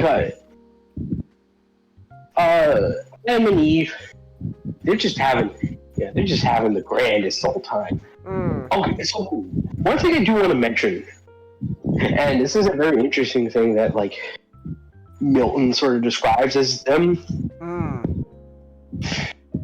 Very much their dynamic as like a couple is they act like a married couple. Huh. You know, they very much, you know, Adam and Eve very much, you know, feel to themselves they are just, you know, made for each other. Huh. And as such, they have relations. Okay. But it's described when they do, it's described as just very, like, pleasant. Huh. Just wholesome. And it's very beautiful. You know. Is Milton saying we have sex because of Satan? No, Milton is saying that Milton is saying that we like feet because of Satan. Milton is saying that we're degenerates because of Satan. Okay, so what does the sex stuff come in if we weren't originally supposed to do the cha-cha? No. They are having sex. Okay. It's just, it is not sex in the way, you know, because they do not know sin. It's not sex simply because we like grinding our parts together and like we want to constantly keep doing it. No, it's just something they do together because they just like each other. Huh. Yeah, because of there is no such thing as original sin. There is no, like, you know, they walk around the garden completely naked. Because there's no such thing as shame. You know, there is no such thing as, like, shame or modesty. Because that's a negative feeling. You know. But before this, God was just sort of talking to, like, his son. His son was just describing to God, hey, why, like, so Adam and Eve, like, how much do you interfere with their lives? He's like, virtually none.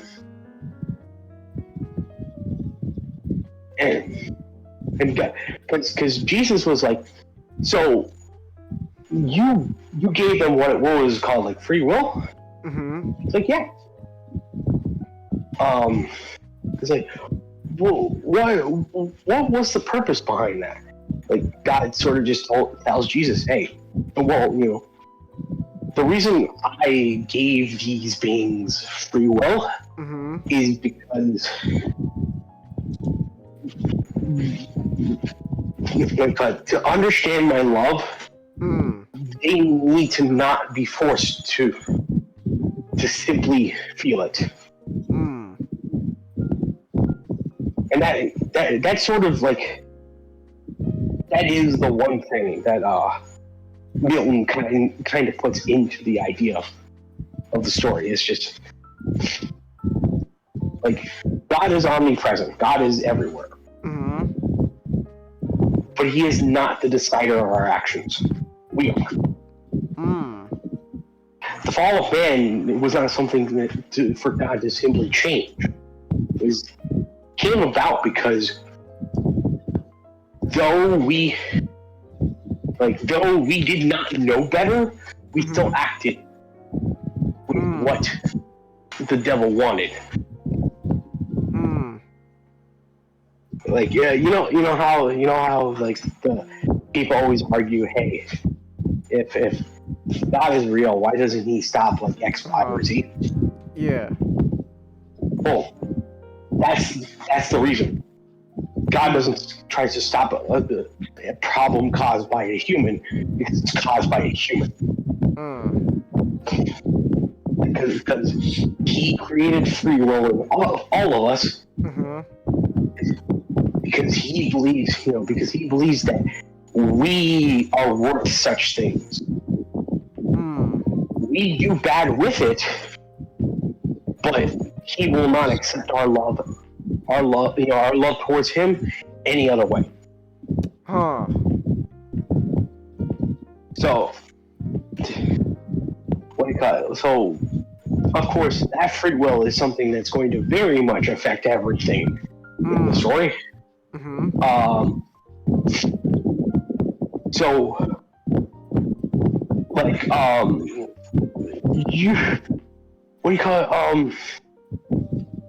Uriel actually sees Satan crying. But he's seeing a very pained expression on his face, and she's kind of thinking to himself, well, that doesn't seem normal. That doesn't seem normal at all. Because there's no such thing as like crying should be a good thing. There should never be a cry that's ever based on pain or hurt, because that's concepts that Satan came up with. So Uriel is just like, I need to go grab the boys. They need to check this. I need to grab the posse. So she goes up Jacob's ladder to basically call down the law. Satan, he plans on, he finds the two. And Satan also cries over them. Because the love that Adam and Eve feel is a love that he will never experience. Yeah, like Satan is an incel.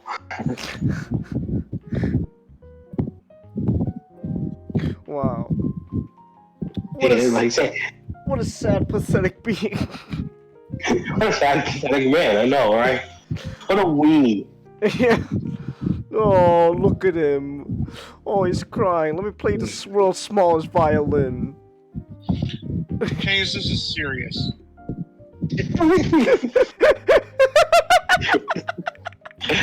I know, this really is the most smallest violin.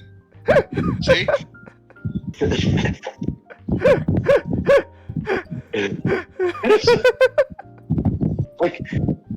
Satan realizes hold that thought. Let me just say, we're probably gonna have to do a 2 cents on SpongeBob at some point.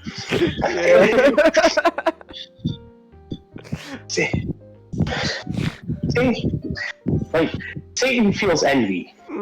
He feels really deep envy. So he just thinks to himself, I'm going to destroy these two. I'm going to wreck their lives. And I will stick it to God. So, while they go down to sleep, Satan turns into a fox.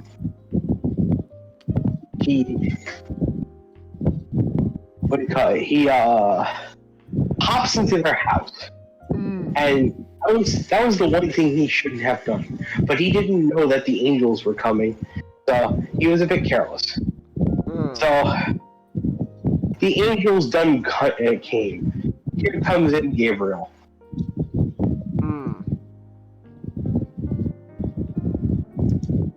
Gabriel,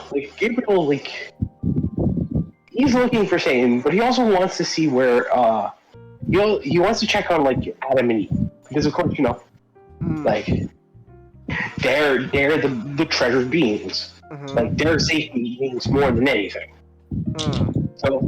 So he goes into the house, and he dead ass just sees this frog whispering to Eve. He's like,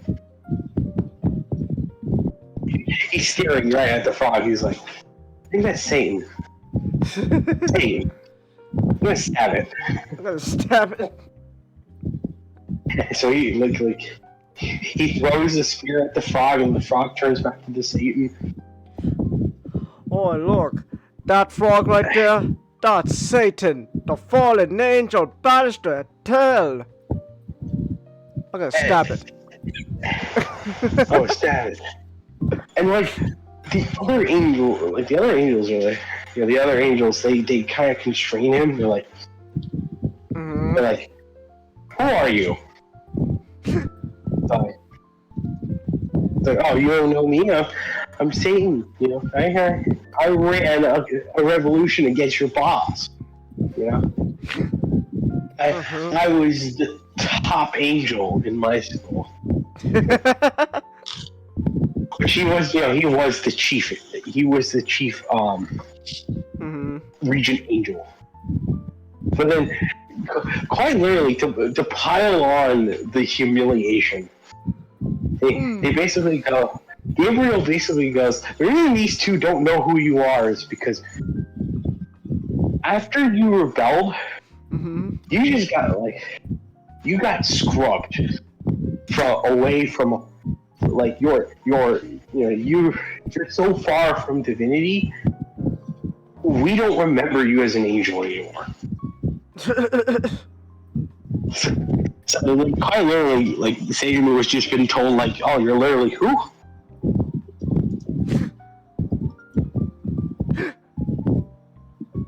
That's amazing. So, he wants to take him out of the hut. But he wants to take them out of the hut, because he doesn't want to disturb Adam and Eve, because they're sleeping. Satan turns massive into a kaiju. So that he can fight Gabriel and the other angels. Gabriel then just sheds his normal human form to start looking like biblical angel. Big light with all those eyeballs and stuff. Yes. And to add insult to injury, this is my favorite scene in this book. To add insult to injury, God throws down a scale down on the earth.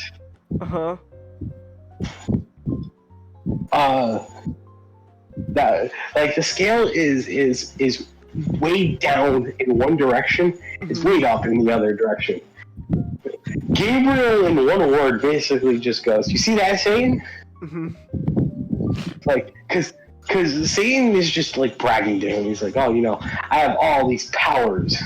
I am greater than your king." Gabriel points at the scales. He's like, "See that right there? You only have those powers because of God. That scale pointing up, that's his power. That scale pointing down, that's your power." He quite literally shamed Satan by power scaling him.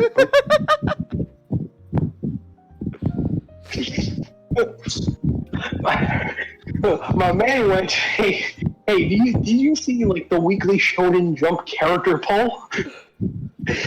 You're all the way at the bottom, Satan. No one likes you. No one likes you, Satan. No one likes you, Satan. I'm like, damn, they bodied against the protagonist. You just body him.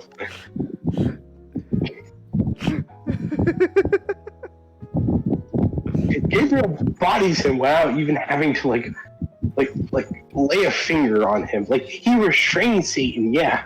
Like this man just broke his spirit. My man Satan can't catch a break.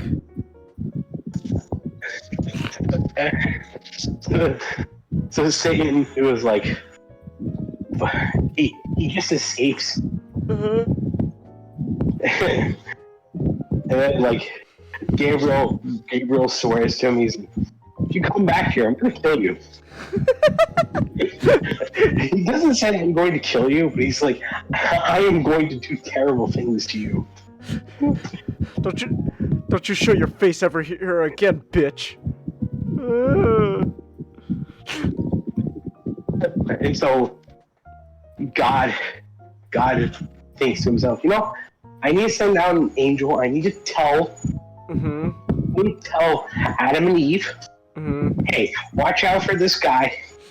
He's gonna do something to tell you to do things. You should ignore him. You should know what he looks like. He sends Raphael, one of his angels, down.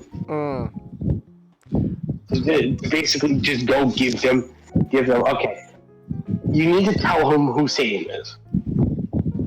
You need to describe what he looks like. You need to describe all the scary things he's done. He's like, right, oh boss.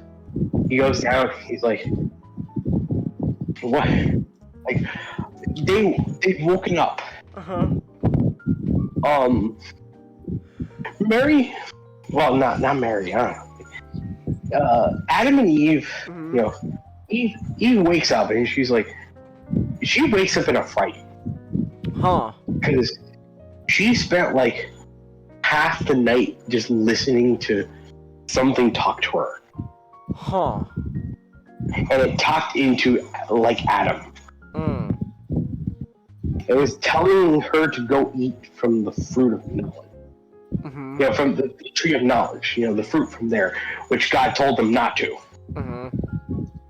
And it was telling her in Adam's voice to do a lot of other things. But then Adam was like honey, shh. Like, Adam doesn't know what he should be doing because he's never seen fight before. And it kind of like it makes him a bit scared. But Adam, he's a Chad in this book. He's like, you know what, babe, it's all right. Nothing's gonna happen. We're safe here. All right. It's like, like she's like, yeah, you're right. I was just,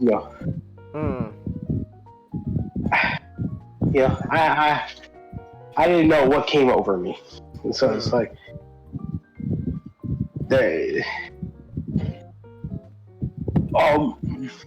Eve starts to think things. She starts to think, whatever it is, it probably won't get me. It'll probably get Adam.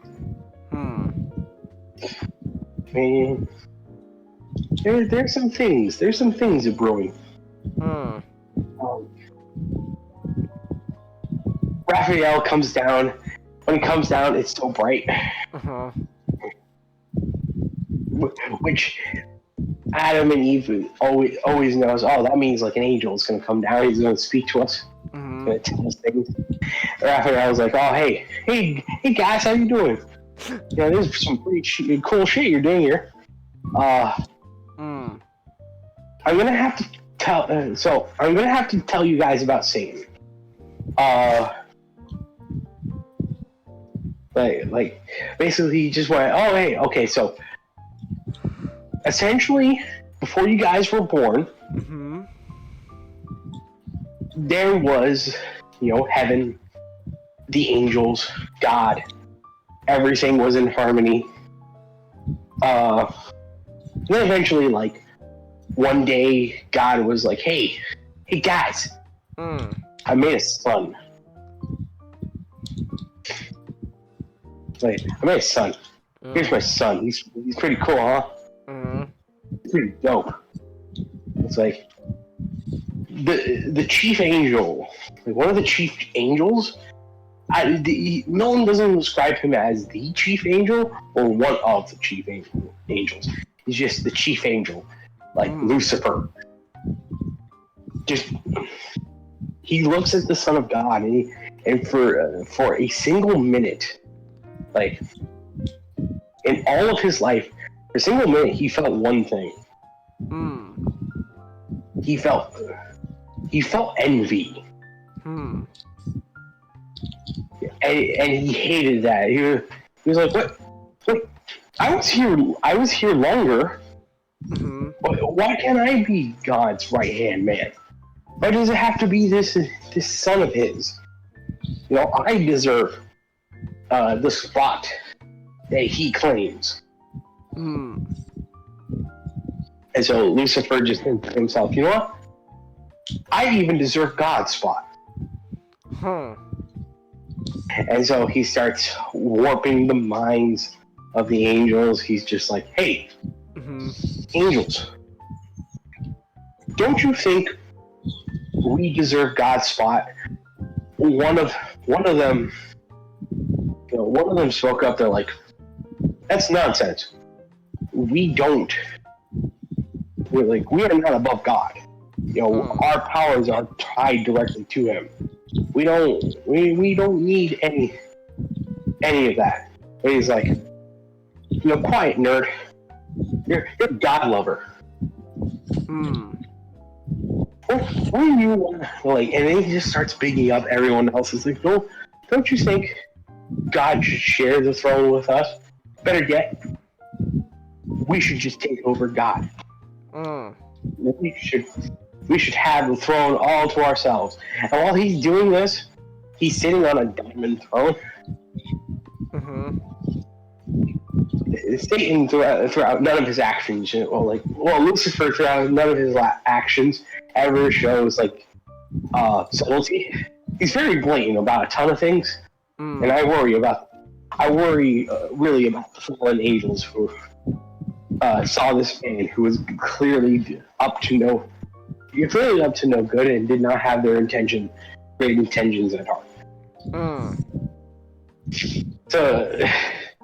So he convinces everyone, just like, "Okay, let's rebel against God. Let's destroy him."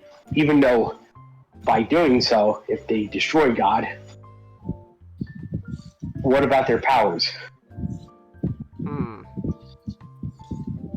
It's not that Lucifer hadn't thought that far. It's just that he knew that if he said all these languages if he spoke to all the angels in this way to get them to action, he can figure out the rest. And so they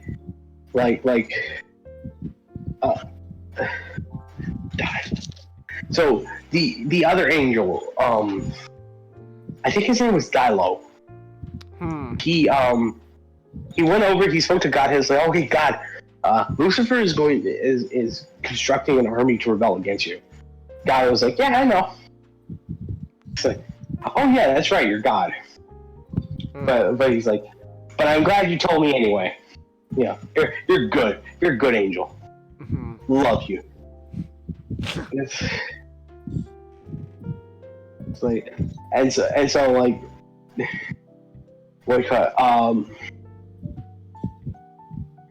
Lucifer has his army. God's army is marching up in front of him. While Lucifer is marching with his army, he's on a golden chariot. Not very subtle, this Lucifer.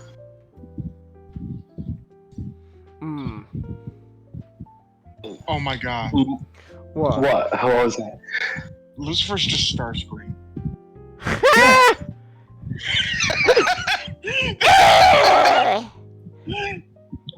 I am the supreme leader of the Garden of Eden. I should bow before my... Who built a garden next to the train tracks? What is this, Mexico?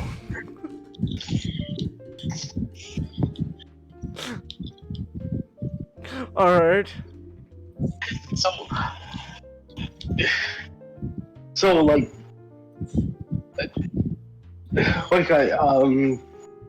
Michael, like Gabriel, he's with Michael. He tells Satan, "Hey, like, stop doing this. If you come back, we'll forgive you, man. Just stop doing all this dumb stuff. Stop being like, oh, I see we got a bunch of 2 chickens here. Yeah, they don't want to come across me in the gape of my awesome muscles. So My like awesome muscles. it's like this is like, well, okay, you asked for it, and they just start going to war with each other. They can't die because, of course, death is not a thing. So essentially, what they're doing is just tiring each other out, and they're just throwing every element known at each other, like just like electricity, water, fire, earth. It's just it's just a bending battle at this point. And it's like Lucifer is being told, we can't rely on these powers a lot because they're God's powers. You okay? Yeah, just okay. All right.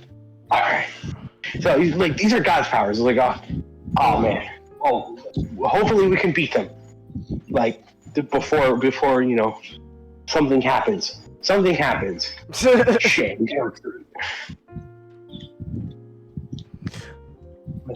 We gotta retreat. And they retreat slightly, but then they think to themselves, hey, if we can construct something that doesn't rely on God's power, we can use that to turn the tides.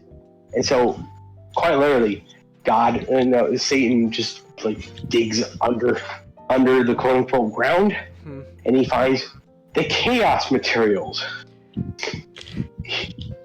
You mean the Chaos Emeralds? Because if you're talking Chaos about them, Emerald. I have them right here. Mr. Obama, put the Chaos Emerald down right now. Right now. Chaos. Control. That'd be really cool if Satan just went, chaos. Control. But no, like, he finds the chaos elements, and the way it's describing, the way like Milton sort of describes what he builds is the closest to a cannon. Because he's like, oh yeah, it's like, it sounds like, a cannon. Satan, we can't use elemental stuff. That's God's power. What do we use instead then, Satan? A gun. Oh. So, funny thing is actually, Cengiz, not in the Bible, but in the Book of Enoch, it sort of described that the reason mankind knows a lot of like these weapons of war and like these forbidden technologies is because demons have spread it across the earth so that mankind can use it to kill each other. This is not in the Bible. This is the Book of Enoch. The Book of Enoch is more like it's very non-canon. It's simply there to like add some things as a discussion. So Milton sort of uses a bit from Enoch to kind of just explain. Oh yeah, essentially, Satan created a gun. All right. Which he's going to use against God. Huh. And so, like, Satan, like, Lucifer, and the fallen angels, they come back with cannon, and they start doing good. They're like, oh my god, we're turning the tides. But then Michael comes in like a house on fire. He just starts running towards, like, he just starts running towards Lucifer. He's like, Lucifer's like, quick, hit him! Shoot him! And so Michael takes out his sword. And he just starts, trying to, like, maim and just slice Lucifer. And at that one moment, Lucifer feels something that, again, has never existed. He feels fear.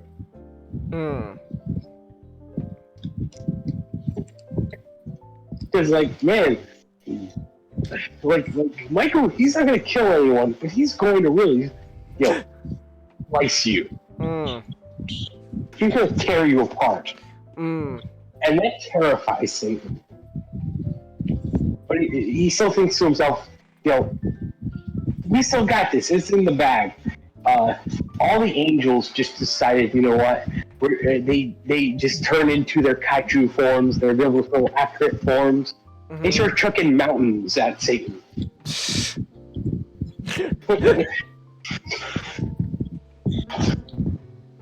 And to add insult to injury, the Son of God comes down. Jesus comes in to rub salt in the wound. Yeah, quite literally, to rub salt in the wound. He's like, damn, Jesus! I think you got him. He's down already. Like, Satan sees Jesus he sees the Son of God. He's not Jesus yet. He's like, he sees him all prime and ready to go. And so Lucifer quite later is just like, forget this. Like, jumps off. Oh, hell no, I'm out of here. And the fallen angels, like, just go with him. So he wasn't vested in battle, he just fled. That's amazing. What a pathetic idiot. He is Starscream. He is Starscream.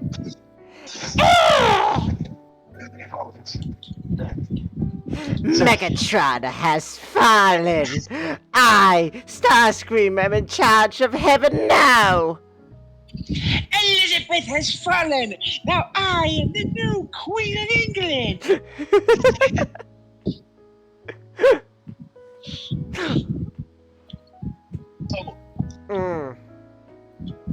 Like, he wraps up his story.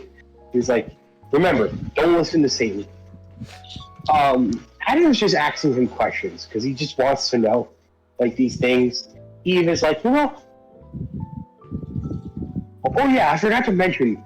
Essentially, every time like an angel sees Eve, they bow down.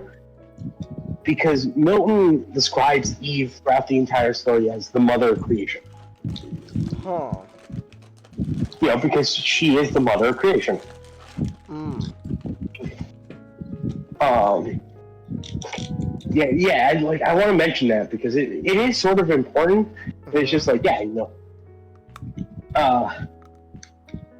essentially, Eve just tells, like, Eve's like, this is all fun, but I need to go work at the garden. Because we need to get that done today. She tells Adam, it's like, you tell me everything that the angel has told me when you come over to the garden, because you could probably say it in a lot of fun ways. Alright. Yeah, so it's kind of like throughout the book, like, Milton just kind of exemplifies it. Yeah, these two were perfect for each other. They just love being around each other.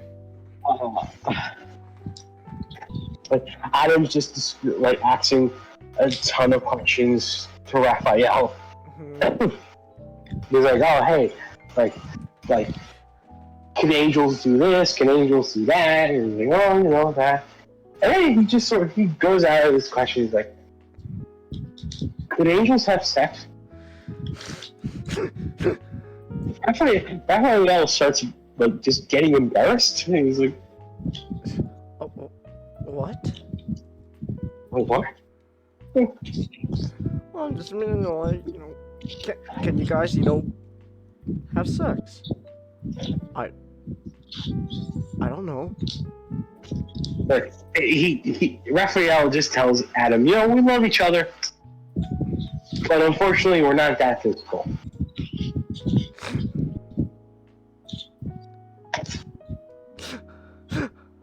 Alright. And then quite literally, just as a joke, Raphael is like, "Oh wow, look at the time. I gotta be going up to heaven. Yeah, I got important angel stuff to work on." And it's like I love that. He was just trying to get out of the conversation. No, Chelsea, we just established that angels don't have sex, so angel babies aren't made that way, Chelsea. No, cherubs are not created that way. No, Chelsea, angels don't have sex. Mustard is not an instrument, nor is mayonnaise. So, thank you. So, Adam kind of feels a bit scared. He's feeling protective of Eve. He's like, I don't want to leave my wife alone because there's like the Satan guy, and he's gonna do some really creepy stuff. Oh man. Well, you know how this story goes. Man, I don't think Raphael did a good job warning them then. That's why I should have sent Leonardo instead.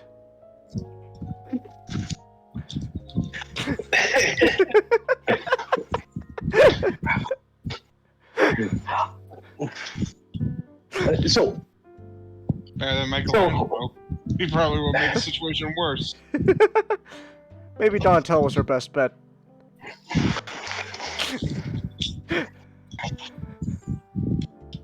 I also want to describe essentially Raphael Adam told Raphael, "Hey, I want to do what's best by my wife. I love her. I'm gonna do everything like that." He's like, "That's the best trait to have, but remember, even when you have good intentions, sometimes it will not lead you to good actions. Remember that." Adam doesn't remember that.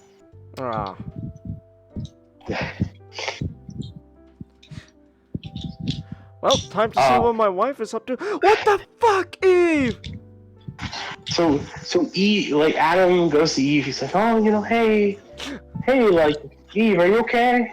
You haven't been harmed, have you?" So, I'm doing good. They're like, "Okay, I want to help you out here in the garden." He's like, Eve kind of just tells Adam, "Hey, let's separate. Let's so that we can get get the work faster today. If we do that." Like, Adam doesn't want to thinks that's a good idea. It's like they start to argue. Oh, go ahead. No, you continue. They start to argue for the first time. But even though it's an argument, it's not what we would describe as an argument. It's a classical argument. It's a classical argument, of course. They had a debate on whether or not it was good to separate. Alright. Like Eve lets her mind known. She's like, like she's not worried about herself. She's like she tries to put it as she's worried about him because she's like Satan won't target me. Satan will target you. But Adam kind of just put it as like it's like, what you think I'm just gonna I'm just gonna be the one affected?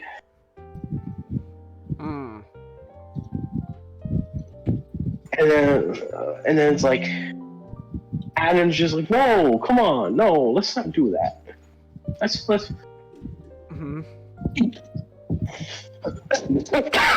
Bless you. Thank you. No problem. Let's not do that. Let's try to be together. And then he's like, okay, you're right. So they have their first argument. I fear it's not their last.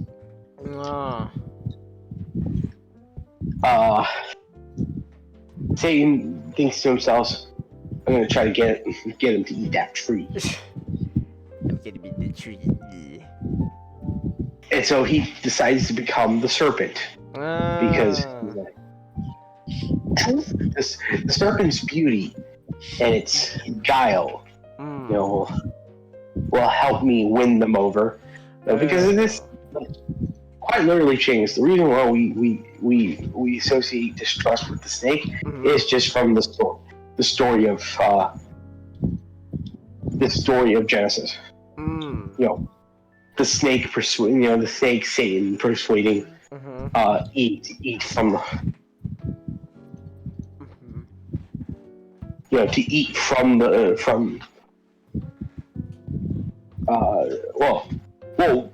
not Satan. I don't want to get that wrong. Like the snake tempted Eve to bite from the fruit of knowledge and to gain, things that she was never supposed to gain.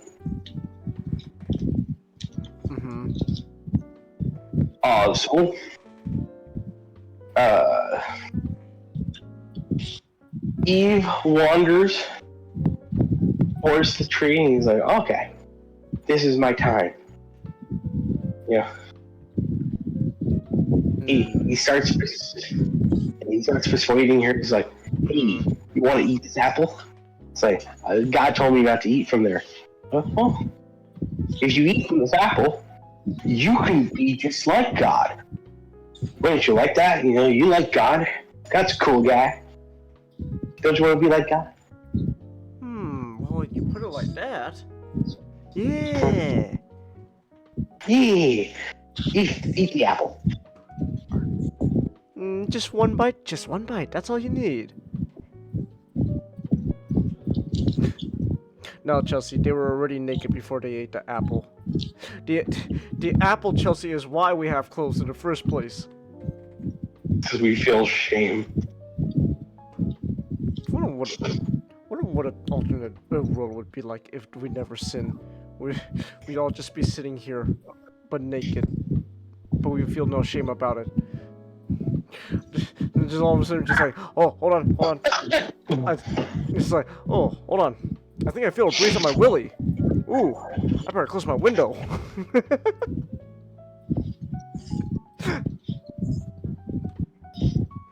So, Eve, of course, eats the apple. And that's the first one of two. She starts seeing things around her, and she meets Adam. Adam's like, oh, hey. What are you doing here, man? I was gonna start eating that apple. Better check the problem. Make sure that was okay. Make sure that's okay. She tempts Adam to eat the apples. But like, didn't that apple? She starts talking madness to him. Like, oh man, a serpent told me. A serpent. I thought we were the only ones who talked, but the serpent talked, and he told me like, oh yeah, this apple will make us like God. And he's like, honey, that sounds crazy. Like, why do I want to become like God? I don't think I should become like God. Hmm. She's like, That's no. crazy. Come on, eat the apple, honey. What? No. Eat the apple. And he's like, Adam just both all over again.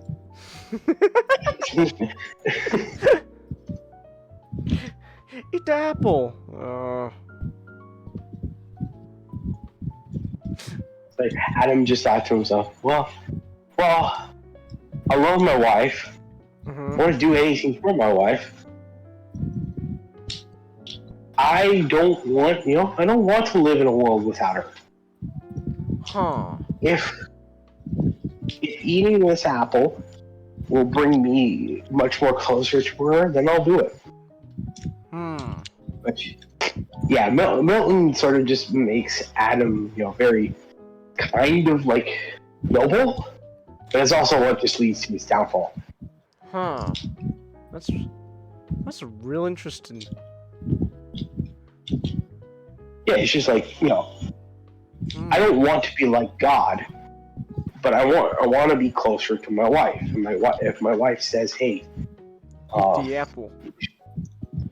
apple," because Eve before this starts thinking ideas of like, oh man, like now she knows like ideas of like possibly of death and shame and anger and all these ideas, and she's like, well, like, what would Adam be without me? Would he be better? Would he be worse? I don't want to experience that. I should give him the apple so that we, bless you. Thank you. So that everything can turn out all right in the end. But no, this is the fall of man. Thanks, Eve. Thanks, Eve. So for the first time, like when Adam bites the apple, he starts feeling things.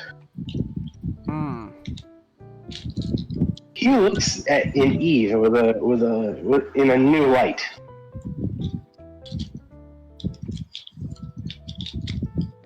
Alright. And he just thinks to himself, I'm like, Eve, why don't we go over there? Why don't we do something? Yeah. So this is the first time. Well, they had sex before, but this is the first time they're doing it out of, sinful nature. Yeah, like they're not doing this because they love each other. They're just doing this because, dang, bro, you look. Yeah, that sort of thing. It's like, and the sex is being described as just being rougher, more dominant. Huh. Like something that we would like something like nowadays we understand. Yeah, not wholesome shit or degenerate shit. It's like, damn. Adam and Eve, after they eat the apple, they go get it. I'm taking this next. Oh, yeah, stick your finger in the lip of my tag.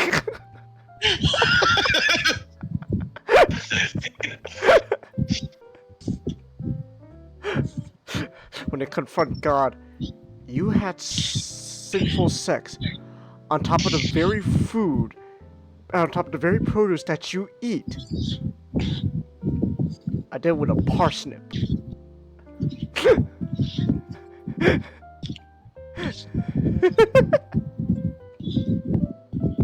was cool.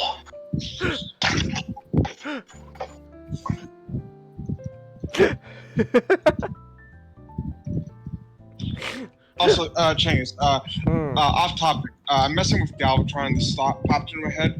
I thought of a way to make his powerful cannon more terrifying. Okay. Wait, which Galvatron? G1. Ah, okay. Imagine when he fires a shot. He can actually have full control over how it moves. Oh, oh my gosh, what's his name? Cell? Cell? Yeah. You were thinking of Darkseid, weren't you? Yes, I was thinking Darkseid. Fuck! His name just disappeared from my mind. Darkseid with his Omega beams. I want to imagine the level of the Omega beams. Okay. But he's able to curve around and, snake it around to, help trick targets, essentially. Okay. Alright.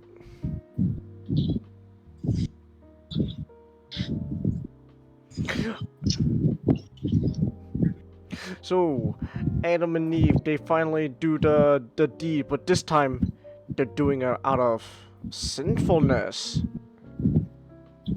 Ooh.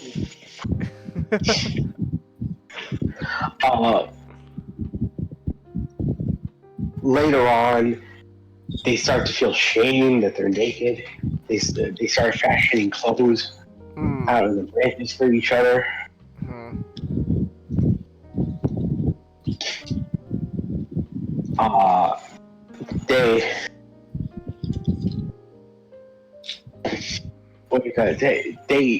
They start to feel fear because they're afraid of what happened if God let them down.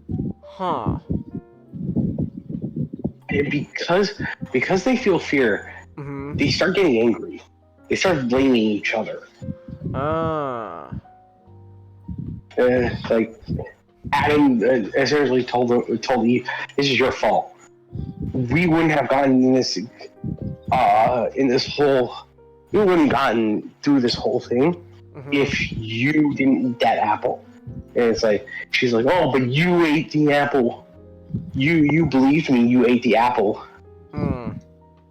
Like, life could have been dandy for you." Victim blaming. She's victim blaming Adam. Hey, you ate the apple. Hey, you believed me when that. Hey, you believed me and you ate the apple. Megatron, we were told not to eat the apple. Well, you just believed me. Well, you were the one who believed me in the first place, Starscream.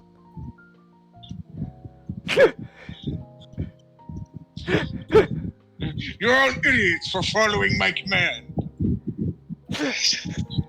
So like they just start bickering. They start just becoming like angry.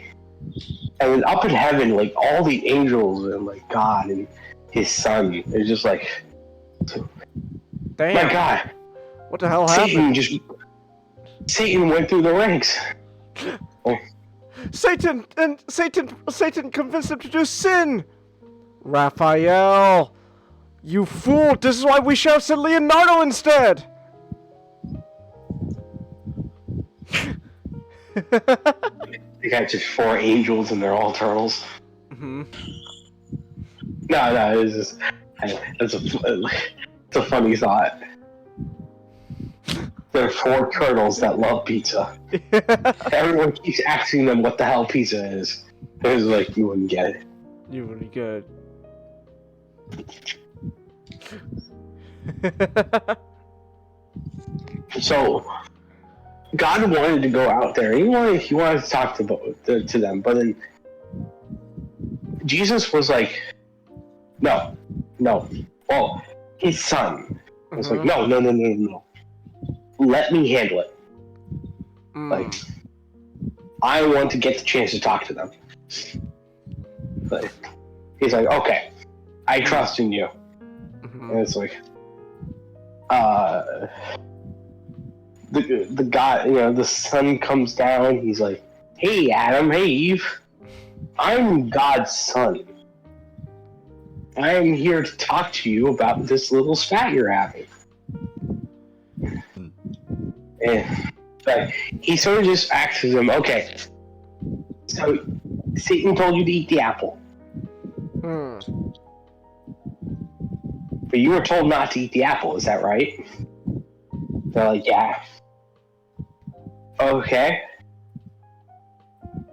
What? He tells Adam, like, I forgot what it was about, but he tells Adam, was like, okay, why did you eat the apple? You were persuaded by Satan. It's like, well, my, you know,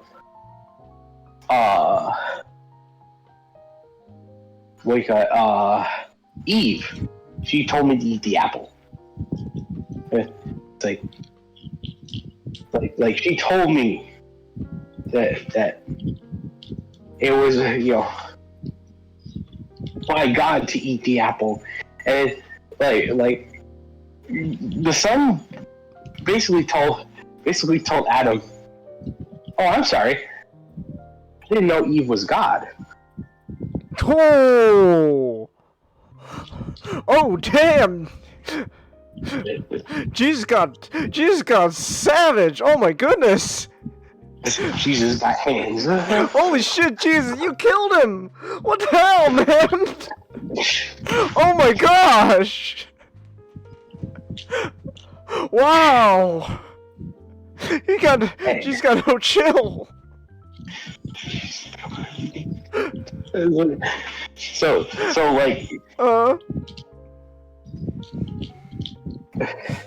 the son tells them, hey, so you can no longer live here. Because your one stipulation was to never eat from the tree. You lost your privilege. I'm gonna need to send you out. They what do you call it?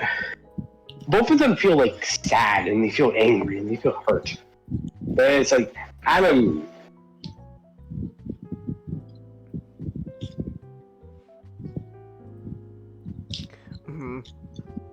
Like Adam speaks up, and he's like, "Well, that must be what it needs to be." But they basically tell the son, is like they feel scared and they feel fear, and they're like, we're afraid of what is going to happen. Like, because they don't know anything outside of Eden. And so they're like, don't, like,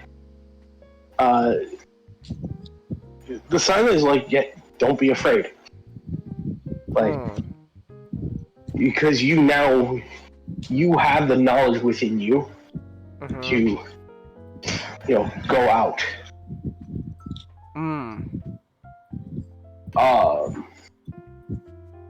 We go back to Satan, who throughout the book he doesn't call himself Satan. He doesn't like the word. Because it's a word that was put onto him by the angels as a derogatory sense.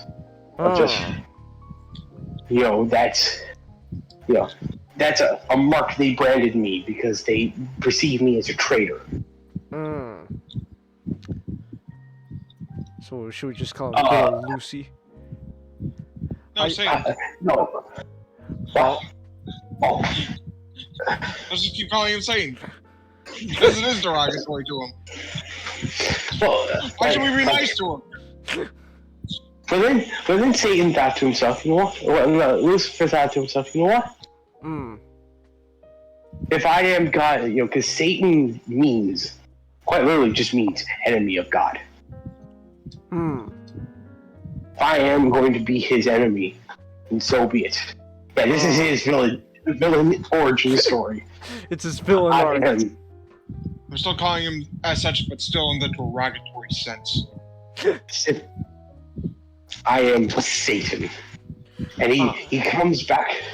He comes back to his people. He's just like, yeah, you see that? I sinned harder than can possibly ever sin.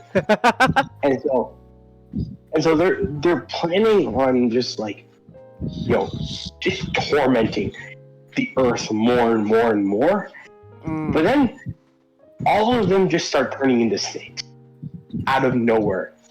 They start turning into snakes, and trees just start growing beside them, bearing fruit. And all of them just feel hungry. And every time they try to eat the fruit from the tree, it turns into dust.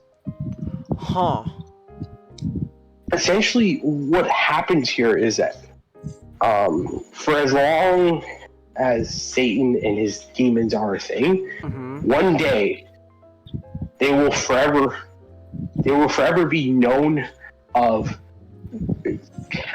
causing original sin by just changing into the very being, changing into the very like snake and feeling hunger beyond any idea, and that's sort of the end of Satan. Like he gets it, like he quote unquote won, but literally at what cost? Because like he doesn't rule heaven. And now he will now just for every so often he will be shamed for the original sin that he has caused. But he's happy because of all of this. And Adam and Eve. Oh yeah. I forgot to mention. So sin and death, they finished their bridge. And now they're free to walk on the earth. And they just go start, and they just start having a party. They start developing storms. They start developing, they start rotting trees. Leaves are becoming brown. All the animals are just fighting with each other now. Just killing each other. Like everything bad that we know of is happening all at once. Last night, it's happening at the same time too.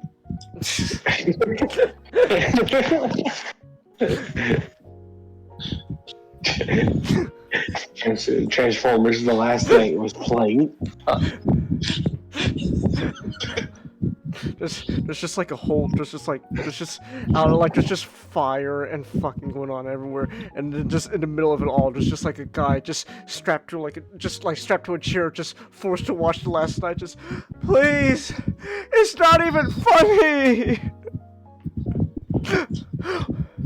When could the Autobots do that in the first place? How was Paul able to do that? I don't understand. Like, how was it able to do that?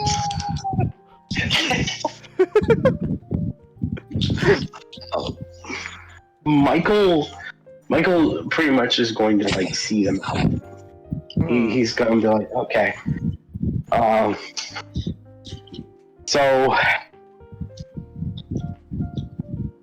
it's kind of like he kind of tells them like, like when Michael comes down, they're afraid of him because Michael. They look at Michael like they look, how we would perceive a biblically accurate angel.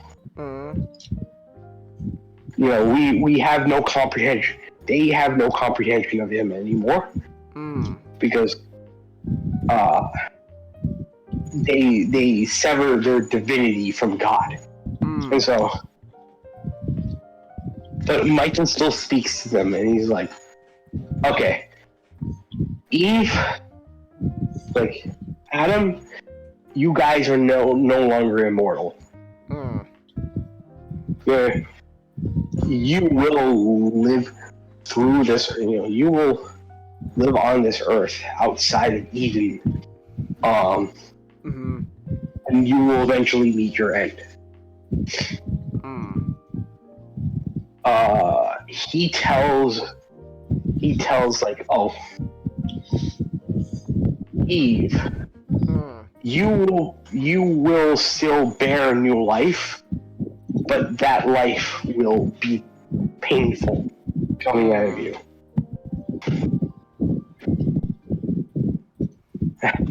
And he tells Adam, hey Adam,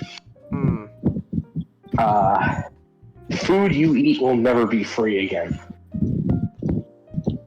You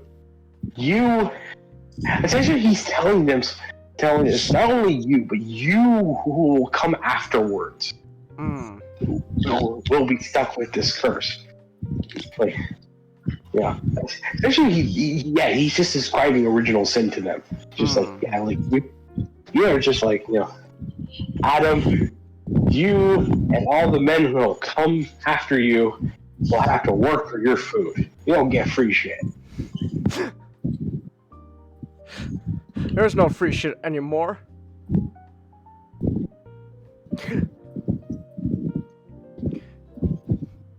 And then Adam, eons later in life, people will go, free. There is no such thing as free shit.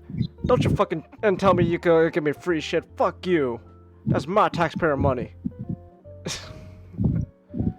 What's the taxpayer money, Michael? That's right. You don't get that yet. That's for your future generations. What's a generation? Generation.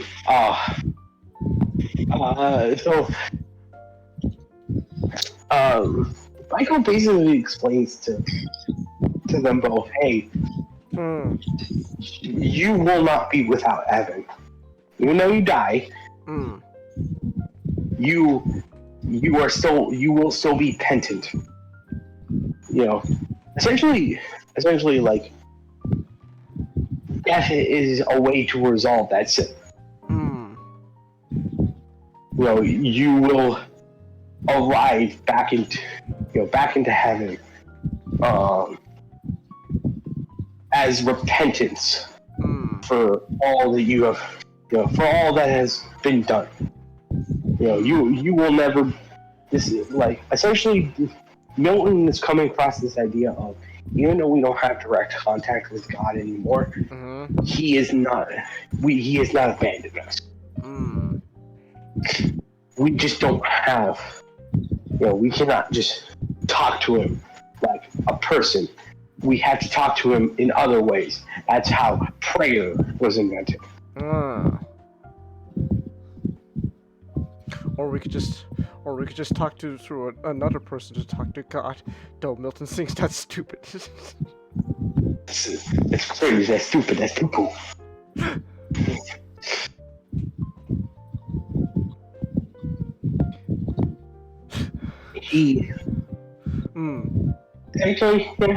Essentially, he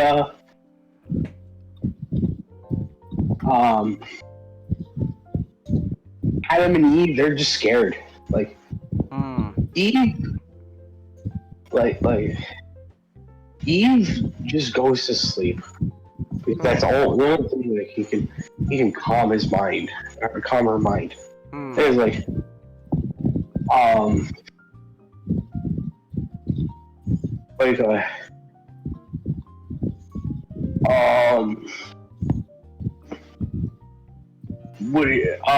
Michael is just like, okay, I want to talk to you, Eve. Well, no, I want to talk to you, Adam. Like, by yourself. And essentially, Michael shows Adam everything that will come after. He will show him the flood. He will show him, he'll show him his two sons, and how one of them will take the life of the other. But he'll show the flood. He'll show like all these important biblical things. Biblical, like he'll show like Moses, bringing the Jews out of Egypt. All these important things, and he's like, and then he shows him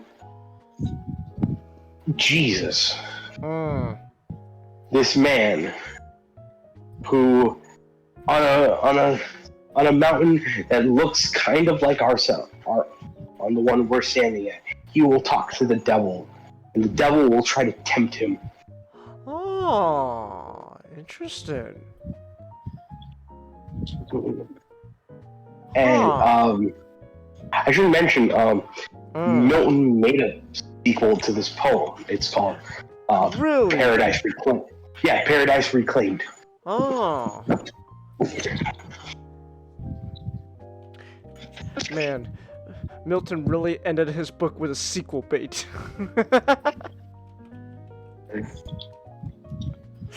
He is like, essentially,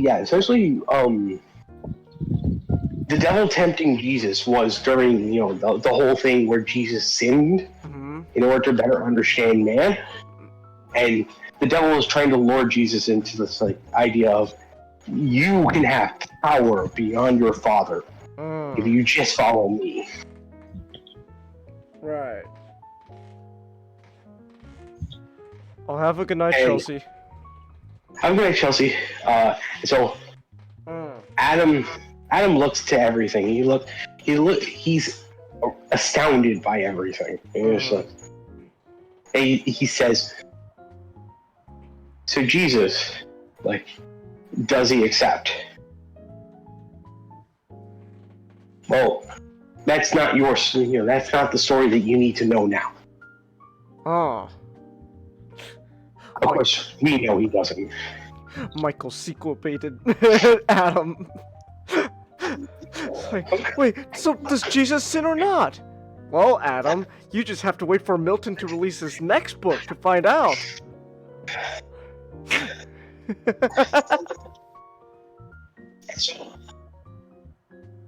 Even when and of course, Jesus, that's how the book goes, Paradise Reclaimed. Jesus, he sinned the last sin to forgive all of us. And then he was sacrificed by our hand, to reopen up paradise. And that's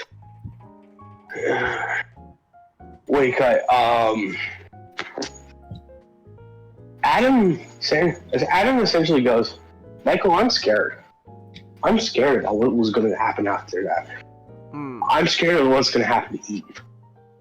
But I just know that as long as I have her, everything is just going to be all right. But, again, even as they partake in the fruit of knowledge, Adam was meant for Eve. And so Michael essentially just tells them, as long as you two are together, any place could be like Eve. And so Adam wakes up Eve, who she's like, oh, I saw dreams of a man who, of a man who was talking to this winged creature.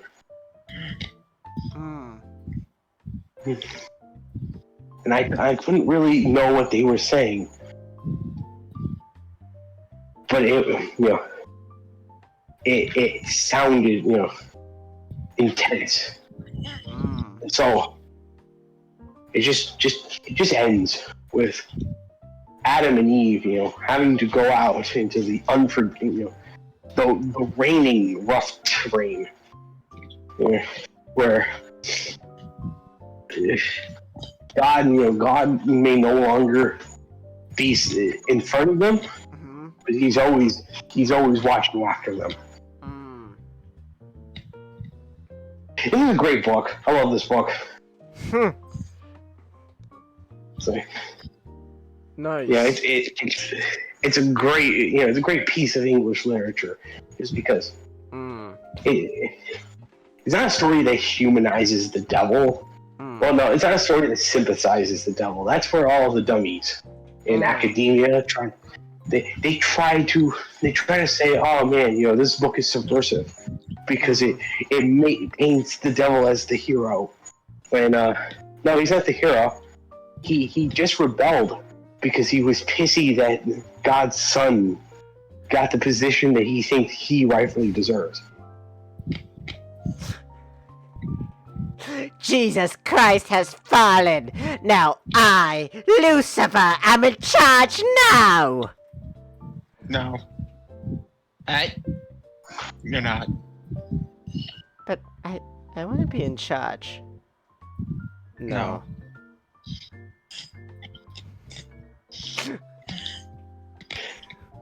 Yeah, like the academics, they're weirdos. They want to sim for Satan. I don't know why. They probably think he's. They probably think he's a Tumblr sexy man. They fucking would. I used to be feared. I was famous. I was a Tumblr sexy man. That's great, Satan. Now go back in your hole in hell. Where the fuck am I? So, okay, so, yeah, I love Paradise Lost. Nice. I recommend any of you who could read, Ye Olde English to give it a shot, because it is, it's a beautiful read. It's full of such vivid imagery of like beauty and all that fun stuff. The devil is cringe, and Raphael should have probably warned them better. We probably should have sent Leonardo instead.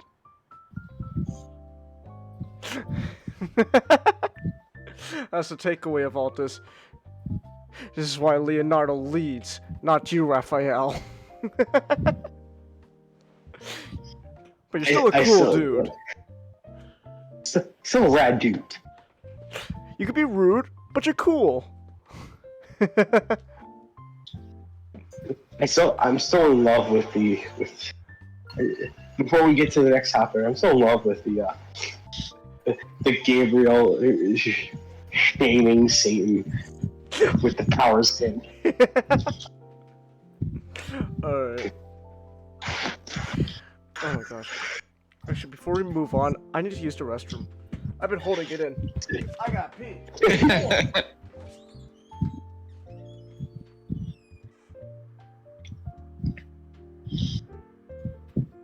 Have we talked about the 85 movie on the here before? I don't know. I don't think so.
I feel like we've at least did like a watch along. I don't think we did that either.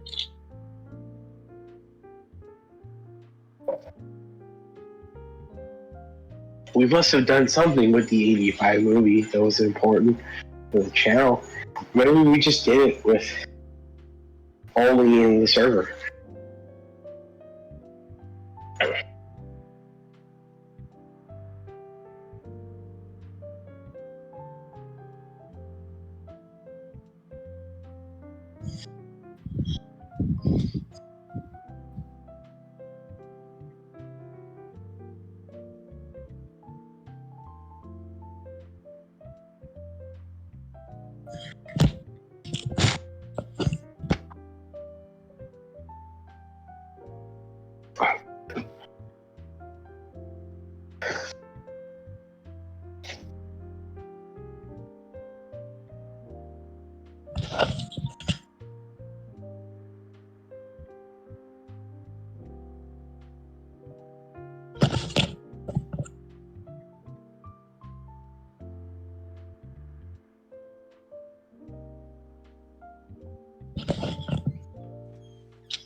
Mama! Oh, I'm back. Oh my gosh, that was a long piss. Alright. How long are we going now? Over 5.5 hours now. I thought it was important to talk about. No, it's fine, don't worry. No, it's fine. I really like your topic, don't worry. Yeah. Yeah. Yeah, it's important to tell people Satan's cringe. Alright. Do you know how cringe he is? How cringe he is. We made Shockwave more evil than him. Speaking of Shockwave, it's crazy how he only had one line, but it's probably only thanks to Orson Welles in the 1986 movie. He turns into a bigger gun. It turns into a bigger gun. Yes, Megatron turns into a big gun in comparison to the boy Spike.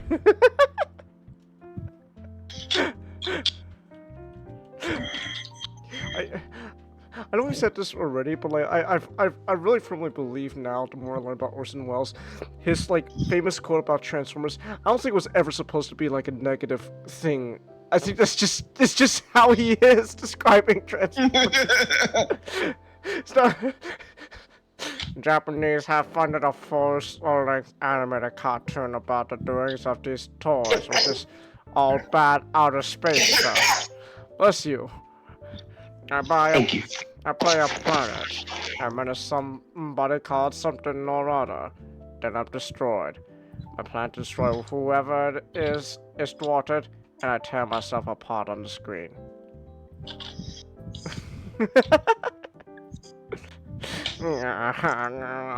Baja Blast. Baja Blast. Its flavor is impeccable, and it can only be ordered at Taco Bell.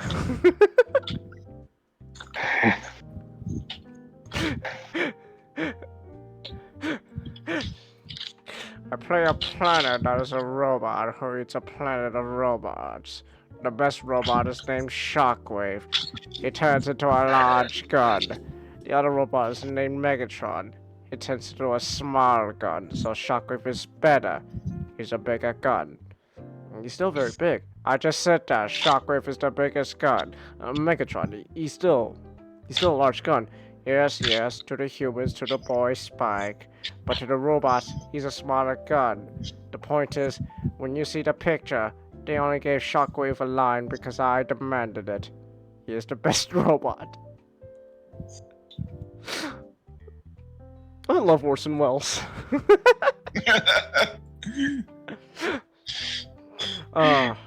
you know he played a planet?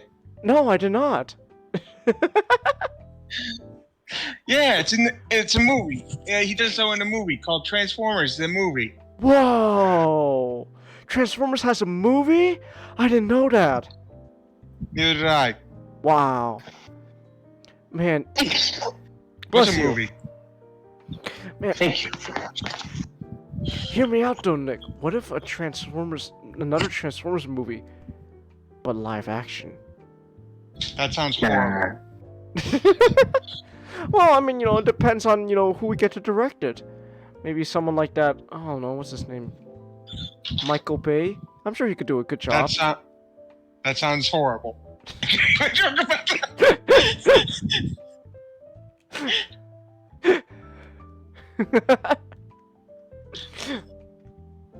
Orson Welles is still... I still love Orson Welles as Unicron. Oh yeah, he's great. Baja Blast. Baja Blast. This is less about the movie, more just about Orson Welles. we should probably start actually talking about this movie. I don't know. Really? I think we're just gonna just gush about things we love about it because we talk about it a lot. Yeah, anyway, so it's like. I remember when Ultra Magnus just fucking died to Galvatron, and then he got repaired by the Junkions. And you question, why the fuck wasn't Optimus repaired by the Junkions? To celebrate. Hey, Hot Rod. Yeah. I still have my Rodimus on my shelf. He's in the back though. I don't feel like pulling. My Rodimus is also next to me. I have. Well, so here's the thing you have to understand. I have all my figures on a shelf next to me, but they're buried deep in the back of the shelf, and I don't feel like digging it out. It's also very dusty. I need to dust my shelf.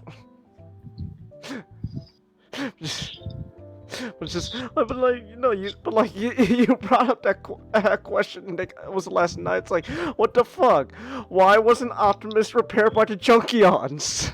It's like, it's not even why wasn't Optimus repaired by Junkions? Why is Ultra Magnus fucking obliterated to smithereens? Whereas Optimus just got a flesh wound. And you can't pull that shit about, his spark, faded out. Like, sparks weren't a concept yet. That wasn't a concept yet. You can't just say that. Sparks are a concept invented by hippies. You know what I find even funnier though, Nick? Nick, the way Optimus died, he would have just come back like no tomorrow if this was a G1 episode. if this was an original show. Yeah, he literally actually suffered the same damage as Ultra Magnus in one episode. And then his body became a fucking alligator.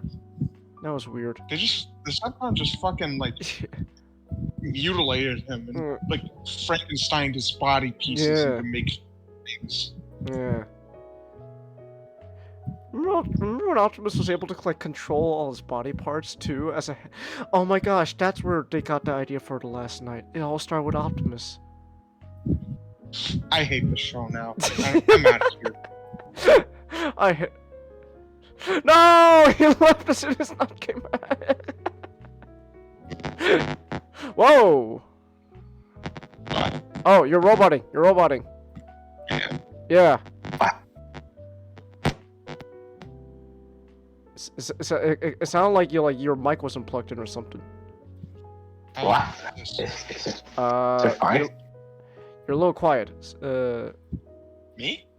Yeah. Hello? Oh, I'm not. No, I'm talking to Nick. Oh, okay. Yeah, don't worry. I think you're fine now, Nick. Am I? Yeah. Am I, Changus? Yes, you are. You are. Don't make me question myself. Bless you. Thank you. Yeah, you know what it is? You know why you sound quiet? Because you're kind of quiet on my end. I have to raise your volume up a bit. Say something real quick. No. Oh, thank you.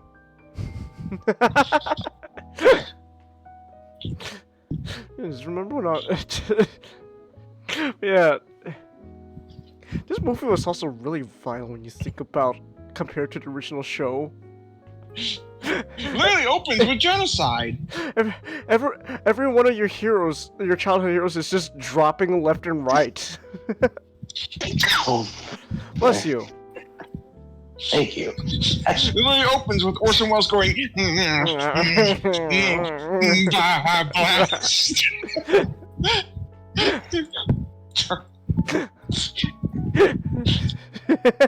And we get the cool lion rendition of the theme song. Yeah. Transformers!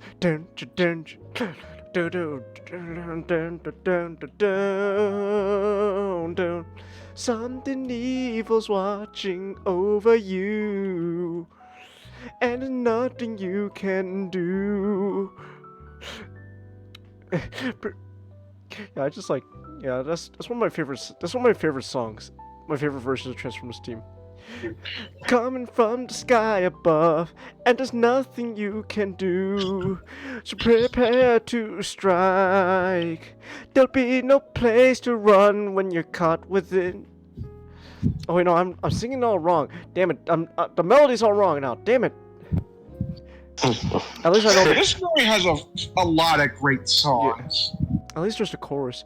Transformers! More than meets the eye! Transformers! Robots in disguise.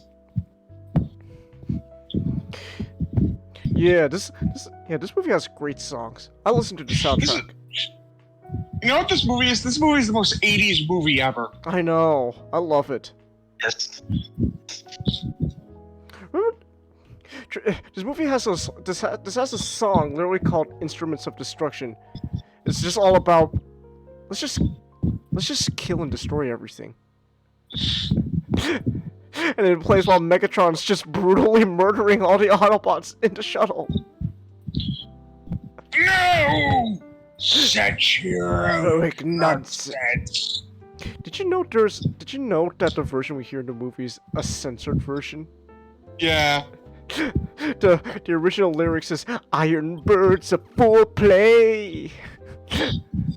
We're just like, foreplay? Whoa. I didn't know. Doesn't have the same ring to it. No. And also that's cool. And despite the graphicness. Also, the chorus was changed from "It's a violent seduction" to "It's a violent interruption." If I had a nickel for every time I heard a song where I honestly think the censored version for a media is better than the uncensored one, I have 2 nickels. Which isn't a lot, but I'm shocked to happen twice. What was the other one again? Vandalize, Sonic Frontiers. Right. I actually prefer the censored version for the game over the uncensored version. I don't know. What was the uncensored version? The lyrics to Vandalize as in Sonic is, fight the pain away, my head is in ruins. But the uncensored front is, fuck the pain away, my bed is in ruins. Really? Yeah. That's great. Fuck the pain away. I know it's Sonic. Sonic's fucking the pain away. Oh man, I'm in so much pain. Amy, get over here! No! Oh man. Well, Mr. Hand, looks like it's just gonna have to be us again. Right now, I just have this great image in my head. Is this the Providence Civic Center? Do you like cake? Yes. Do you like my ass? Yes. Do you want to eat cake off my ass? What kind of cake? Angel food cake. Well, Well, Rusty, looks like we're gonna have to eat our way out of another this jam.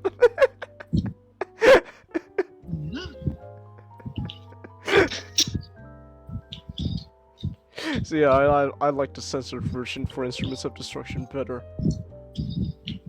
Also, oh man, this may come off as heretical, but for Stan Bush's songs in the movie, I actually kind of like Dare more than The Touch. I will always like The Touch more, but fuck if Dare isn't like a fucking awesome. Like, I know, but I don't know. It sounds weird, right? Like everyone recognizes The Touch, but I don't know. Just I kind of like Dare just a bit more. Is it the high notes? Well, it's not just the high notes. Like it's just everything about the song, like the instrumentals. I don't know.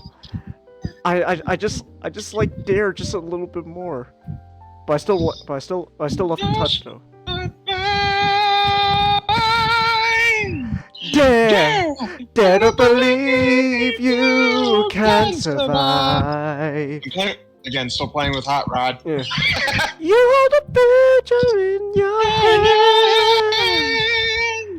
Dare to keep all your dreams alive. It's time to take a stand. You can win if you dare.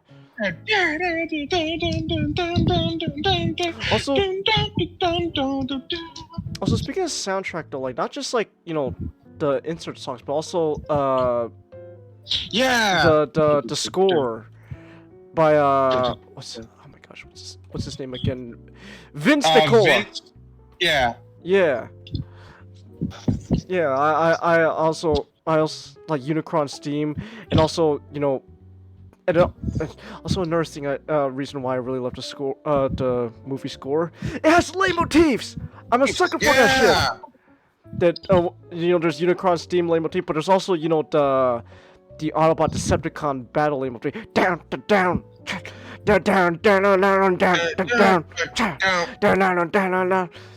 And then there's also, you know, the escape leitmotif, you know, boom, boom, ba ba ba ba. You know what? You know what's one of my favorite of like the instrumentals? Moon-based launch. Yeah. Also, you could actually hear a bit of Escape's leitmotif in Optimus Prime, the Death of Optimus Prime. It's like dun dun dun dun dun dun, bum bum, dun dun dun dun dun dun, and you hear very. This is a time to escape. This is beat. This is it. And then you hear like a very sad rendition of bum bum bum. Bless you. Wow. You okay, Not? Did you drink a witch's potion or anything like that? Oh, no. I think it's just allergies. I'm pretty sure it's a witch's potion. You should probably get help. But yeah, like just you can actually hear like a sad rendition of Escape, like very briefly in the Death Optimus Prime. Bow, bow, down, no, bow, no. So yeah. It's just a great score or two. This movie just has really good music. It's the most 80s music, but I love it. Man, the 80s sure were such a fun time. I wonder what else was happening in the 80s. Oh, that's right, the Cold War. Well, we can ignore that stuff. Let's focus on Transformers. Actually, real briefly, I watched recently an episode of the original Transformers G1. It was I forgot what it was called, but it's the one where, you know, all the Autobots become evil because Megatron like brainwashed them, and oh no, that's the wrong episode. No, I'm thinking of remember the episode that was just, you know, like the deadliest game with Optimus Prime. Yeah. The main guy, Lord Chumley, the antagonist, they literally addressed a Cold War setting by saying he stole a Russian and like MiG fighter, and now the Russians are blaming the Americans. Like, oh man, tensions are all high, and then they don't ever address it ever again.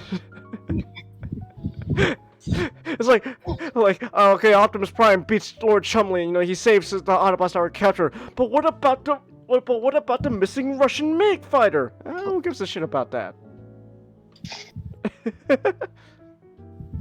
So I'm just now imagining that the Autobots and Decepticons are having their usual slap fight in the background of like Russia just constantly sending threats to America about nuclear bombing.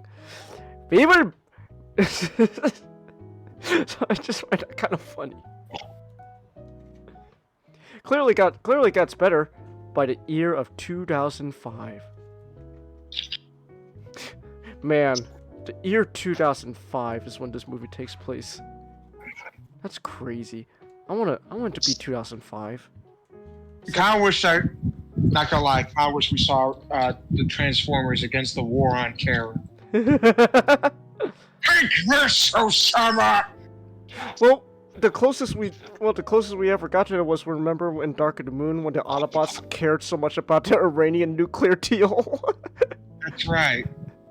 For some reason, they cared about that. They cared about the Iran nuclear deal, and they decided, in order to take care of it, they're just gonna fucking blow up the Middle East. We start with the Middle East first, and then we spread outward. Thank you, Michael Bay. Very cool. I'm gonna end it here because it's late on my end. Yeah, you sound exhausted, man. Go get your sleep, buddy. Have a good night, guys. Have a good night. Night. Transformers. Transformers. I remember the movie got recapped into like clips in the quote-unquote season 5. Yeah. Season 5 was weird. Season 5 was a thing for some reason. It was... Season 4 and 5 were so short that is honestly like... You kind of forget they were seasons. It's like, huh. They were... At least it's not Generation 2. Yeah, that's true. At least it's not Generation 2.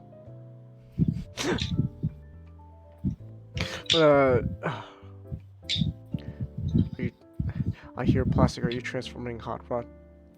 I'm actually now on Cyclonus. Oh, I have Cyclonus on a different shelf. I don't feel like getting up and grabbing him. I don't know. I don't want to. Gosh, I love Cyclonus. He's one of the best figures in my collection. I don't want to feel left out without transforming something. I'll just I bumped my monitor. I'll just pick up Snarl. Snarl. I have the Dinobots, so there's that. Oh yeah, also the movie is also the first time you see the Dinobots start being more goofy. Yeah. What the fuck happened? I don't know. Tell Grimlock about a Petro Rabbit's cup. I'll give you a Petro Rabbit, all right. Tell me about the Petro Rabbit's cup. Okay. There's a gun behind him.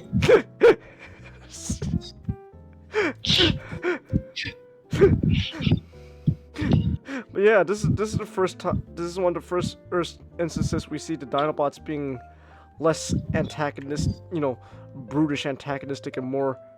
What a bunch of goofy goobers.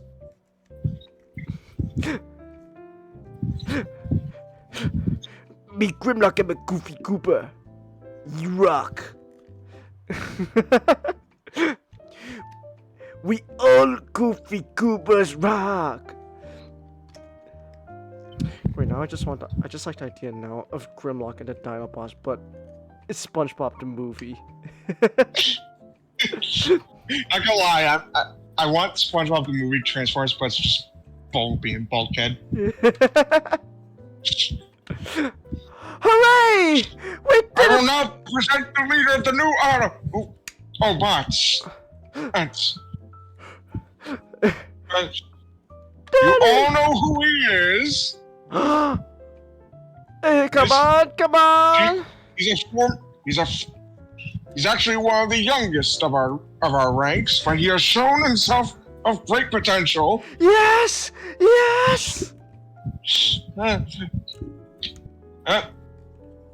He has a warm color scheme. Yes! I now present to you the next leader of the Autobots, Hot Rod. Woo! Yeah! Oh, better luck next time, Hot Rod. Am I right? Woo! Nick, now just the idea of Bulkhead coming in with the flag between his cheeks. Go, Bumblebee! Bumblebee!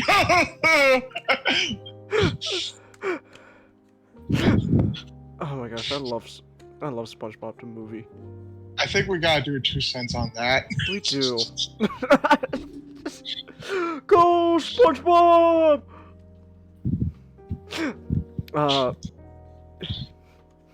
But yeah, this is the Transformers movie. It's the first time we see Dinobots being more goofy than, you know, serious in a sense.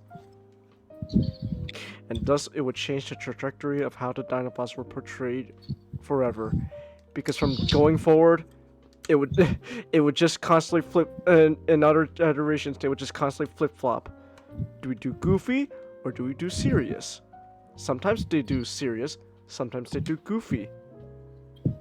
I like both. Though just recent, I don't know. This is most likely a very recent thing. I'm just kind of leaning more towards goofy Dinobots. Comedy series? Yeah, it's a comedy series. just a sludge looking out that window. Exactly. Just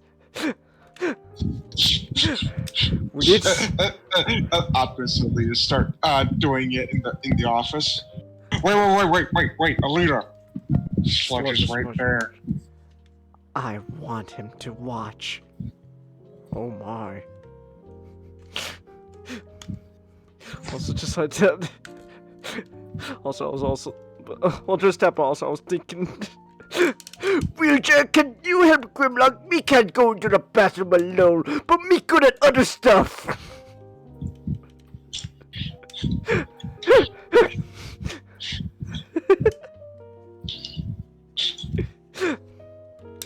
Yeah, the comment. What? Me dinosaur. We don't have morals. So yeah, I think the comedy series definitely doesn't. Has kind of made me like goofy Dinobots more. Okay, wait. Okay. Hey, we're all here for the group picture.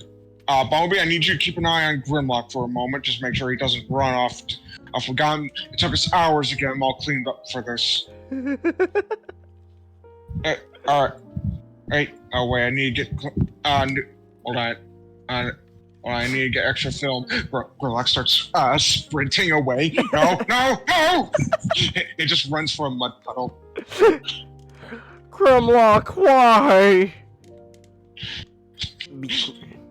He's not even doing it like disobey. He's just he's thinking like an animal in the sense. Chase, this is Grimlock's response. Oh, you're showing your camera. Hold on.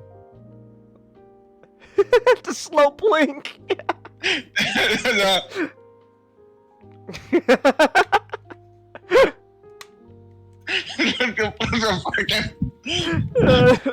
know. Also, I have completely transformed Snarl. That was quick. Oh yeah, Oh yeah, speaking of Snarl, he was barely in the movie. What the hell? He was in a shot. A shot. Not a scene, a shot. A shot. And after that, he's just gone. He shouldn't have a Studio Series figure. They just did it because, you know, to complete the Dinobot collection. Which, okay, fair enough. But when you think about it, he technically shouldn't have a Studio Series 86 figure. He was barely in the movie. I don't know. I guess I don't know what else is there to talk about though. Like this movie's been we've talked. Not only has this movie been talked about so much, but we've also talked about this movie so much already. I guess we can mention before we do mention like our cast. I want to mention like some of the fucking shots are just amazing. Yeah. Okay, so one of my favorite aspects about this movie is like everyone can just have like dynamic poses. Yeah.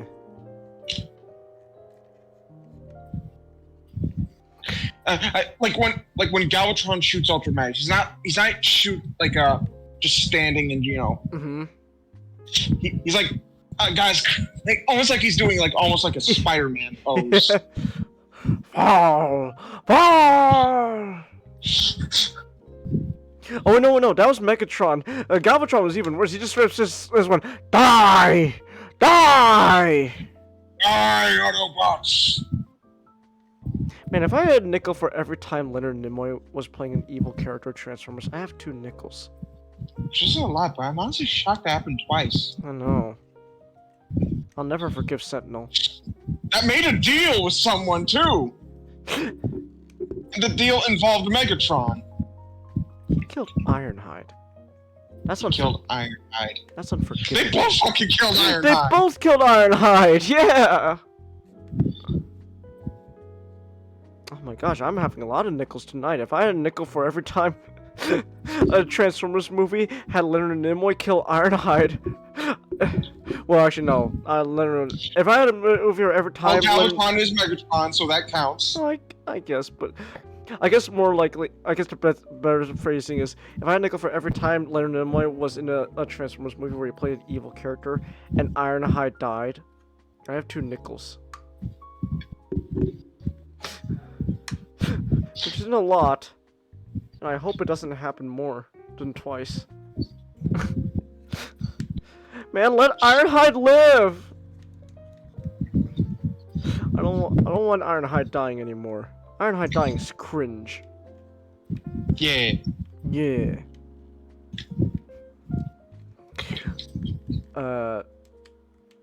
What else is there? I guess also, I guess we could talk about the biggest thing this movie is known for. That's not Unicron. It's your childhood heroes brutally dying. Actually, let's talk about the new cast first, because before we get to the the big thing. I guess they're kind of there. Hot Rod's, it's Hot Rod. He's a turbo revving young punk.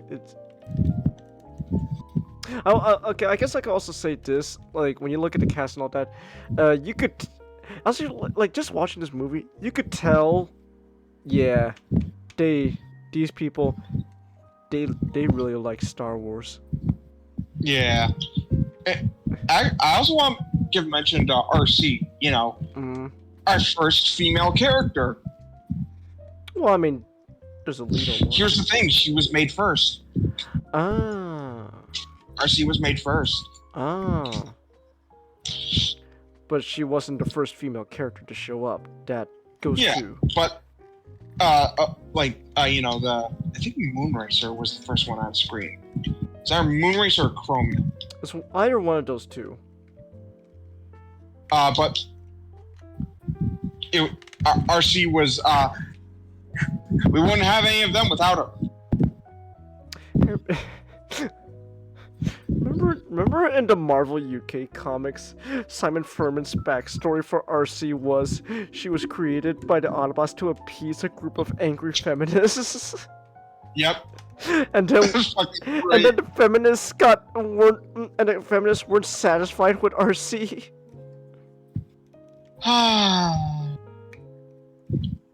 then years later, Simon Furman would write RC as transgender. Now, the transgender part wouldn't be a problem. It's just how we got there. Yeah, how we got there. That was the problem. But we're not talking about IDW, so don't have to think about that. Let's go back to fun stuff. But like you look at the cast, right? Like it's very clear. They watch Star Wars. They want to do Star Wars with Transformers. You got, RC's Princess Leia, oh my gosh, Springer. He's your Han Solo. Hot Rod. He's your Luke Skywalker, and Unicron's just what if the Death Star was alive, and voiced by Orson Welles. Never stop repeating that. I know.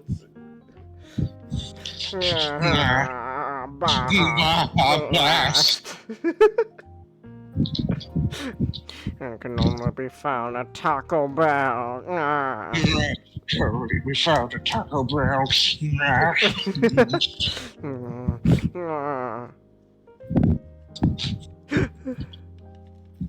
So yeah, like it's like the movie is very much Star Wars, and so like a lot of the new cast members is Star Wars. Again, Hot Rod's Luke, RC's Princess Leia, Springer's Han Solo. I don't really know what that makes Ultra Magnus and Perceptor, but they're there. Perceptor C-3PO. Oh, so who's R2-D2 then? Wheelie. No. I reject that reality. I refuse to believe their idea of R2-D2 was Wheelie. It's either that or he's Yoda.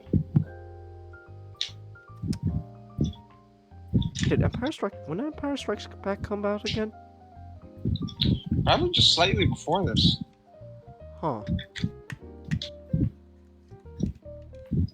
But no, still, my answer is still no. I don't wanna think of Wheelie as either R2-D2 or Yoda. That's just no. I don't like that. I don't like that, Nick. I hate to say it, Chance, he's most likely closer to Yoda. He was on a jungle planet. No. Why? Why Transformers writers? Why Yoda? Oh my gosh.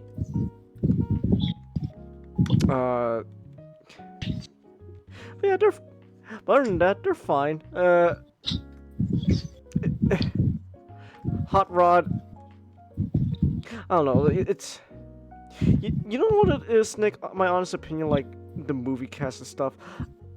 A lot of like the characterizations we know about them is very. I guess what's the word to describe it? I guess best way I can describe it's primitive. Because a lot of like best known versions and personalities that we know of them would come out in other later iterations. Either fleshed out in season 3 or onwards. Mm-hmm. Like right here, you have like their base personality. You get an idea of what they're just of who they are. But then other than that, like you really get to know them better in other versions. Chance, I just realized this is probably the movie and G1 is probably Springer's first and only like multimedia appearance that's not like a comic book. Oh my gosh, you're right. That's crazy. Even Wheelie's got something. Even Wheelie. I'll be a good pet boy, you got it. Thank you, Tom Kenny. Very cool.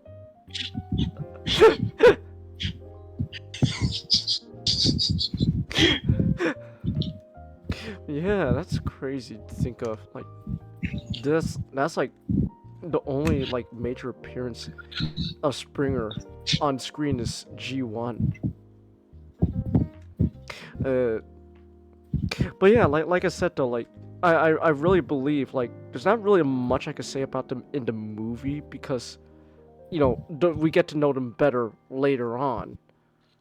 Like Springer, we know him more for, you know, stories like Last Stand on Records than the movie.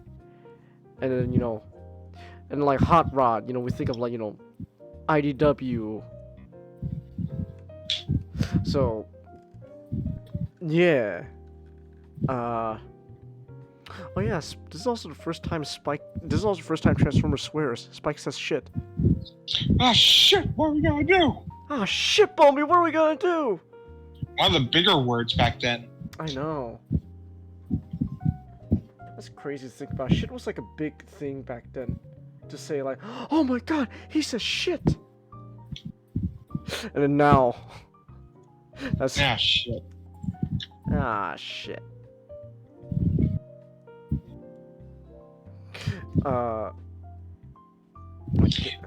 Open. Damn it, open! Damn it, open! I can't deal with this now. Also, G1 has a lot of great lines like, damn it, open! I can't deal with this now, and take off his head. Spare me this mockery of justice! Guilty or innocent? Innocent.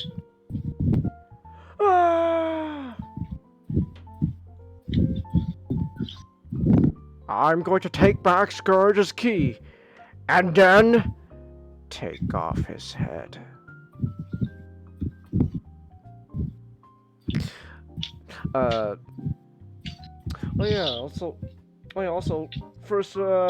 Also, this movie is also big because Unicron. First time, like we joke about Orson Welles, but like this is the first time Unicron was even, you know, conceived of, and we wouldn't have Rise of the Beast without this movie. So there is that.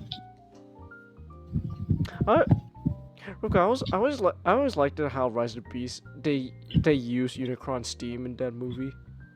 Yeah.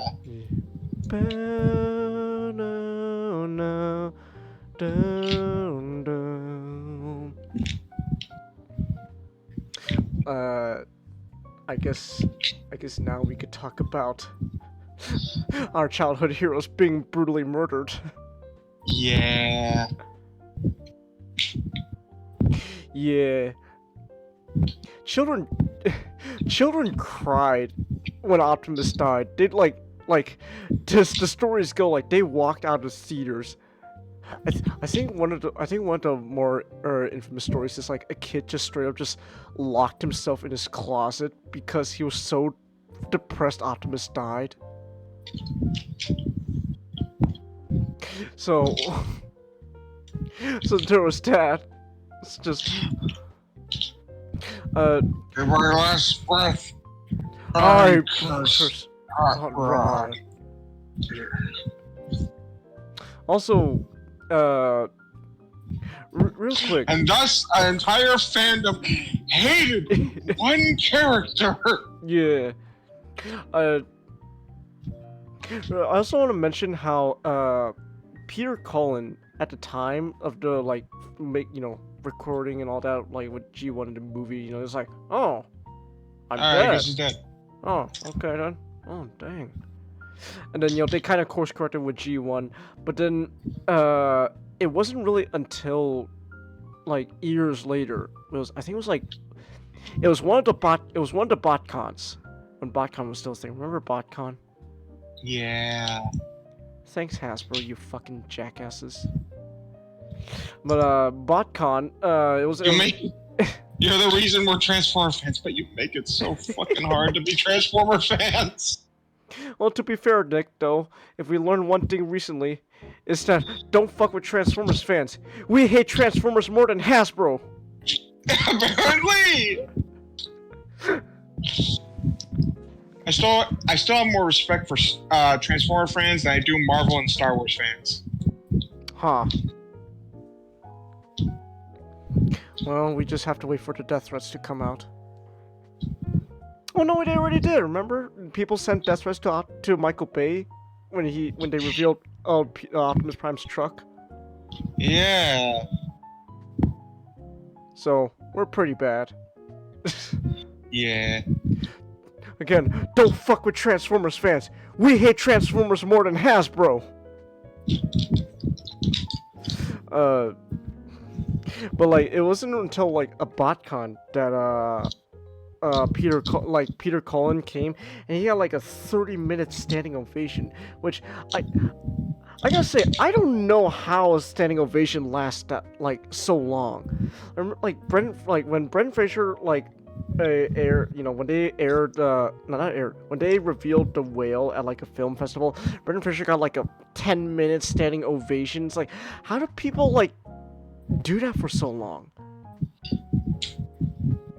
When they see something as amazing as Peter Cullen and Brendan Fraser like come back in public,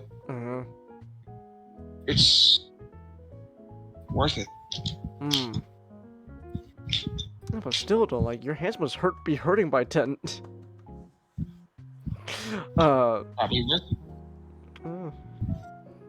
But yeah, it's like, it wasn't until that like long ass standing ovation that Peter Cullen started to recognize the worst of the character Optimus Prime. And we talked about this before. I did a topic about this, how like this is like when Peter Cullen started treating Optimus kind of more seriously, to a point that he started voicing and viewing Optimus differently too. Because G1, he's kind of your friendly dad. Hey, Spike, wanna play a game of foosball? It's called Golf, Optimus. I don't understand Earth things anymore. I don't understand Earth things anymore. And then transition to a much more stoic Optimus Prime. I mean, Optimus always had kind of an element of stoicism to him, but like this, this is more he carries himself with more grandiose now, because Peter kind of views Optimus worth more than so yeah, but yeah, Optimus dies again. Why the fuck didn't the Junkions just repair him? James, I just got inspired for Express. Okay. Maybe at some point near the end of the series. I just want Optimus to get into like a public space, and literally everyone around him just starts cheering. Yeah! Sign my baby! because we give so much shit to our version of Optimus. It would almost seem like things are finally looking up. Yeah, like giving like that, showing that literally everything he did is worth it. Yeah.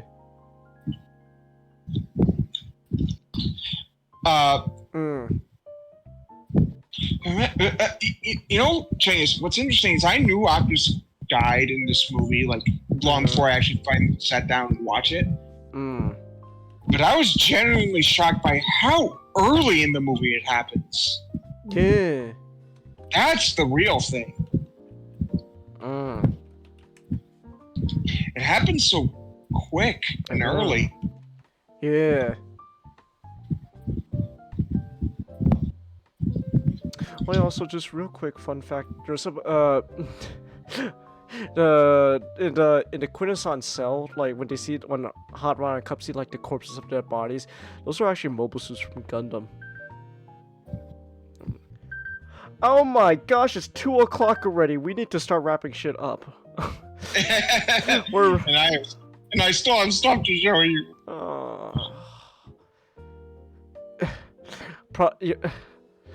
Promise me to show. I'll make. You know what? Tell you what. Just make it a short Sonic Sunday tomorrow, so you could show me stuff. Tell me when we hit around like the. I mean, like I don't have that many levels left in Sonic's. For Sonic to S rank, it's silver. Don't I have to worry about? So I guess I'll try to. I'll try to S rank all of Sonic's levels. And then, but like, if we, like, by the time we hit, like, the 3-hour mark, Nick, then tell me, you know, hey, we had the 3-hour mark, then I'll stop. I don't know, but there's so much to talk about Transformers, the movie, though. But, like, we've already said so much already. I don't know, I just like Transformers, Nick. Yeah, me too. Yeah. I guess we'll just end off with what's your favorite scene? My favorite scene. Mm-hmm.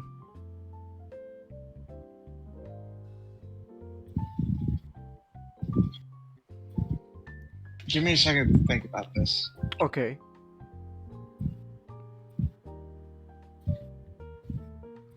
Oh yeah, also, actually, hold on real quick. In the meantime, while you're thinking about it, Dare to be stupid. Dare to be stupid. Dare to be stupid. Actually, Death of Optimus, Battle of the Autobots, specifically the anytime the touch plays. Death of Optimus, anytime the touch plays, just the whole battle with the junkie nuts. That's it. Those are my favorite scenes. I love Dare to be Stupid because Mark Mossberg in an interview literally said Weird Al made the most devil song. That's not devil. And I hate him for that. And I hate him for that.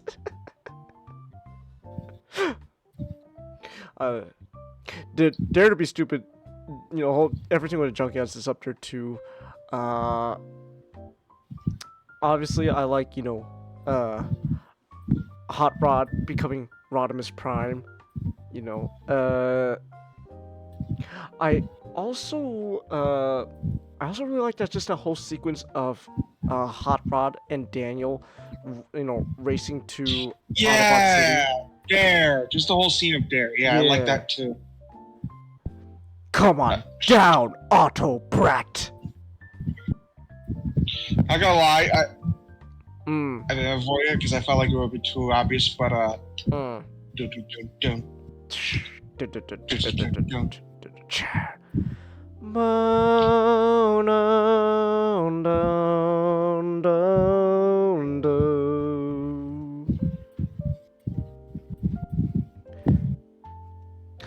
some of my favorite iterations of Unicron Stream actually is from Rise of the Beast.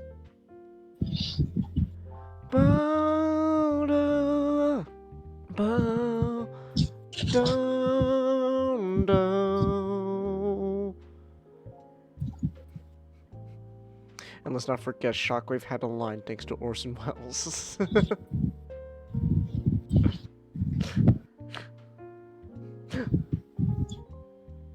I'm gonna say it one more time.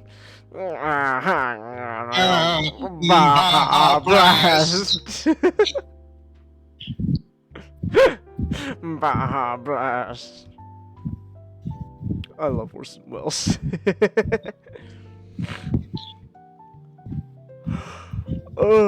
Oh, excuse me. Alright. Oh, I'm yawning because it's past 2 o'clock, so I need to call not only the stream, but just a night in general, because we've been going for like over 6 hours now. Alright. Could you at least stay up for at least 30 minutes?